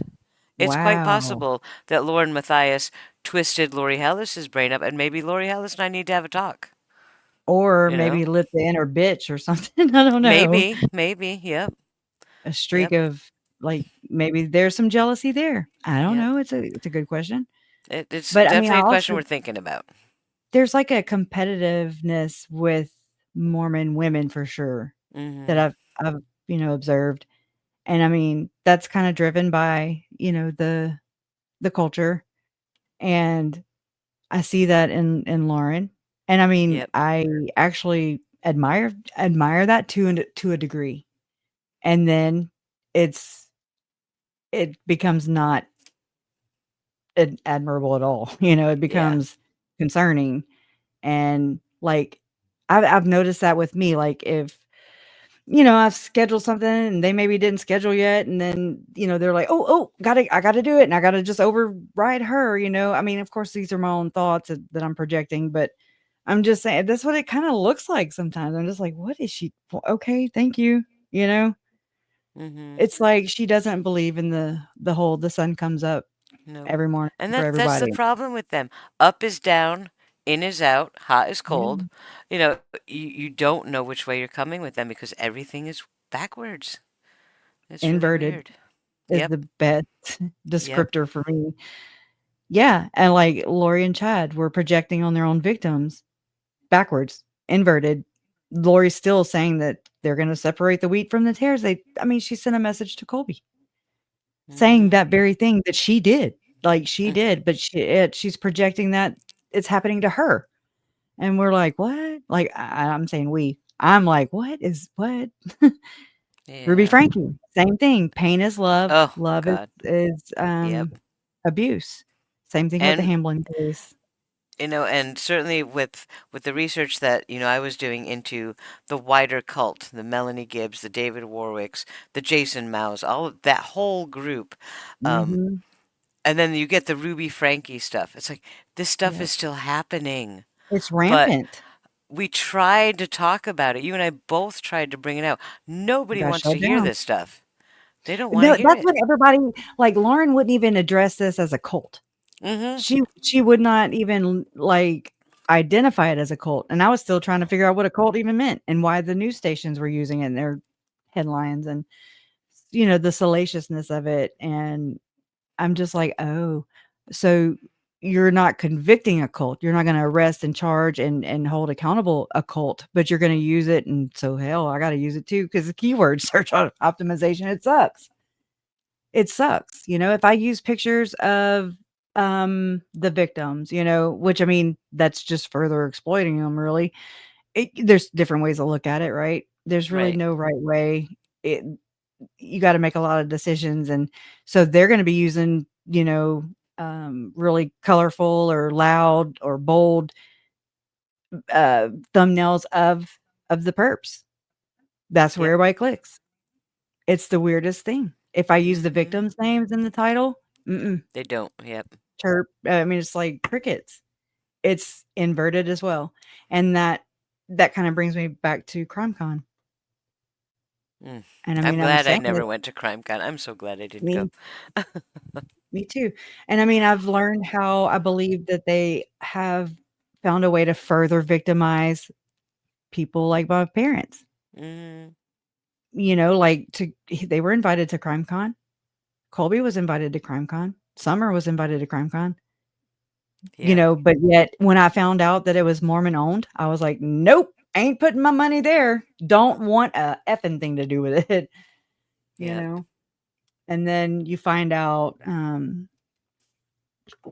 like, Lauren, and this is just my conjecture, Lauren got an award. I don't know what it is because I didn't go check, okay, 'cause I don't really care. It's the principle that it appears, because I followed her, reporting on the Richard Allen, Delphi case, and I'm not trying to start a war. I'm just saying what it looks like from right here, Yep. and this is coming from somebody who my aunt is a freaking murderer, okay? I'm just saying, I understand what that anyways, I'm just saying that I followed Lauren's reporting on it. Nobody else. I didn't really follow it before then because I couldn't. I didn't have the brain capacity or emotional capacity. And then I started to kind of notice when things were dying down, with the cases and everything on our end that um Lauren was reporting on it. And then I was like, "Oh my god, I think these are like these crimes, these girls, the way they were handled and treated and the whole thing around it, all the people, the investigation, alleged investigation, it looks so botched and so one-sided and just, "Oh, it got burned," and, "Oh, Mm-hmm. we found this in the bottom of the filing cabinet." I'm like, "Oh, really? Wow." It's just is so convenient kind of and narrative fitting. You can paint things a different way just depending on who the storyteller is. Yep. I mean, Lauren had us believing that she was a victim. Like, For I about mean, some of us 15 who just minutes. wanna yeah, who wanna Yeah. lend credibility to somebody who's acting like they are, in turmoil and in pain and crying and, you know, I mean, anyways, I wanna believe victims, and I don't wanna let people like that ruin it for victims because that's kinda Yep. what happened. And I've seen that a lot in the ritual abuse area or arena, and it's pretty disgusting because when people say, "Oh, they just want attention. They're just jealous. They just want money." And I'm Yeah. like, "Okay, what are you even saying right now? Yeah. Well, Lauren, I if guess you're we'll ask listening, for it." if you want money and you want lots of followers and you want fame, just be nice. You can win as many or more friends by being nice instead of being manipulative and harmful. Why don't you try that for change? Mhm. It Yeah. might, it might work. It could work for you. It could. If she woulda just said, "Hey, I'm sorry. I've had a lot of lapse in my judgment. I don't know, whatever. I'm under a lot of stress." Anything, anything. My dog ate it. It would have Yep. worked, probably way better than any of this, and it would have been private. Yep. And, because I We can believe that all we hold to our forgive word. somebody getting mad and spouting off in a private text conversation. I Yeah. think everybody can relate to that. But when it's systemic and patterned and constantly repetitive over at least 5 years that we know of, and then you take it on a live stream like that, that's not the same thing. That's not having a bad day. Especially when That you is claim to be not. victim oriented. That Yep. is a lie. Yep. That is not defamation. That is a lie. That's my experience and is a lie. That's misrepresenting your brand. Yep. Right now, for sure. That is my opinion. And anyways, this is Lauren eating mom's spaghetti. I mean, mom's potato salad. And if you know, you know. I mean, it's just a cinema picture. That's all. I'm so sad I never got gumbo. Kay always said she was going to make me a pot of gumbo. I never got Yeah, gumbo. it's so Oh good. I well. miss it. I bet it is. I bet it's the best. Yeah. Anyway, I but I just need to go to bed because well, I I'm an appreciate you old coming person now. on, like hashing this out. I mean, if you remember more or whatever. I don't know, because it's a Yeah, lot to it's cover. all flooding back to me. It's still only been a couple days since I've been wrestling with it, and I know there's more. And I'm still watching everything. I'm watching everything I can find on what's going on because this is Yeah. crazy. But I'm so glad that you're okay. You're okay. You're watching it too, and it's certainly forefront on your mind. But you seem really good to me, Crusher. You seem strong and focused, and I'm so happy. And if you're never okay, you always call me. You know that. Oh, I You know appreciate that. that. I appreciate you being human. I can, I can That's all I we can got. identify with somebody just being themselves, just being real Yeah. and human. Like, I can get around that. I cannot get around somebody smiling in my face and then stabbing me in the back. I cannot. I Yep. don't, It's it's not okay. anyway, I appreciate you coming on here because that also shows that you a big girl. No, I'm just saying it shows that you're the bigger person. I respect you a lot more. I I mean, think. again, we all make choices. We all won't make the best, right? Or we wouldn't Yep. have jails and courts and what is it? Moral crusades. Okay. Yeah, moral We crusades. wouldn't have that. Yep. We Well, it wouldn't was have the one court of thing, appeal 5 years prisons. ago when they were hurting me to run away. But seeing what they've done over the last 5 years and that it's still hurting you and your mom and your dad and all these people, I'm like, no, no. Now I'm mad. Now I'm going to stand up. And if I have to go all over yelling about it, I'm gonna. Because this Yeah. stops now. It stops. Yeah, it's got to. It's got Yep. to. And that's by not being silenced by bullies. Yep. Okay. And I'm yelling at myself, because it's like, it just I don't know, you become paralyzed, I Yeah, did. you I do. became kinda like, "What do I do? I don't know the right way to move." My parents like them. Yep. They seem that's what I said in that live stream that night. You were I'm in like, a rock "Well." and a hard place. What were you supposed to do? Yeah, and I was like, "Okay, well, me and Lauren disagree on a lot of things, but she's been good to my parents, at least I thought, okay?" Mm-hmm. And, and that turned out not to be true. So, I mean, what does that say for Yep. Lauren? What does that say about Lauren? That says more than it Who says knew about that? us. Yep. You know? Like, I Mm-hmm. put my shit to the side to Yep. just and main in that and Janice, okay? Like, and so that was kinda intertwined, so I was kinda rehashing how she dressed up as Lori, on Mm. Halloween in Oh an God, orange that was jumpsuit, awful. and then she uploaded the damn pictures. She looked just like Lori, and she really liked to brag about that, and then, yeah, she asked me to Yep. take her picture down 'cause I, kinda incorporated it into my video. I'm not a damn videographer. This is not what I do. I was just kinda slapping things together. Good God, it was horrible back then, my videos, but I mean, just the audacity, like, hindsight, when she asked me, like, "Why do you have my picture up?" And I was like, "Oh, I'm sorry." Like, I didn't mean to step on anybody's toes, and I had I known what I know now, that you can incorporate things as long as you add to the artistic value of it or whatever, technical shit. And, But when she was like, and this is Janice I'm talking about, when she Right. Facebook me, message instant whatever, Facebook Messenger, and she was like, "Oh my god, why'd you use my picture?" And I was like, "I'm so sorry." And, I told her what all I was gonna have to do to remove it, and she was like, "Oh, it's okay." And she said that I do look a lot like her though. And I was Oh. like, "Okay."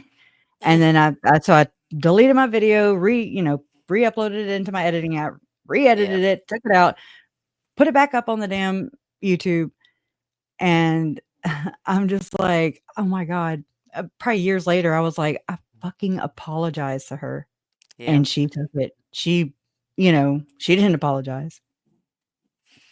Well, And up that is down. says so much, man. That says so much. So that's where I was, and then she was a mod and a BFF with Annie. So it was just like, "Oh, I mean, Mm-hmm. she's gotta be victim centric or, family members, like, come on now." Like, Yep. it just anyways, it just a bad taste in my mouth, but whatever. I And the don't bitches, blame you. whatever. But you have I a mean, great community here. I have had a great time reading chat tonight. they're You have a wonderful. lot of people here who are absolutely pulling for you 100%. They're And I great. hope that feels good. I hope you can let yourself feel that and trust it. Because it's hard Yeah, when things like this to trust anything like that. I But don't. I I know, mean, I know. I try to be the same, right? Yep. I try Mm-hmm. not to, like, I don't, like, get my thistle in a whatever, I don't even know what I'm trying to say. I don't get all bent out of shape, like, I don't worry about things I've said because I'm pretty much the same, unless I'm Yeah. pissed off. Sometimes I don't know what I'm saying, but, a hot mic moment, I'm like, "And?" That's "I'm just me. sorry. I would have said that You might anyway. hear me Yep. cuss." Yep. Or say some really inappropriate things, but I mean, nothing demeaning or not that I know of. If so, I used to be a drinker, so there's that part. Mm-hmm.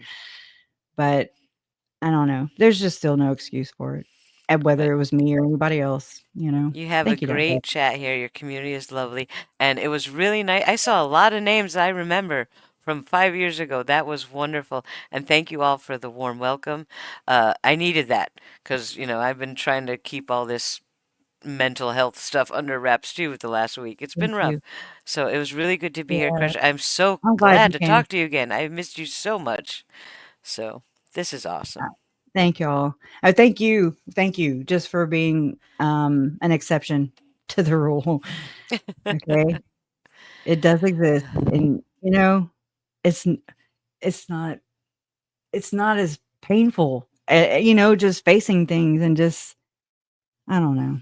I know Yep. it's scary. I know it can be, but I think with that, what's happening over there on the other side of the YouTube is really it's, like, horrible. It's like you can't look away from it. It's like, "Oh my god," it's like a slow burn. Yep. I don't want to use And their own phrase, but it's dark. yeah, It's burn just dark. burning that So, fucking false kingdom down to the hmm ground or whatever it is. yep, definitely. Anyways, All right, I I'm acting gotta go like to bed. Lauren now. But Well, good we'll night. definitely Sleep stay in good. touch. You know, back in the day, you would do middle of the night phone calls. You're free to do that whenever you need to. Thank you. Your portal's still open. All right. Yeah, we got that portal. We got this. We got Yeah. this. Thank you, Awen. You're welcome anytime. Okay, thank you for having me. Good night, everyone, and take care of Crusher because she's the best you're gonna find. All Yeah, right.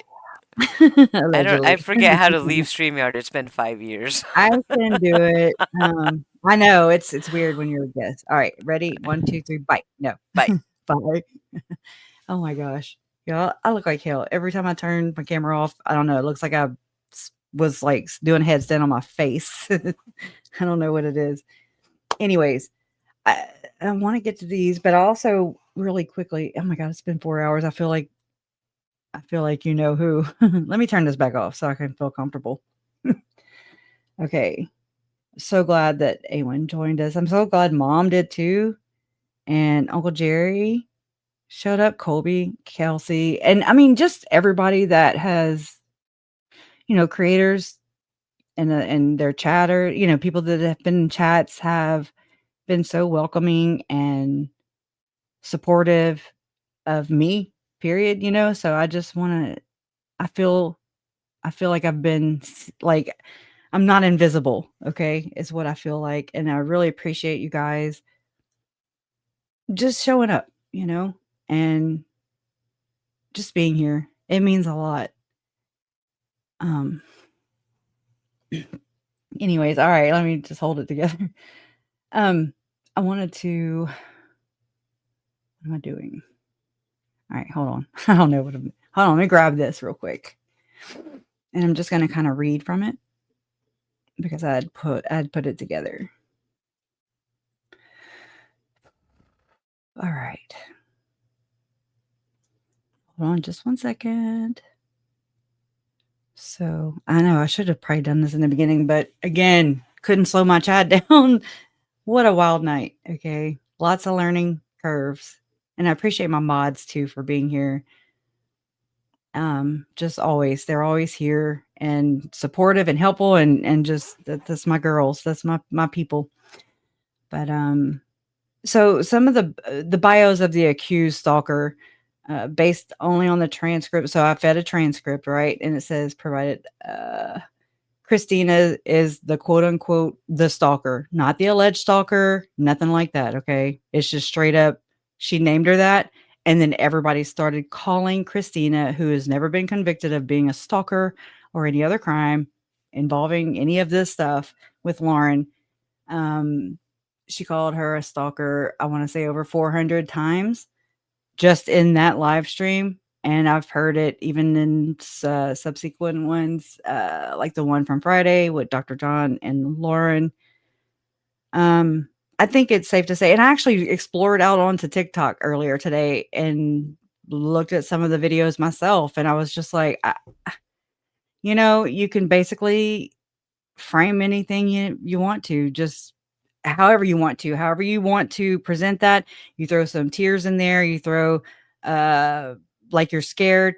I mean, what would it psychologically do to a person if you, like, let's say Lauren would show up in chat right now. What if thank you. What if when Lauren shows up, we all say, "Oh my God, I'm scared. I feel threatened. I feel threatened. Oh my God, stop."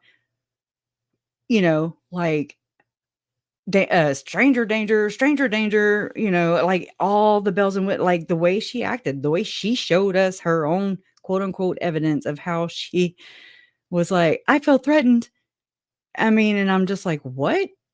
Like, can you imagine the psychological, if you were an innocent person and she did that to you or anybody did that to you, what is that?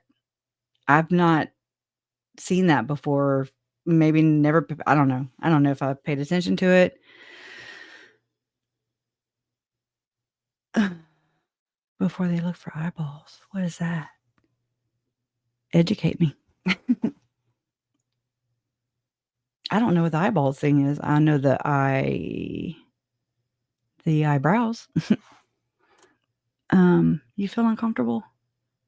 Why is that? Well, get comfortable.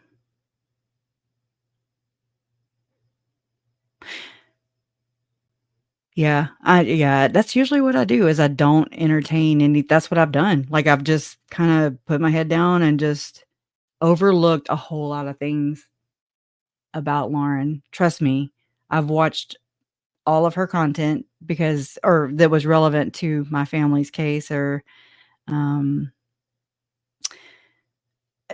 I mean, because I feel like I wanted to not be, shut off this person or this creator. I don't do the cancel culture. I did unsubscribe, but that doesn't mean I'm not going to go and, educate myself and see what's going on. Basically there's two authorities basically in this case, in my opinion. And that was Nate, East Idaho News. And that was Lauren, Hidden True Crime. Let me know how you feel about that. I want to know how you feel about that. I want to know what you think. It just seemed, I mean, there's other big creators that of course, Gigi, I mean, she put in a hell of a lot of work and, she stuck to the point, she stuck to the to the facts of the case. Lauren did interviews with some of these people, these colorful people, I'll just say, that provided a lot of context. Nate, he just, I still feel like, this is just me personally, I feel like Nate tended to whitewash it a little bit, quite a bit, and distance, a lot of distancing. But then again, they're entitled to their own opinion. But I've done research into, I followed the money basically, and it's interesting where it goes. But yeah, Justin Lum is really good. I appreciated for sure. Yeah, he's another authority voice, I guess you would say. And I don't mean that like totalitarian, nothing like, oh my God, what I say goes. But basically, like or Annie too, because if people watched her streams, you would see it around the web, like, oh, Annie said this, or not saying she didn't. I'm saying that's where they got the information, because that's what happens here. And we just kind of go around to people that we enjoy the content and how they present it. I kind of visit everybody. I do agree with that. I just like other people's perspectives, things I haven't thought of, and I'm like, oh wow, it blows it wide open for me. Oh, if I could stay on track, okay, I don't have that. I don't possess that skill. Trust me, I've tried. It really sucks. Plus I have ADHD on top of that, and then all the other I'm not making excuses, but anyways, so going back over here, let's see. So Christina, the alleged stalker, I'm saying the alleged, but Lauren's portrayal, the quote unquote stalker, was an obsessive, dangerous stalker engaged in a months-long campaign of harassment, intimidation, and defamation. Lauren paints her as malicious, using oh my God, the brother sperm story, dishonest, questioning John's credentials, God forbid, relentless, 50 plus TikToks, and potentially physically threatening or violating the TRO at CrimeCon.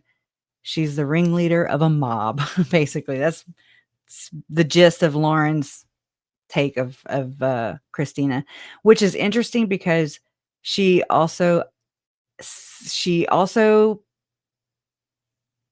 I guess, framed it, or I say framed it, presented it as if she were doing Christina a favor and protecting her by calling her a stalker.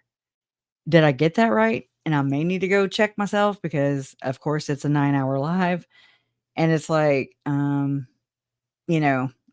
there's a lot of information in between those 2 points, but let me go look. I like to check. Excuse me. And then that whole we respond thing. Respond to what? Like, why respond? Did the 9 hours and the horrendous freaking Patreon episode after that, where you thanked your stalkers and then said they would have to ante up to the next tier, I mean, what is this? Like, I really seriously, at one time I was like, oh my God, she's just going in for the last money. She is just getting her bag. She is just going in and just cheerleading. I mean, the girl's good. She's good at what she does, marketing, right? And she's also has bragged over the years, or, she's prided herself on the fact that PR, her PR experience that she claims she had. I don't know if that's true or not, but I mean, it's just, it seemed like it was a well orchestrated, calculated, planned, scripted, it's like it was just like it was setting the stage. She said setting the stage. She said it a couple times, and she said it. And oh my God, like I'm telling you, the second time and going back over it, I watched this creator named Toasty, who did not, I'm sorry, Burnt Toast, who did not know Lauren, didn't know the case, didn't know the criminals, didn't know the families, didn't know the victims, didn't know anything about it. And I was like, oh, good. This is awesome.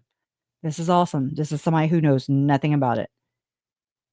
Anybody in this case, and I mean, I watched her go through part 1 and I had to wait a couple days for her to come out with part 2. And I was like, oh yeah, I love this girl's take on it. So go check out Burnt Toast if you can. Just give it a whirl. There's many people, they're creating content for other people. And I can't believe Lauren's not striking people. I'm telling you, like there were a few times, like I want to say when I was in Boise after trial one day for Lori's trial, I went back to my hotel and I had a live stream planned and I wasn't quite ready yet. So I threw on her interview with Sean Littleberg because it was going to be in the conversation that we were discussing that night. She showed up in my comments and I was like, oh, at first I'm like, oh, okay. Hey, hey, hi, hey, Lauren. And then after a while, you start realizing it's like, oh, she's here to be like, that's my shit. That's my interview. Maybe, I don't know. I'm just telling you what I was picking up, what it felt like, because Lauren didn't visit my channel. If she did, she didn't say anything. Very few times. I'm just not, I don't know. Anyways, I remember Joe Schmo, he would say, well, don't we have to get her permission? And I'm like, yeah. Hey, Lauren, we're using your shit, okay? We're going to be commenting on it, okay? What the hell? It's a little weird. Like, even on YouTube, the rules don't seem to apply. Again, my experience, my theory there. Okay, let me go to, what did she say? Oh my gosh. Oh, what did I just say? I was going to go look up and see if she said it.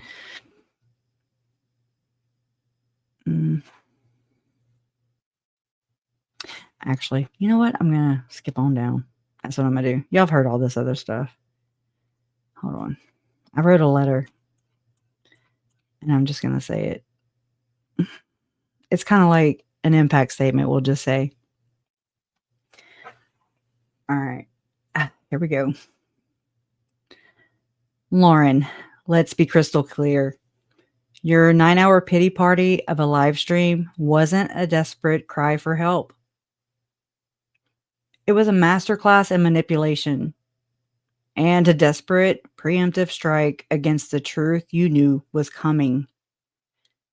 And while you were shedding those crocodile tears, or were they tearless, as some keenly observed, my family and I were reliving a genuine, unimaginable horror.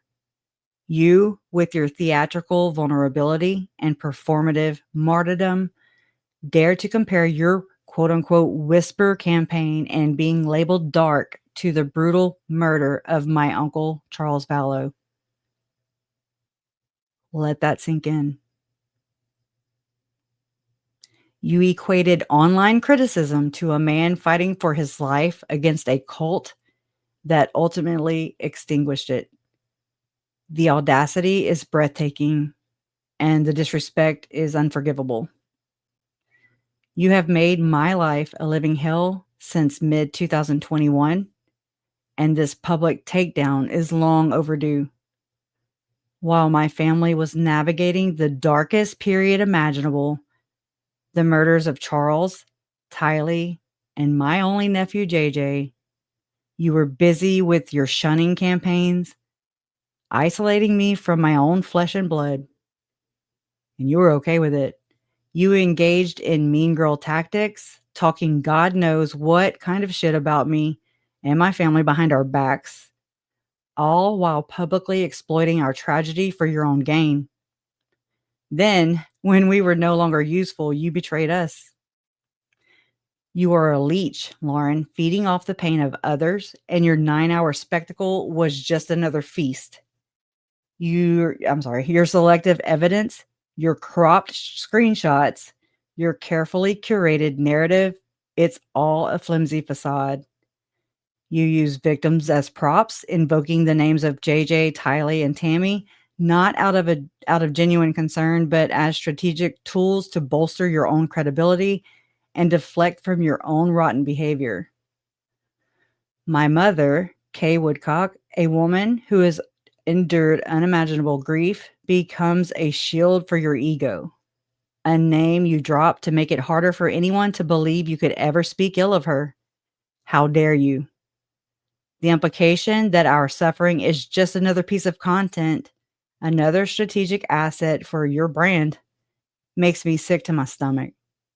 We are not your content, Lauren.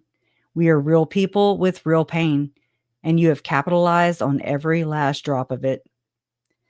You fled the courtroom not because you feared for your safety, but because you feared accountability. You weaponized the legal system using a serious tool meant for protection as a prop in your personal drama. You sought a temporary order based on what appears to be a weak and misrepresented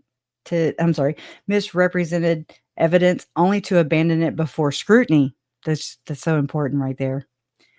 That's not seeking justice. That's playing a game. And the stakes for my family were life and death. Your complaints about the judge not closing the courtroom, how entitled can one person be? Yeah, she's quite the entitled one. The principles of open justice mean nothing to you when they interfere with your narrative. Let me tell you, the true crime community is seeing straight through you. Your judgment, integrity, and ethical conduct are in question. Your willingness to engage in such a public, protracted, and manipulative campaign is a massive red flag that is now impossible to ignore. Trust is shattered, not just for us, but for anyone who has witnessed this charade. And the monetization, Lauren, the frequent ads on your 8-hour or your 9-hour stream, the paid private Patreon stream where you allegedly laughed and thanked the stalker, that's not that's not just ethically questionable. It's morally reprehensible. You transformed genuine or genuinely performed distress into a product profiting from the very trauma you so carelessly co-opted. That, Lauren, is the ultimate betrayal. So here's your dose of karma, delivered publicly and with the disdain you've so richly earned. This isn't just for me and my family. It's for everyone you've wronged, everyone you've exploited, and everyone who has seen through your thin veneer of victimhood. The last impression you will leave is not one of a brave survivor, but of a calculated manipulator, a user, and a betrayer. The bill has arrived, Lauren. It's time for you to pay your dues. Consider yourself verbally stoned, publicly and I can't ever say that. Oh my gosh. Anyways, for all to witness. I don't know why I'm stuck on that right now. That was it. Anyways, I don't know. It felt good. It feels good to just put that into words. I don't know. Anyways, so earlier today, I'm gonna try and go through this quick, which I know, ha ha ha, right? Crush to do anything quick. Let's see. Grab this. I visited. Type it in.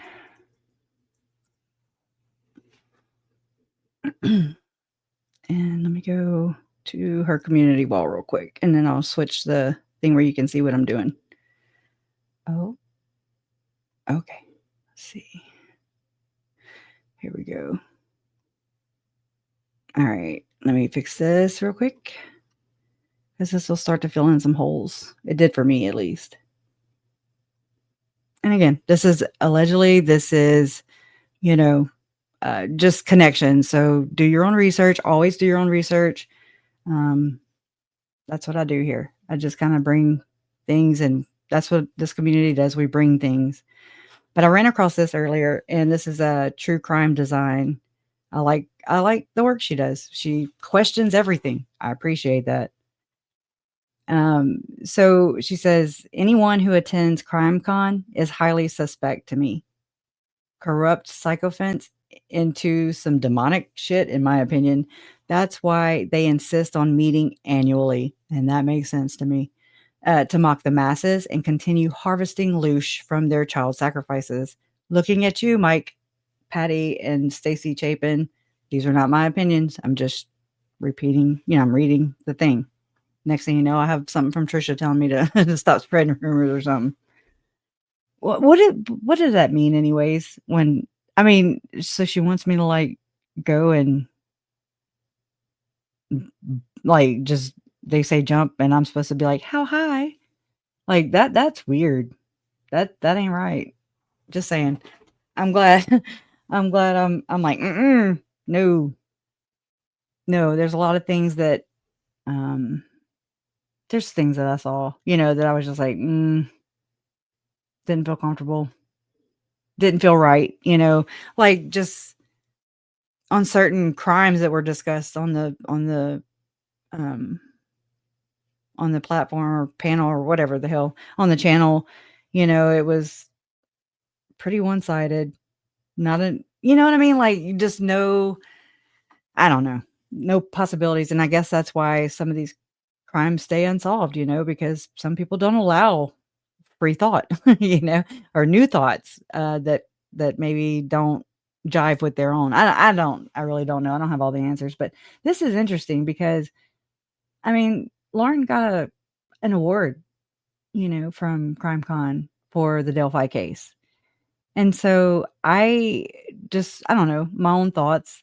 I was like, well, that's interesting because how do you open this?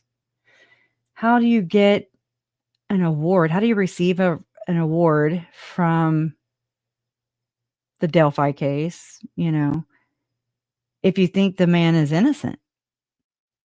That got me questioning things. Like, she doesn't think he's innocent. But from her work, like following her, her note taking and everything, which I've seen some of you say in the chat that was not accurate. And so it's interesting to know. I'm sure it's not, not all the way. But that's interesting because a lot of people, like I followed Lawyer Lee on it too. So I did follow her. I like Lawyer Lee. But it was also hard to get information, which is another thing, another layer on top of this case. It makes it just so questionable, in my opinion.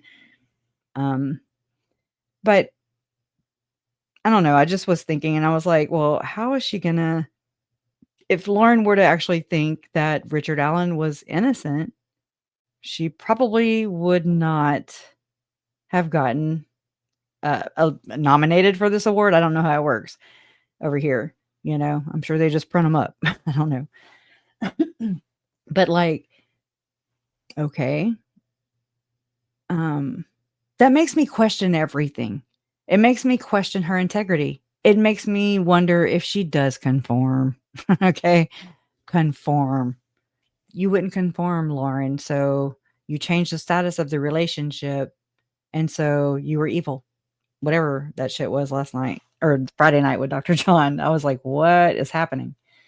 Anyways, I don't know.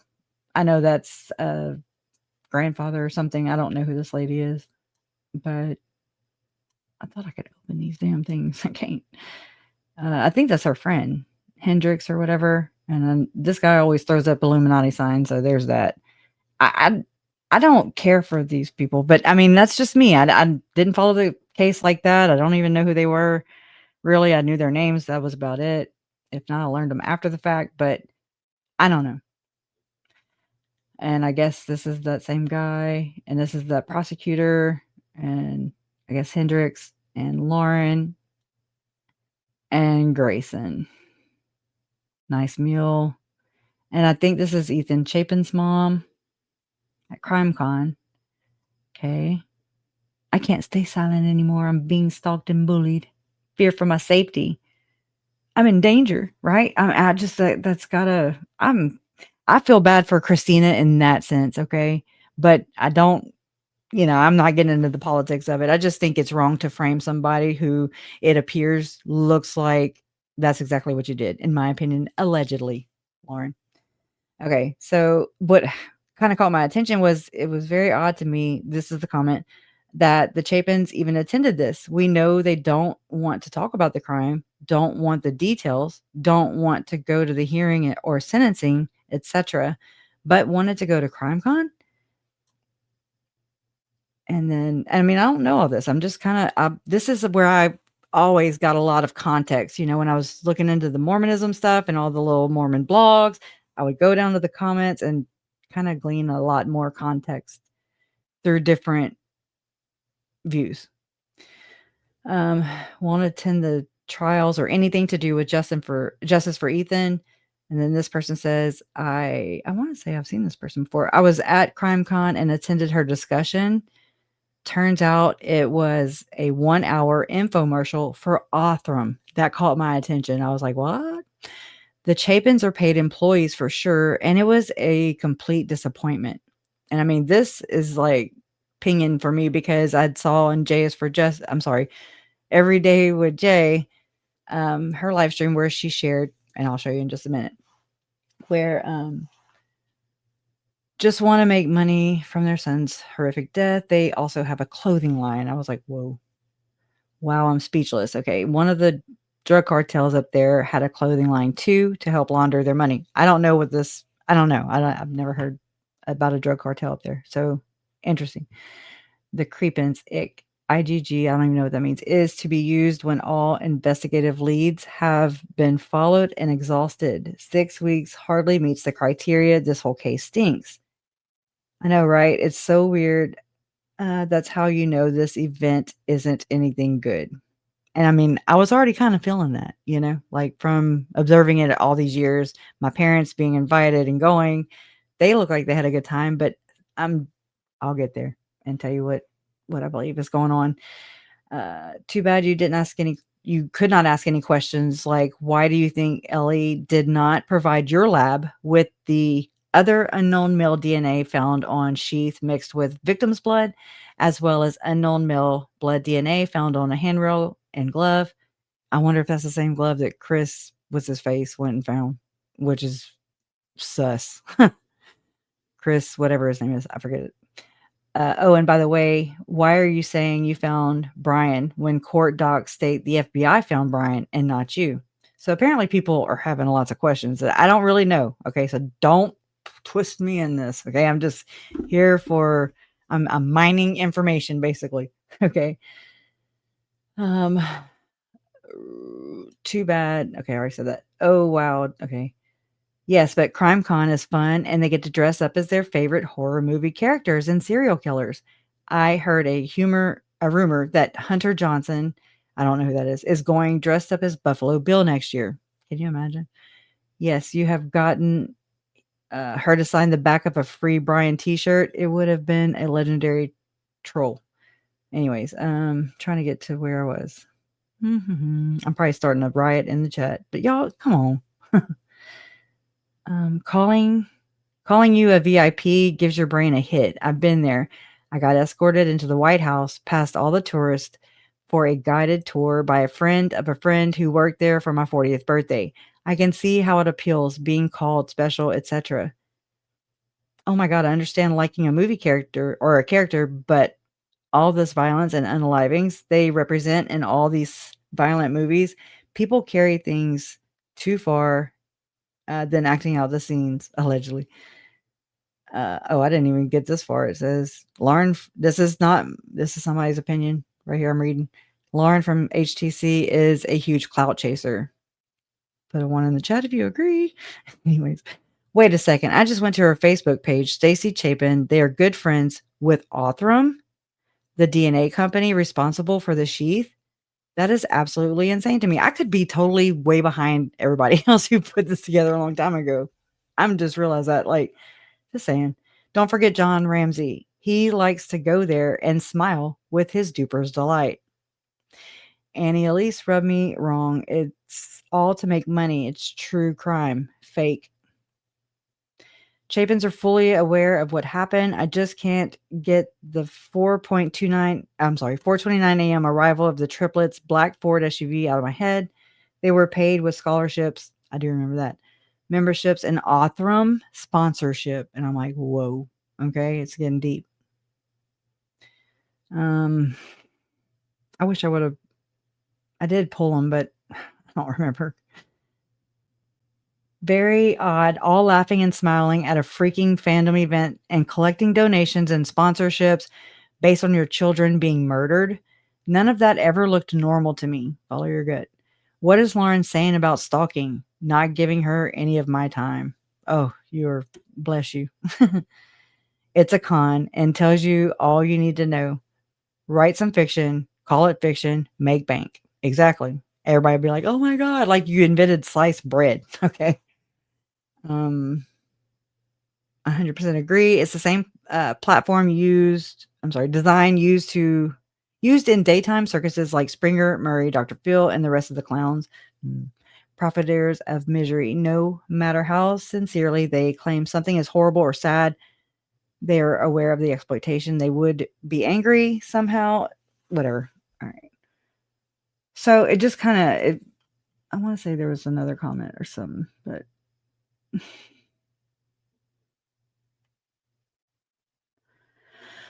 where is it at?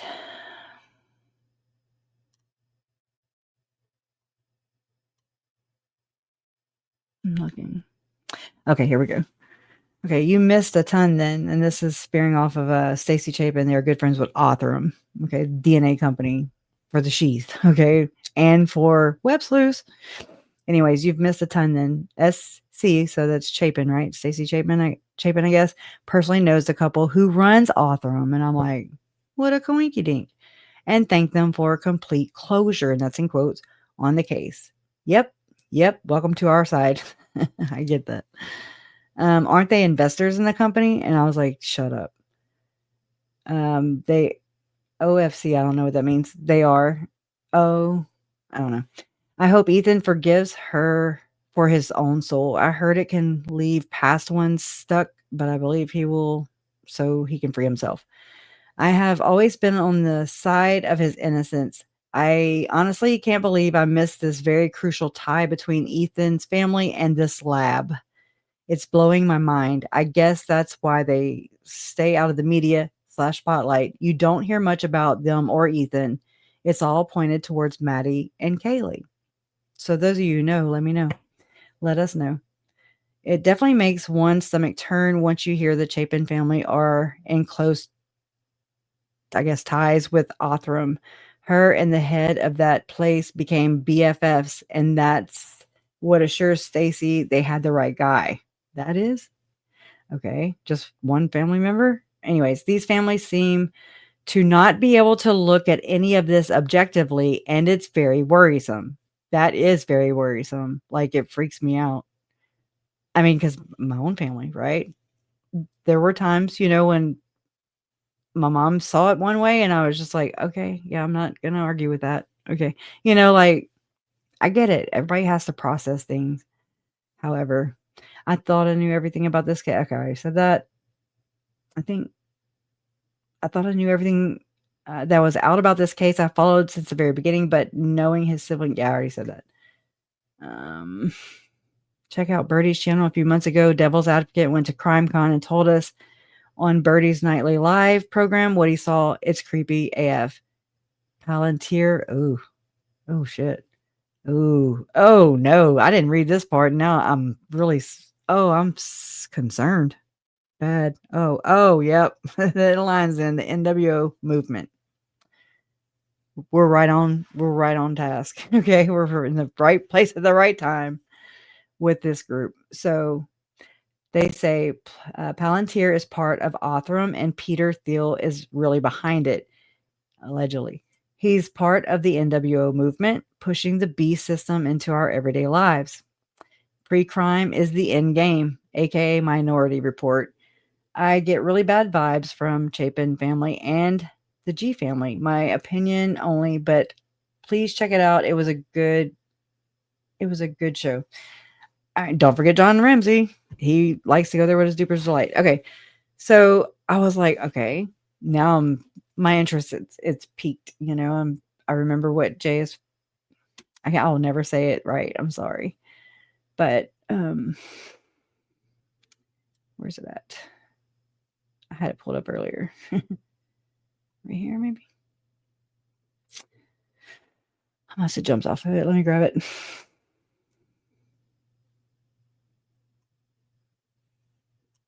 I'm trying not to use one. I might use it in a minute. So, history. Okay. Thank y'all for hanging. Sorry, it's a long live. I don't mean to do that. Everybody's been doing long lives lately, and I mean, it's exhausting. It really is.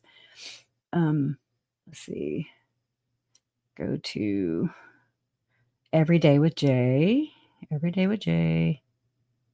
La, la, la, la. Okay, let's see. I'm trying to remember your thumbnail. Oh yeah, I remember it now. Okay, here we go. What's she hiding? Okay. So it's towards the end here. And okay. I'll do that. Let me pull the transcript. Maybe it'll help me get to it. Oh shit. Heard me. The way this ends is you apologize. Okay. Oh, I love this comment. Free speech by Pearl Strand. Free speech allows you to talk this shit, John. I was like, good one.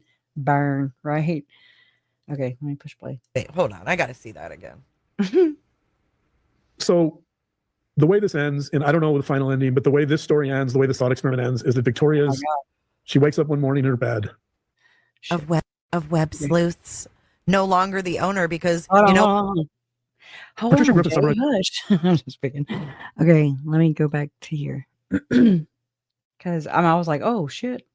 So thank you for providing this. Yeah, I thank you. Personal safety protection. The evidence clearly establishes that respondent has engaged in a sustained campaign of harassment through multiple social media platforms.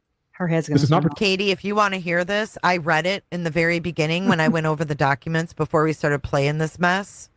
So that's my favorite, Jay, was when someone came in and said, oh, I just got off work. What did I miss? Can you start at the beginning? And I was like, oh my God. And they were like, I'm just kidding. I was like, that's awesome. That's my kind of people. That's why I'm playing it so fast, because I already fucking read it. Protected public discourse. It is targeted harassment using an ex-friend as a thin veil for a personal vendetta. The First Amendment protects robust public debate. It does not protect weaponizing social media platforms to conduct harassment campaigns about individuals through dozens of posts over months. The evidence before this court paints a disturbing picture of calculated sustained harassment that has driven a professional journalist and mother to contemplate respondent's creation of a counsel to expose her, quote, ex-friend, her recruitment of others to join this campaign, her physical stalking across state lines, her brazen violation of this court's injunction demonstrate conduct that no reasonable interpretation of law would protect, except provo courts. Well, we don't. Patricia Griffith summarized it best. Quote, criticism of someone's work. This is why I fucking love you, Body. I looked into it ages ago because of his weird Richard Allen comments about his daughter. That's wrong. This is why I fucking love you.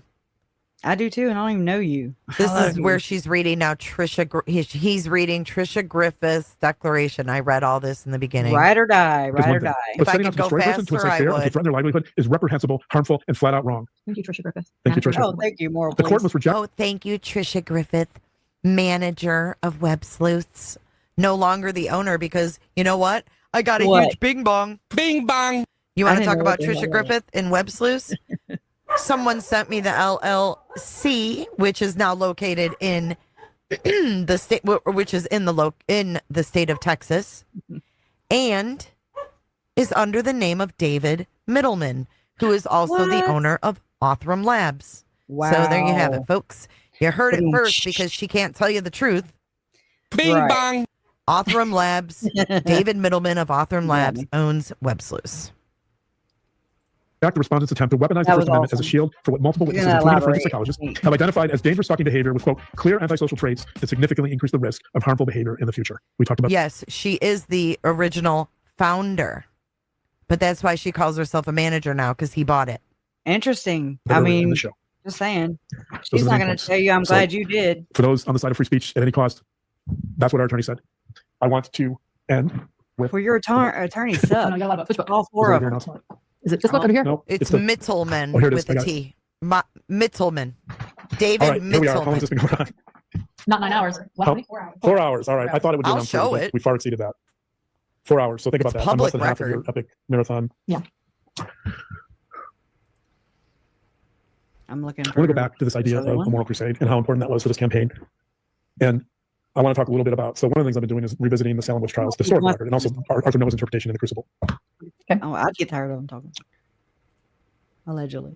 No, I would. I think there's no doubt that the Salem witch trials were a moral crusade because they were obviously, the community was engaged in. Guess where Joseph Smith's lineage really leads? I really do follow people who deep dive this shit. Okay. Find out that he is all into black magic, practicing black magic, like the Lesser Keys of Solomon, that type shit, like Aleister Crowley stuff. They were even friends. Turns out, and his lineage traces back to the Salem witch effing trials. So if you're gonna be a witch, bitch, ride a broom, okay? At least so we can identify you and save some parking spaces. Just throwing that in there. But moral crusade. I got so sick of moral crusade. Okay, what did you get sick of? Anybody? In a smear campaign against specific individuals that they deemed to be witches. Of course, there were no such thing as witches. It was a moral crusade Summing it up based now. in the puritanical, religious, and spiritual worldview of the community. So the basic idea was that she's kind of LDS. If you find witches that don't exist, if not, she's an apologetic. That you purge them, you eliminate them, right? And that's the same thing we saw in Daybell, by the way. Yeah, he just said Lauren Stalker. For sure. People, you heard they called themselves the. They call themselves the Seven Gatherers. Seven Gatherers. Yes, right? yes. Which, not ironically, is the same label that this group uses to describe themselves. Do they use that label to describe themselves? Besides, the Seven Gatherers. What did Lauren think of it and then pass it along and then frame them on it? That seems more like it. But, oh my God, what was I going to say? Anyways, then that happened. Here we go, the Massachusetts thing. And then when she did the devil horn thing, I was like, what is she doing right now? Like, stop making it so easy and so weird. And I mean, flaunt them if you got it, I guess. Like, whatever. I tuck the crazy in. She can't no more. Like, her mask slipped for me. It's off. Like, she ain't even trying. And the way she look, I have a hard time making eye contact with the camera. It bothers me because I feel like, and I know this is the whole point. I'm also not, I didn't go to school to be a fucking journalist. Okay. So there's that. I was kind of pushed in, or, this is the way I kind of chose to cut out my little corner, and speak my little mind over here. I never feel comfortable looking into the camera. I don't know if it's because of the people I felt that were following, that could have made up Lori and Chad's clique. Where's this cult? They're saying it's a cult everywhere just from everywhere. They're calling it the Doomsday Cult Mom. And I'm looking for evidence of a cult. And I see a bigger, gigantic, very wealthy cult, but I don't, I'm like, what is that? Them calling it a cult? Like people from the bigger cult saying, oh yeah, that's a cult. And then that makes them feel better. Like they started their own faction again, which is actually really, in my opinion, people branching off because of I suspect, I believe, and I'm alleging that the church is still practicing and never gave up practicing polygamy, and that I will die on this hill. Okay. I mean, my mind's open, change it, whatever, bring receipts, because I've done my homework.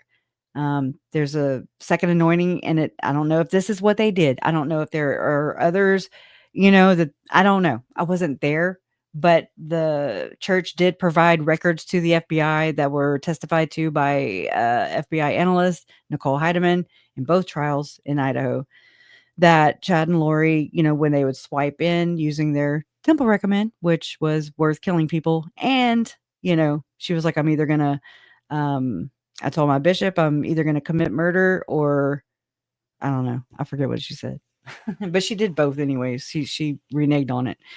But I've heard quite a few people in this clique say that it's not worth giving up your temple recommend. So there's a lot of value they find in this temple recommend, which I find highly sus, because a lot of people are even they're not even aware that there's the church where all the regular people go, I guess the 95%ers in Barry Cox's view. And then the 5%ers in Barry's view would probably be the temple goers. and that's where they perform a blood oath of a vengeance. They do these endowments for dead people. So a lot of necromancy going on. I don't care. It's not sacred to me. Sorry. And then they and I think this is where James and Elena was born. And if you read Chad Daybell's Loinfire effing story, I know, get a barf bag, bring it, take you some Nausine.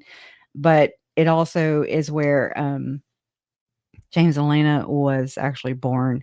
But if you know about Mormonism and how you are assigned a new name, just regular people who don't commit murder, allegedly, I guess, how they go in and when they do a temple sealing with their spouse, they get new names and the husband gets the wife's name, but the wife does not get the husband's name. And supposedly whenever they die, if he goes first, then when she dies, then he can call her name. And if he doesn't call her name, it hurts my brain, but this leads into something way bigger. And maybe it's not enough. It's way too late, I guess, to maybe say it tonight. Like, I feel like I'm pressed for time because I am. It's long. But so who's to say that James and Elena was not another assigned temple name to the couple? You know, like, hell, you're James, you're Elena. And so maybe Chad used James and Elena in his story, of course, to, you know, in case Tammy saw it, and to do it in plain sight. That's kind of their thing. They get off on that shit. You know, anyway, so that's just a theory, possibility. Then, I mean, I believe that is the crux of what pulled Lori and Chad together. I believe this is what's going on. I don't believe it was ever stopped. Maybe, you know, breaks or whatever, but the second anointing exalts a person. And it's the same language that Lori used with my Uncle Charles. She said that she was a goddess, that she was going to lead the 144,000 into the new millennium, or Zion, she would say sometimes. They interchange Zion, New Zion, New Jerusalem. Oh my God, I'm stuttering. I used to think that Independence, Missouri was like where the second coming of Christ was supposed to take place. That's what they believed. But I don't know. Who knows these days? Like it's so like it changes depending on who's talking, you know, it just depends. But Lori did make a trip, her and Melanie Boudreaux, to Autumn on Diamond, which is a place in Independence, Missouri, where another one of the seven, I want to say, was Audrey Baratero a seven gatherer? I don't remember. I'll have to ask Lauren's stalk team. I'm just kidding. But she was, I believe, Audrey Baratero, you know, she was a herbologist that was listed on her LinkedIn. Speaking of LinkedIn's, she has one. Just saying, she's legit. They're not. I'm just saying. But it's kind of that weird one. She's the one that said that Lori said that she was going to cut her up and have bleach and bags. And I'm just like, yeah, it's really cool to be able to form your alibi around stuff that's already come out publicly. Kind of like I feel like Melanie Gibb and David Warwick did. They just kind of molded it and then threw in some wow factors like the end of the world is July 22nd. I think that was just to confuse us, to make us stop asking questions, because you're like, what the fuck? You know, like zombies? Oh, you know, you stop asking questions. It's called shock doctrine, and it'll make you stop questioning things. Portals. That's been a conversation stopper. I mean, it's been funny as hell all these years, but it's still, Tom Harrison was teaching Chad Daybell, Julie Rowe, Tim Ballard. Who am I missing? How to maybe Jody Hildebrand. I don't know. They were on Eternal Core, which is Tom Harrison's podcast with Ken Krogh. He taught them how to remote view. There's another woman in Tim Ballard's clique. Her name is Janet Russin, and she was an alleged psychic who would use remote viewing when going with Tim on these alleged child rescues, to go rescue women who were sexually, sex trafficked in third world vulnerable countries. So that bothers me already. And so they went to Haiti allegedly, and Russell Ballard was like, they were like planning a media, I guess, I don't know. They were planning a media. It was staged, and they were when Tim was going to come back with a little boy, Gardy Marty, who's still missing. He's actually from Utah, but he was allegedly kidnapped from his dad's orphanage or church. I'm sorry, the church. His dad was a bishop, but it's just a real weird. I would even say almost unbelievable story at this point. Sometimes I wonder if it was just made up, kind of like what's happening on the screen with this alleged couple. Anyways, but allegedly Tim Ballard claimed that Janet Russin was using her remote viewing skills that was his intel. Like that was his state of the art intel that donors were allegedly giving him tens of millions of dollars, to rescue no children because there's no receipts of this ever happening. So it seems to be like this big old hoax. Okay. And this is exactly who Donald Trump seated. I don't know what it's called. I don't have it on top of my head, but he appointed Tim Ballard as something to do with the sex trafficking, whatever. I don't know. I'll come back with more details on that, but it's not really what this is about. But I mean, I'm just saying all that because this all goes back to Tom Harrison. Tom Harrison is a very curious dude. He's the guy behind Visions of Glory. Those are his visions of glory, I guess. And they're really his alleged near-death experiences, which I'm kind of leaning more towards maybe Tom Harrison implanting these false memories or I don't know. I'm still out on that one. I'm learning more about MK Ultra and how there was a transcript that came from a lawsuit that was filed a while back against Tim Ballard by one of these females that claimed that Tim Ballard is a trafficker. They were like the anti-traffickers. I'm sorry. Yeah, the anti-traffickers, meaning like Tim and Paul Hutchinson and these people who act like or who portray and claim that they are going and rescuing women and children from these missions, these ops or whatever. But they said, quote, the anti-traffickers are the traffickers, unquote. And so that's pretty hefty. It's like, that tracks. So it's like they are just grifting. They're actors. That's what they're doing. They even say it, like they're acting and they're doing movies and Sound of Freedom 2 coming out. We got all kinds of movies. We got Jason Mao in the movie. We've got Chad Daybell was visiting with a producer who produced a movie called, it was based off of Rand. What's his last name?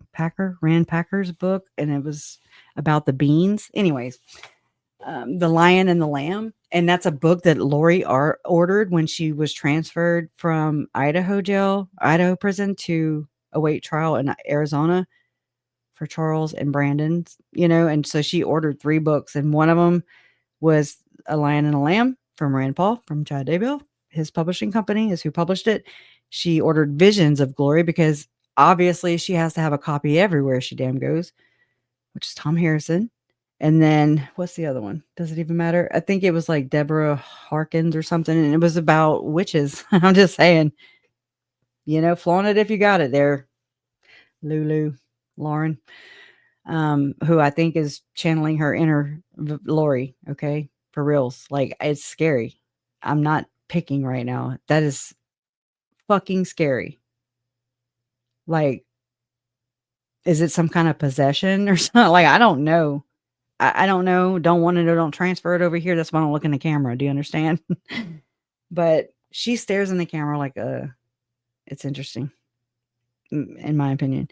But all right. So back to that transcript that was fed through that was on that lawsuit from that one of the women alleging sexual abuse, because Tim Ballard allegedly used the same line that Chad did and Julie has, which is, we were married before in a past life. And apparently that is a panty dropper. I don't know. I don't see it. Maybe a Mormon underwear dropper. Jesus jammy dropper. Anyway, so all right. I mean, how that is so weird. Okay, you don't hear, I think we were married before in a past life. I told my daughter, I was like, you ever hear that? Don't walk, run. Run. Call me and I'll meet you wherever you're at. Don't fall for that shit. That's weird. Go, run. I ran part of the transcript that came from that lawsuit through my Chat GPT, just because when I read it this time here recently, it just sounded very MK Ultra-esque. It was like mother and father, freedom, which, I mean, Charlie Kirk, he had freedom on his shirt. I'm just saying, these things are kind of pinging in my head. And anyway, so I run it through my AI and I asked it, I was like, this sounds very reminiscent of MK Ultra technique. Tom Harrison is a therapist, so it's not a far stretch. He's over there, he's retired. He was a child sex abuse therapist, which all my flags, I have no more red flags to give. They're all up, okay? Because why is this guy messing with children?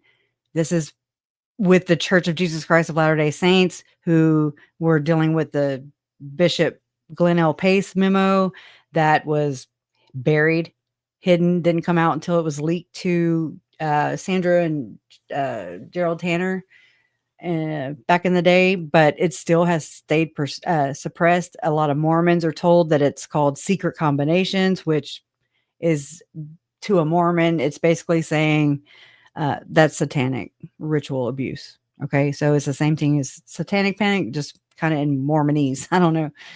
And it's very interesting because, Melanie Gibb has used this terminology. She said, oh, it's just a secret combination, and that they got into something really dark, and I'm like, yeah, and you were right there conjuring with them, hooker. And nobody listens. And she's still out there influencing, everyone in and around her life, church, ward, same old. No accountability here either.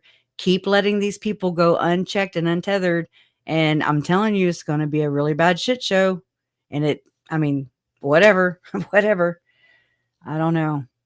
You can only raise so many freaking concerns. So, all right, back to the whole thing with the web sleuths connection. The mention of 144,000 subs, I think I took the transcript and wrote it here, relates to Revelation and the chosen 144,000 connecting to the Lori and Chad Daybell case. That was something that Jay said, which is true. And my mom, I asked her about this party, the 144,000, because I want to say that they were going to invite them and have some big soiree in Vegas. And I want to say it didn't happen at all. But again, where is the plaque? And we want to see it up close because we don't trust you. Your subscribers deserve that much. Are you buying them? Are you fake? How fake are you? Is really, I guess, the question.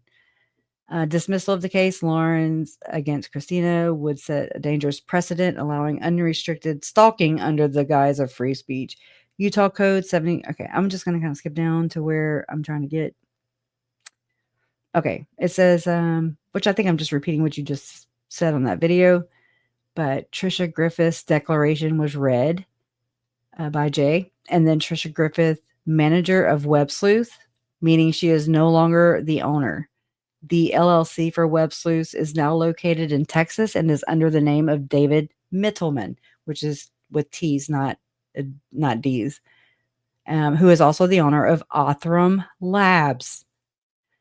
David Middleman of Othram Labs owns Web Sleuth.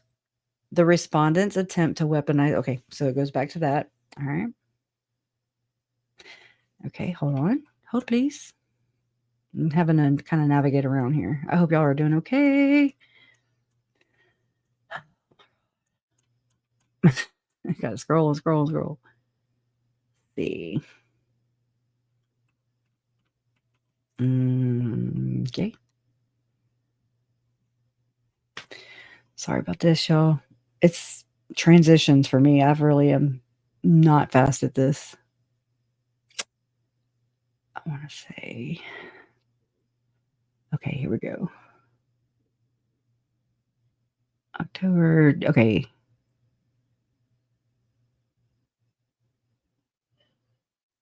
I'm just making sure I'm pulling up the right one. I think I called it Lauren Psyop.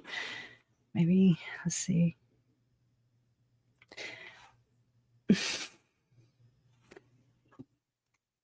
Hold on. Sorry about that. I wish I had some background noise. Okay, so this is kind of what I started brainstorming, okay? I was like examining Lauren's public persona in the Mormon church. So it's not written, it's kind of like a rough draft. Could Lauren be projecting a false image by claiming to have left the church while also expressing her love for being a Mormon in her Mormon Stories podcast interview? She asserts that the culture hails from an integral. Oh my gosh, I can't hardly see this shit. It's so small. Oh my gosh, I can't read. She asserts that the culture she hails from is an integral part of her identity. During Lauren's 9-hour live stream where she mentioned having a stalker, a commenter inquired whether Christina was an active member of the LDS Church. This is how I perceived it, okay? Lauren quickly responded in the affirmative. She said, "Oh, yes, very."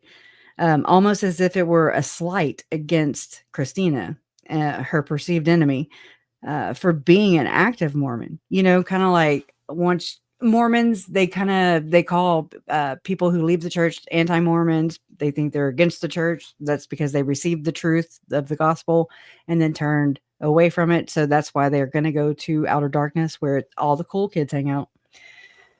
And but the way I took Lauren saying this was more like a marking her, like, oh yeah, very demonizing her, like demonizing Christina for being active. But then yet if Lauren was portraying to be active, then she would be doing it to probably people on the outside. I wouldn't put that past her. I mean, I saw a text message that may be about me.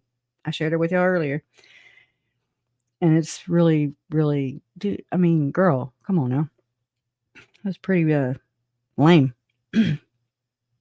So, if Lauren truly loves being I'm going to go back and forth, Mormon, yet claiming to have distanced herself from the church, it suggests that she may be aware of the negative perception surrounding Mormons and their church. Many view the church as a problematic institution that has concealed instances of abuse and has a controversial history that has been hidden from listen to this, that has been hidden from public scrutiny. Sounds fitting here. They like to hide things from public scrutiny.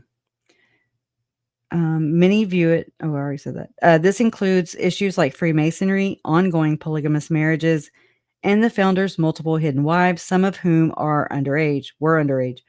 Additionally, the church's financial power, amassing nearly $1 trillion while claiming only 17 members worldwide, raises questions. Is Lauren's podcast, now I'm just telling you, this is a theory. Is Lauren's podcast a deliberate attempt to deflect attention, controlled opposition, from the egregious crimes committed by recent bad Mormons?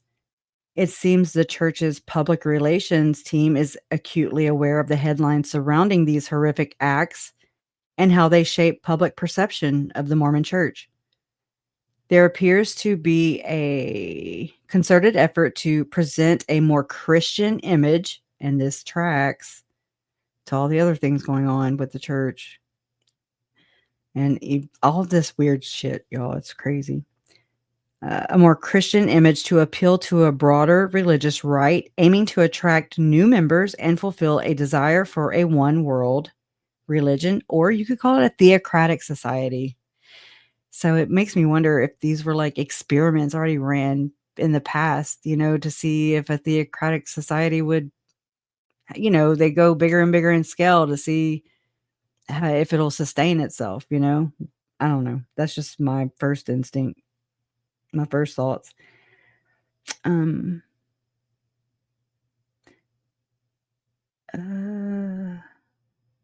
shit. What the heck? Hold on, let me pull it back up. Damn, it got weird. Okay, so this is where it kind of, it gets more interesting here. There appears to be, I already said that. No, I'm going to start with that again. There appears to be a concerted effort to present a more Christian image to appeal to a broader religious right, aiming to attract new members and fulfill a desire for a one world religion or theocratic society, which aligns with the agendas of individuals like Tim Ballard, Julie Rowe, Hildebrandt Franke, and Chad Daybell. President M. Russell Ballard has played a significant role in this aspect of the church's mission, influencing both Mormons and alleged criminals. I am saying that. That's my conjecture. And he did. Okay. And that was his whole job in the church, was to create new converts to the church, ad campaigns and things to attract people to become converts to the church. So that's just interesting that he happens to be the apostle that's in and around all these bad acts. He's like, I don't know if I really feel like he's related to Tim. I feel like they're related and they do wordplay with us all the time, like Tim does. He's like, oh, he's like a grandpa to me, but we're not related. And I'm like, yeah, okay. Okay, donkey. So whatever, for what it's worth. Okay, so I'm going on. Could East Idaho News reporter Nate Eaton, who is also Mormon, have been strategically placed by media network owners, Frank Bendersloot? Consider Julie Rowe's misleading nonprofit A Greater Tomorrow Relief Fund, which claimed to assist victims of trafficking, of soul trafficking, okay? Try and track that. How many soul trafficking victims do we have today? Not saying it don't exist. I'm just saying that ain't real.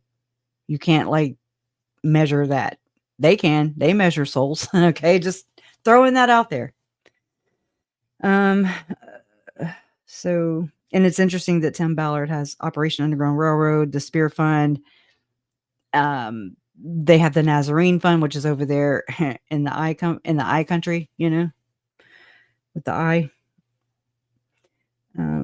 That claim to be rescuing persecuted Christians. And it's Glenn Beck and him and David Barton. They're all TPUSA speakers. Interesting, right? They speak in December, except for Tim. So does Mike Lee. So does Andy Biggs. And all kinds of other weird people. All right, so getting back onto this. It says, a dubious assertion at best. Furthermore, Chad Daybell's speech published exclusively by Hidden True Crime for their own channel stand in contrast to the content shared by other channels that aim to spread awareness about this controversial group. Meaning all of us on the outside of Hidden True Crime, we've all we gathered it through the community. We picked up podcasts that we found, we share them, we don't strike people for them. Not Hidden True Crime. She got it from a source, of course, right? It can't just be I've scooped it off the internet and I'm claiming it, because that's not what she does at all. She don't claim anything. She's very, very greedy, in my opinion. Selfish. Just, I don't know. It's gross. Feels good to say it out loud. In Hidden True Crime's audio recording of Chad Daybell on the day he met Lori Vallow in St. George, Utah, he discusses replacing LDS terminology with more broadly Christian terms to attract a wider audience. And this will be a theme. Tim Ballard's book, originally titled The American Covenant, was tailored for an LDS audience originally until M. Russell Ballard removed LDS references in favor of Christian language. What is the ultimate goal here? Well, I have one. Proselytize. And then number 2 is monetize. I'll go ahead and throw traumatize in here too. I'm sorry to anybody's experience there. What if Lauren's hidden true crime was intentionally established or even incentivized? I have never thought of this. To serve as another authoritative source. Much like Nate Eaton, they seem to be bud, huh? I'm not throwing anybody under the bus. I'm simply asking the goddamn question. I mean, so much so that he gave her the copy, the link for her to exploit, basically, Lori Hellis. Anyways, just throwing that in there. Let me know what you think. Who once worked for East Idaho News but now he owns a portion of it alongside his boss or the owner of East Idaho News, which started in 2015 when Baby Dior, within a week of Baby Dior going missing, and Baby Dior has never been found. That's just, put a pin in that. I just find that really weird and sus, especially knowing where those stations were bought from, how they were bought from the church by Frank Vandersloot, whenever Adam Steed came out about his Boy Scouts of America story, right, Jay? If you're still here, I mean, that's what I was wanting to tie into. This goes way back. It goes back to Boy Scout. This, at least my research does. It's gross. Anyways, so was Lauren's channel intentionally established or incentivized to serve as another authoritative source, so they could control, like she does the interviews, Nate doesn't have to, not the ones that are outside of the. So basically, Nate or mate would corner the active Mormons of that area, that's a lot of people, or just people following the case that are Mormon, or just, people like me and you. But he would be able to control and whitewash and distance what Lori and Chad and, from what the church practices or claims to practice or whatever. It's never a cut and dry thing. It's a spectrum. But this made me think, because I was thinking about Candace Owens and Charlie Kirk and a lot of these controlled opposition type things where one may claim or look like it's squeakier than the next, but they're all douches. Like Candace Owens, she platformed Tim Ballard. I never trusted her from the beginning, and she just looks a little witchy to me. I don't know. Call me weird. So, I mean, could Lauren, we know the church likes to sponsor, like they've been contacting TikTok creators on, Facebook, Instagram, YouTube, to whether you're Mormon or not. Like, can I interest you in a Book of Mormon? Like, they don't care. Represent, you get paid. People are going to do it. People probably do it. I don't know. I haven't checked into it. But could they be paying her? And that's why she may still be Mormon? Like, I don't know. I'm still like this is new to me. So, okay. So back to, to serve as another authoritative source, much like Nate Eaton, who works for East Idaho News and now even owns a portion of East Idaho News, along Frank Vandersloot, Idaho's wealthiest billionaire. Please put a pin in that. Where Daybell committed his crimes involving child murder. What if both East Idaho News and Hidden True Crime were designed to function as controlled opposition? This is not an unfamiliar concept, especially for those following the Charlie Kirk case, which Lauren has likened herself to. The discussions surrounding Candace Owens' role in this context raises further questions. When Owens was at PragerU, I just ran those sentences together. When she was at PragerU, where did that go? She platformed Tim Ballard, who was on the verge of facing serious allegations of fraud, misleading donors about his supposed efforts to rescue victims of sex trafficking. The claimed they claim that the anti-traffickers are the traffickers, as stated in a past news story. Let me switch to the next page. Okay, I'm going to try and hurry.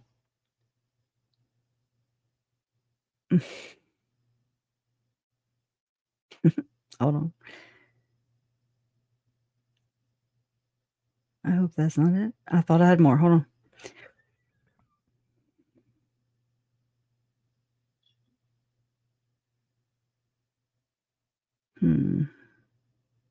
I'm sorry.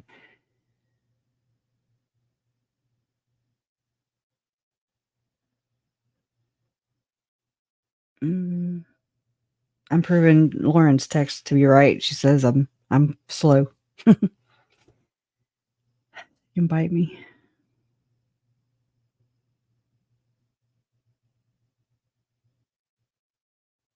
Man, I hate whenever I kind of lose hold of what I'm trying to do here. So I guess what I'm saying is Othram Labs is, you can say, I would think that Trisha at Web Sleuths is compromised. Okay. When you are owned by someone who, like Othram Labs, who's involved in so many crimes, and there's kind of dubious. I haven't really looked into all these people, so I don't know. I care if she's Mormon. I do, because if she is Mormon, then she is misrepresenting it. If she's not Mormon, she may also be misrepresenting it. I don't want people to. I'm tired of her being I'm tired of her, grifting. Okay, it bothers me, and it does matter to me if CrimeCon is a Mormon-owned company. My family was murdered by Mormons. Okay, I have maybe a bias here, and so I'm not saying Othram Labs. Come on, grow up. Okay, I mean, that's all you got to do is not take it so personal, unless it bothers you, and maybe this isn't the place for you. I need people who are grown-ups and can look at this objectively and not demonize people for questioning things. It's okay. It's gonna be okay, I promise. Anyways, yeah, I know. I'm tired. My throat hurts. And you're more than welcome here. I'm not trying to shut that person down. Whomever was saying, who cares if Lawrence? Well, I mean, what do you want? What questions would you like me to ask, ma'am? None. I'm usually not this snarky, but damn, like, I don't understand your purpose for being here. Like, no, Tim Ballard. But okay, so I'm saying that Othram Labs is owned not by Trish. So, and I mean, I remember all this happening, I remember her starting to, how she said that she doesn't do any more annoying ads or whatever. And I'm like, okay, I understand that. And, I appreciate the work that they claim to do. They've been kicking ass, solving a lot of cases. Okay. However, these people network. That's what the hell they do. So this is how this works. I don't know if you're new to the thing, like how this works, but this is how the elites work, and this is how they work in lockstep, and this is how they possibly lock away people who aren't guilty, and they're okay with that. Similar to what you're seeing on the screen, okay? People who are okay with demonizing and criminalizing other people, weaponizing the legal system, and just, it doesn't matter, just need someone to go down. We need a fall guy, okay? So that's how this works.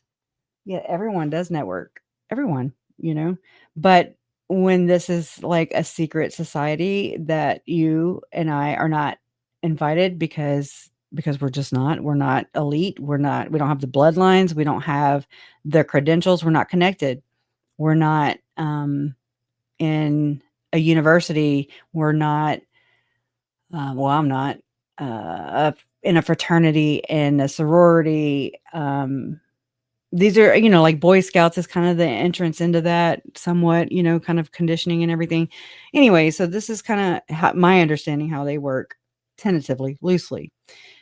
It is secret weirdness, and seems like people or kids like Tylee and JJ are victims of these secretive crimes, and they're not the only ones. There's a whole bunch of freaking victims here that no one is able to account for these kids and missing people that go missing every day. Okay. They're just like, oh, okay, we don't have, there's 20,000 children that disappeared. And you're like, what? That I don't even know what that means. That I don't know how to compute that. What does that look like? Because it just doesn't, it seems unreal, and it may, whatever, numbers are probably off, whatever. But I'm just saying, like, I study these people. It's what I do. I've done it for 6 years. I've sized up, the quote unquote enemies. I don't look at them as my enemy. I'm just saying I've watched them, and I've, been on one side, and then I'm like, oh my God, no, this is what's going on. Holy crap. This goes deeper. Holy crap. Tom Harrison really is, according to the transcript that I fed to my Chat GPT, just to kind of either confirm or deny, I don't know, but just lean one way or another to help me kind of figure out if what I was asking it was like, this really sounds like some kind of MK Ultra technique being used on Tim Ballard using ketamine treatments, which are good for people who are going through therapy. Okay, yeah. No, he's not Mormon. He was Lutheran, I want to say. Yeah. But it's not just Mormon. That's so, you can't get stuck on that idea either. It's like a brotherhood, or some of it. It's like different. I don't know how to explain that. I don't know. I haven't worked on that angle yet, so there's just different ways to be plugged in, to be considered as, oh yeah, he's good, he's credible, name dropping, sending business. I mean, have you noticed how these podcasts just blow up?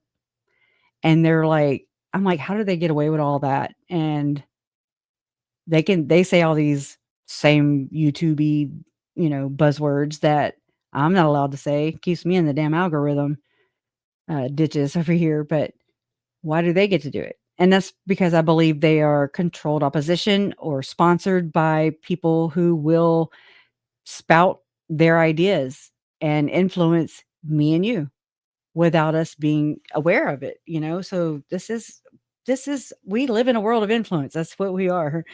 We are biased, we're influenced, we have a lot of, I'm not perfect. I'm just trying to figure it out. Yeah, me and Trance. George Orwell. So Chad mentioned this, and I'm still new in this area, but George Orwell, 1984, and Animal Farm, they hide in plain sight and use MK Ultra. Look at C19. C19.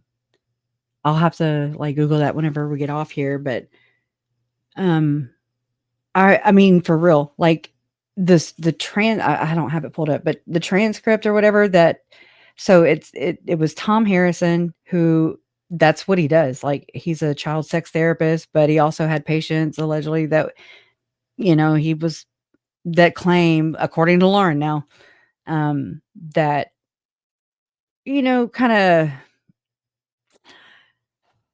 blurred the lines, I guess you could say. Nothing, sexual or, I don't think anything like that I know of.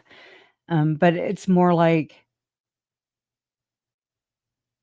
one woman, I want to say, said that she was taken there allegedly by Tom, or taken to the temple allegedly by Tom Harrison, or with Tom Harrison, and was sealed to him, or I don't really, don't quote me on that, but it's something along those lines. And it was on Mormon Stories podcast with Megan, Mindy, and Lauren. And it was about Tom Harrison and Tim and Jody and Chad and Lori, Kool-Aid in the gang. And, but reading that transcript and how Tim Ballard was saying, well, actually, Tom Harrison was telling Tim Ballard in a very calculated and, instruct, that was the design, was to say, okay, you're going to be a senator, then you're going to be president, and then you're going to be prophet, the prophet of your church, which I thought was interesting because it's their church. And no, this is so many rabbit holes. It's unfreaking real. It's disgusting. I hate it. But I mean, that's how I do this. This is how I work.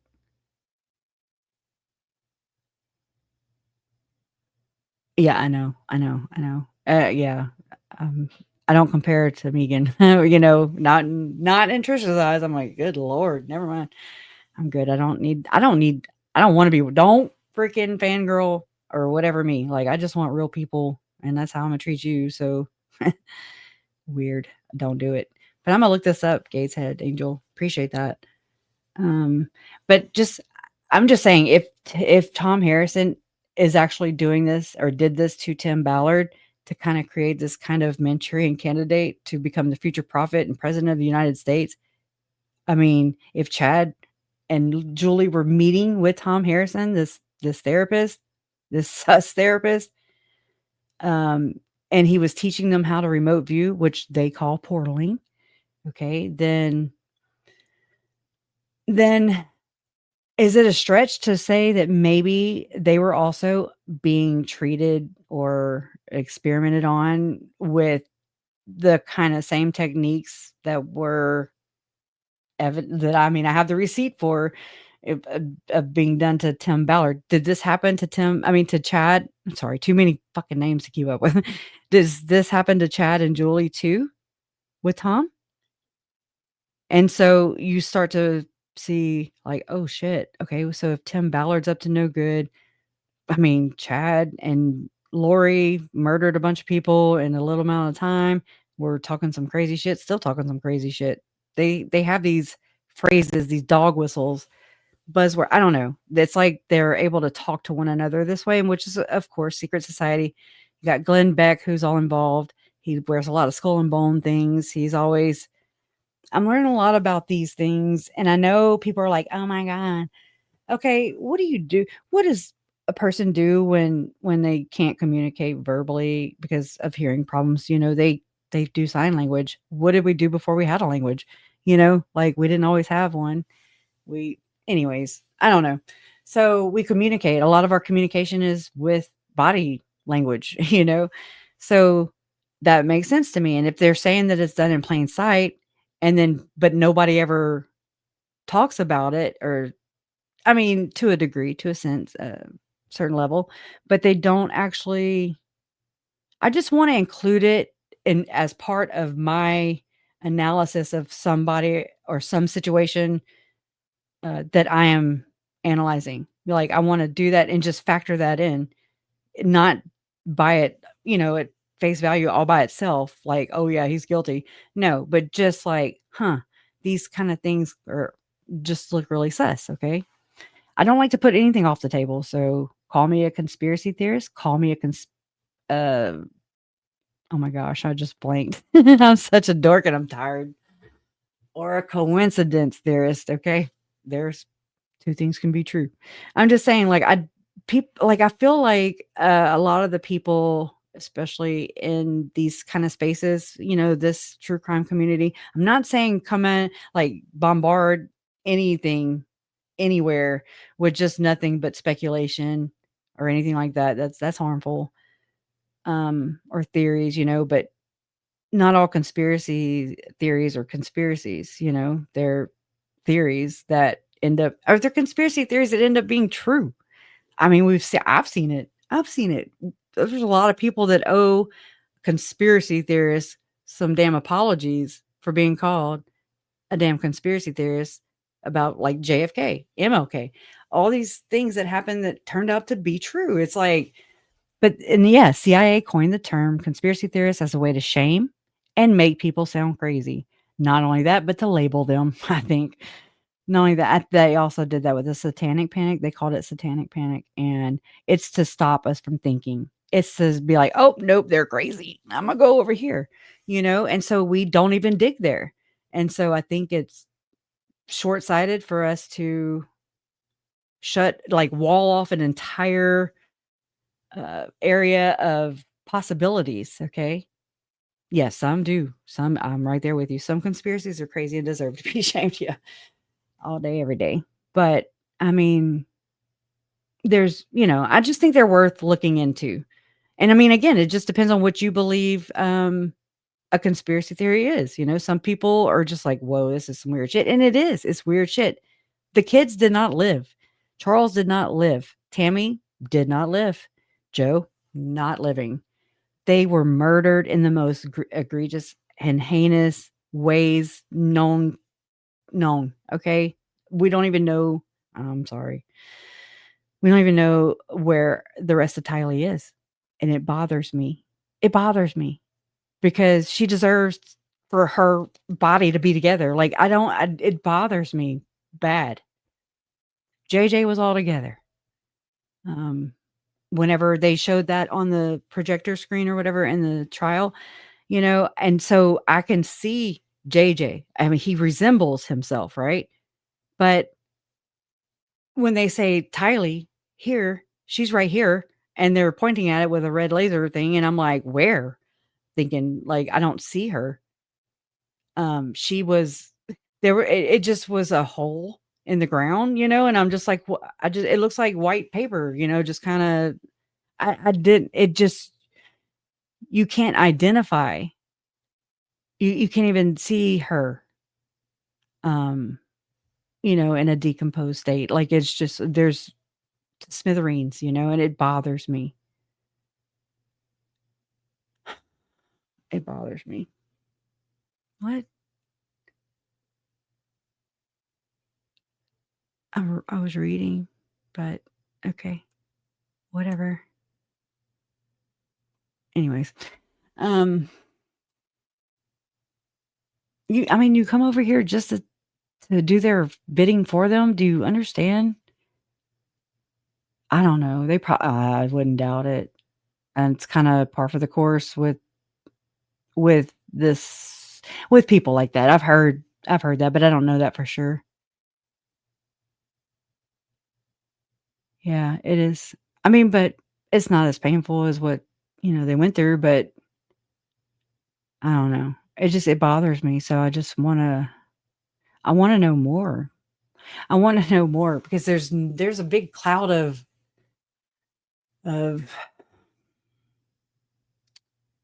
questions. I just have a lot of questions around the time of Tylee, leading up to it, in and around it. Like, I just don't quite understand it. I didn't have like a aha moment, like, oh, okay, that's what happened. That's more filled in for JJ, but not so much.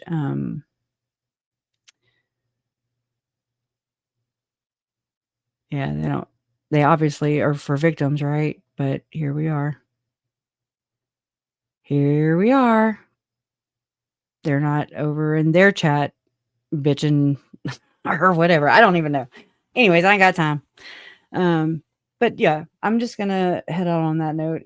I'm not Lauren. I'm not gonna do a 9-hour live. So, these are tiring.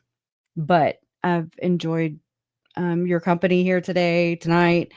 Y'all just keep doing the the good fight, and people will eventually see, and that's okay. I forgive them. And I hope you forgive me for any short-sightedness on my part.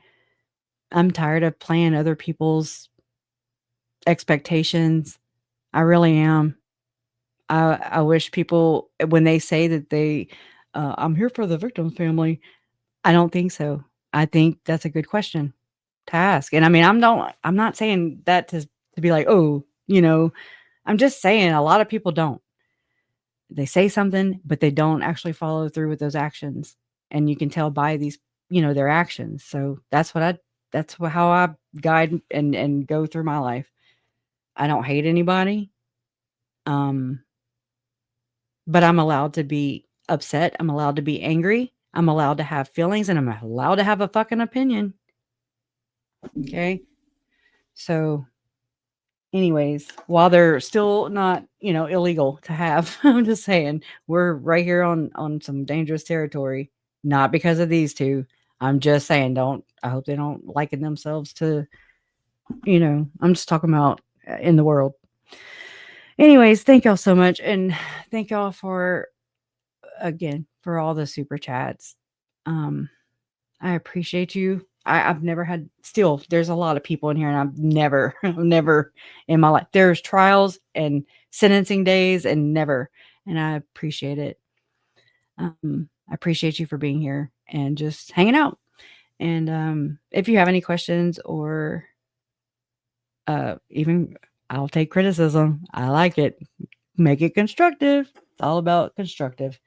Or if you just want to lash out, I'll take it too. Anyways, justice for Tylee, Charles, Tammy, JJ, and Joe. Love always wins. And you guys are proof. Thank you. Bye.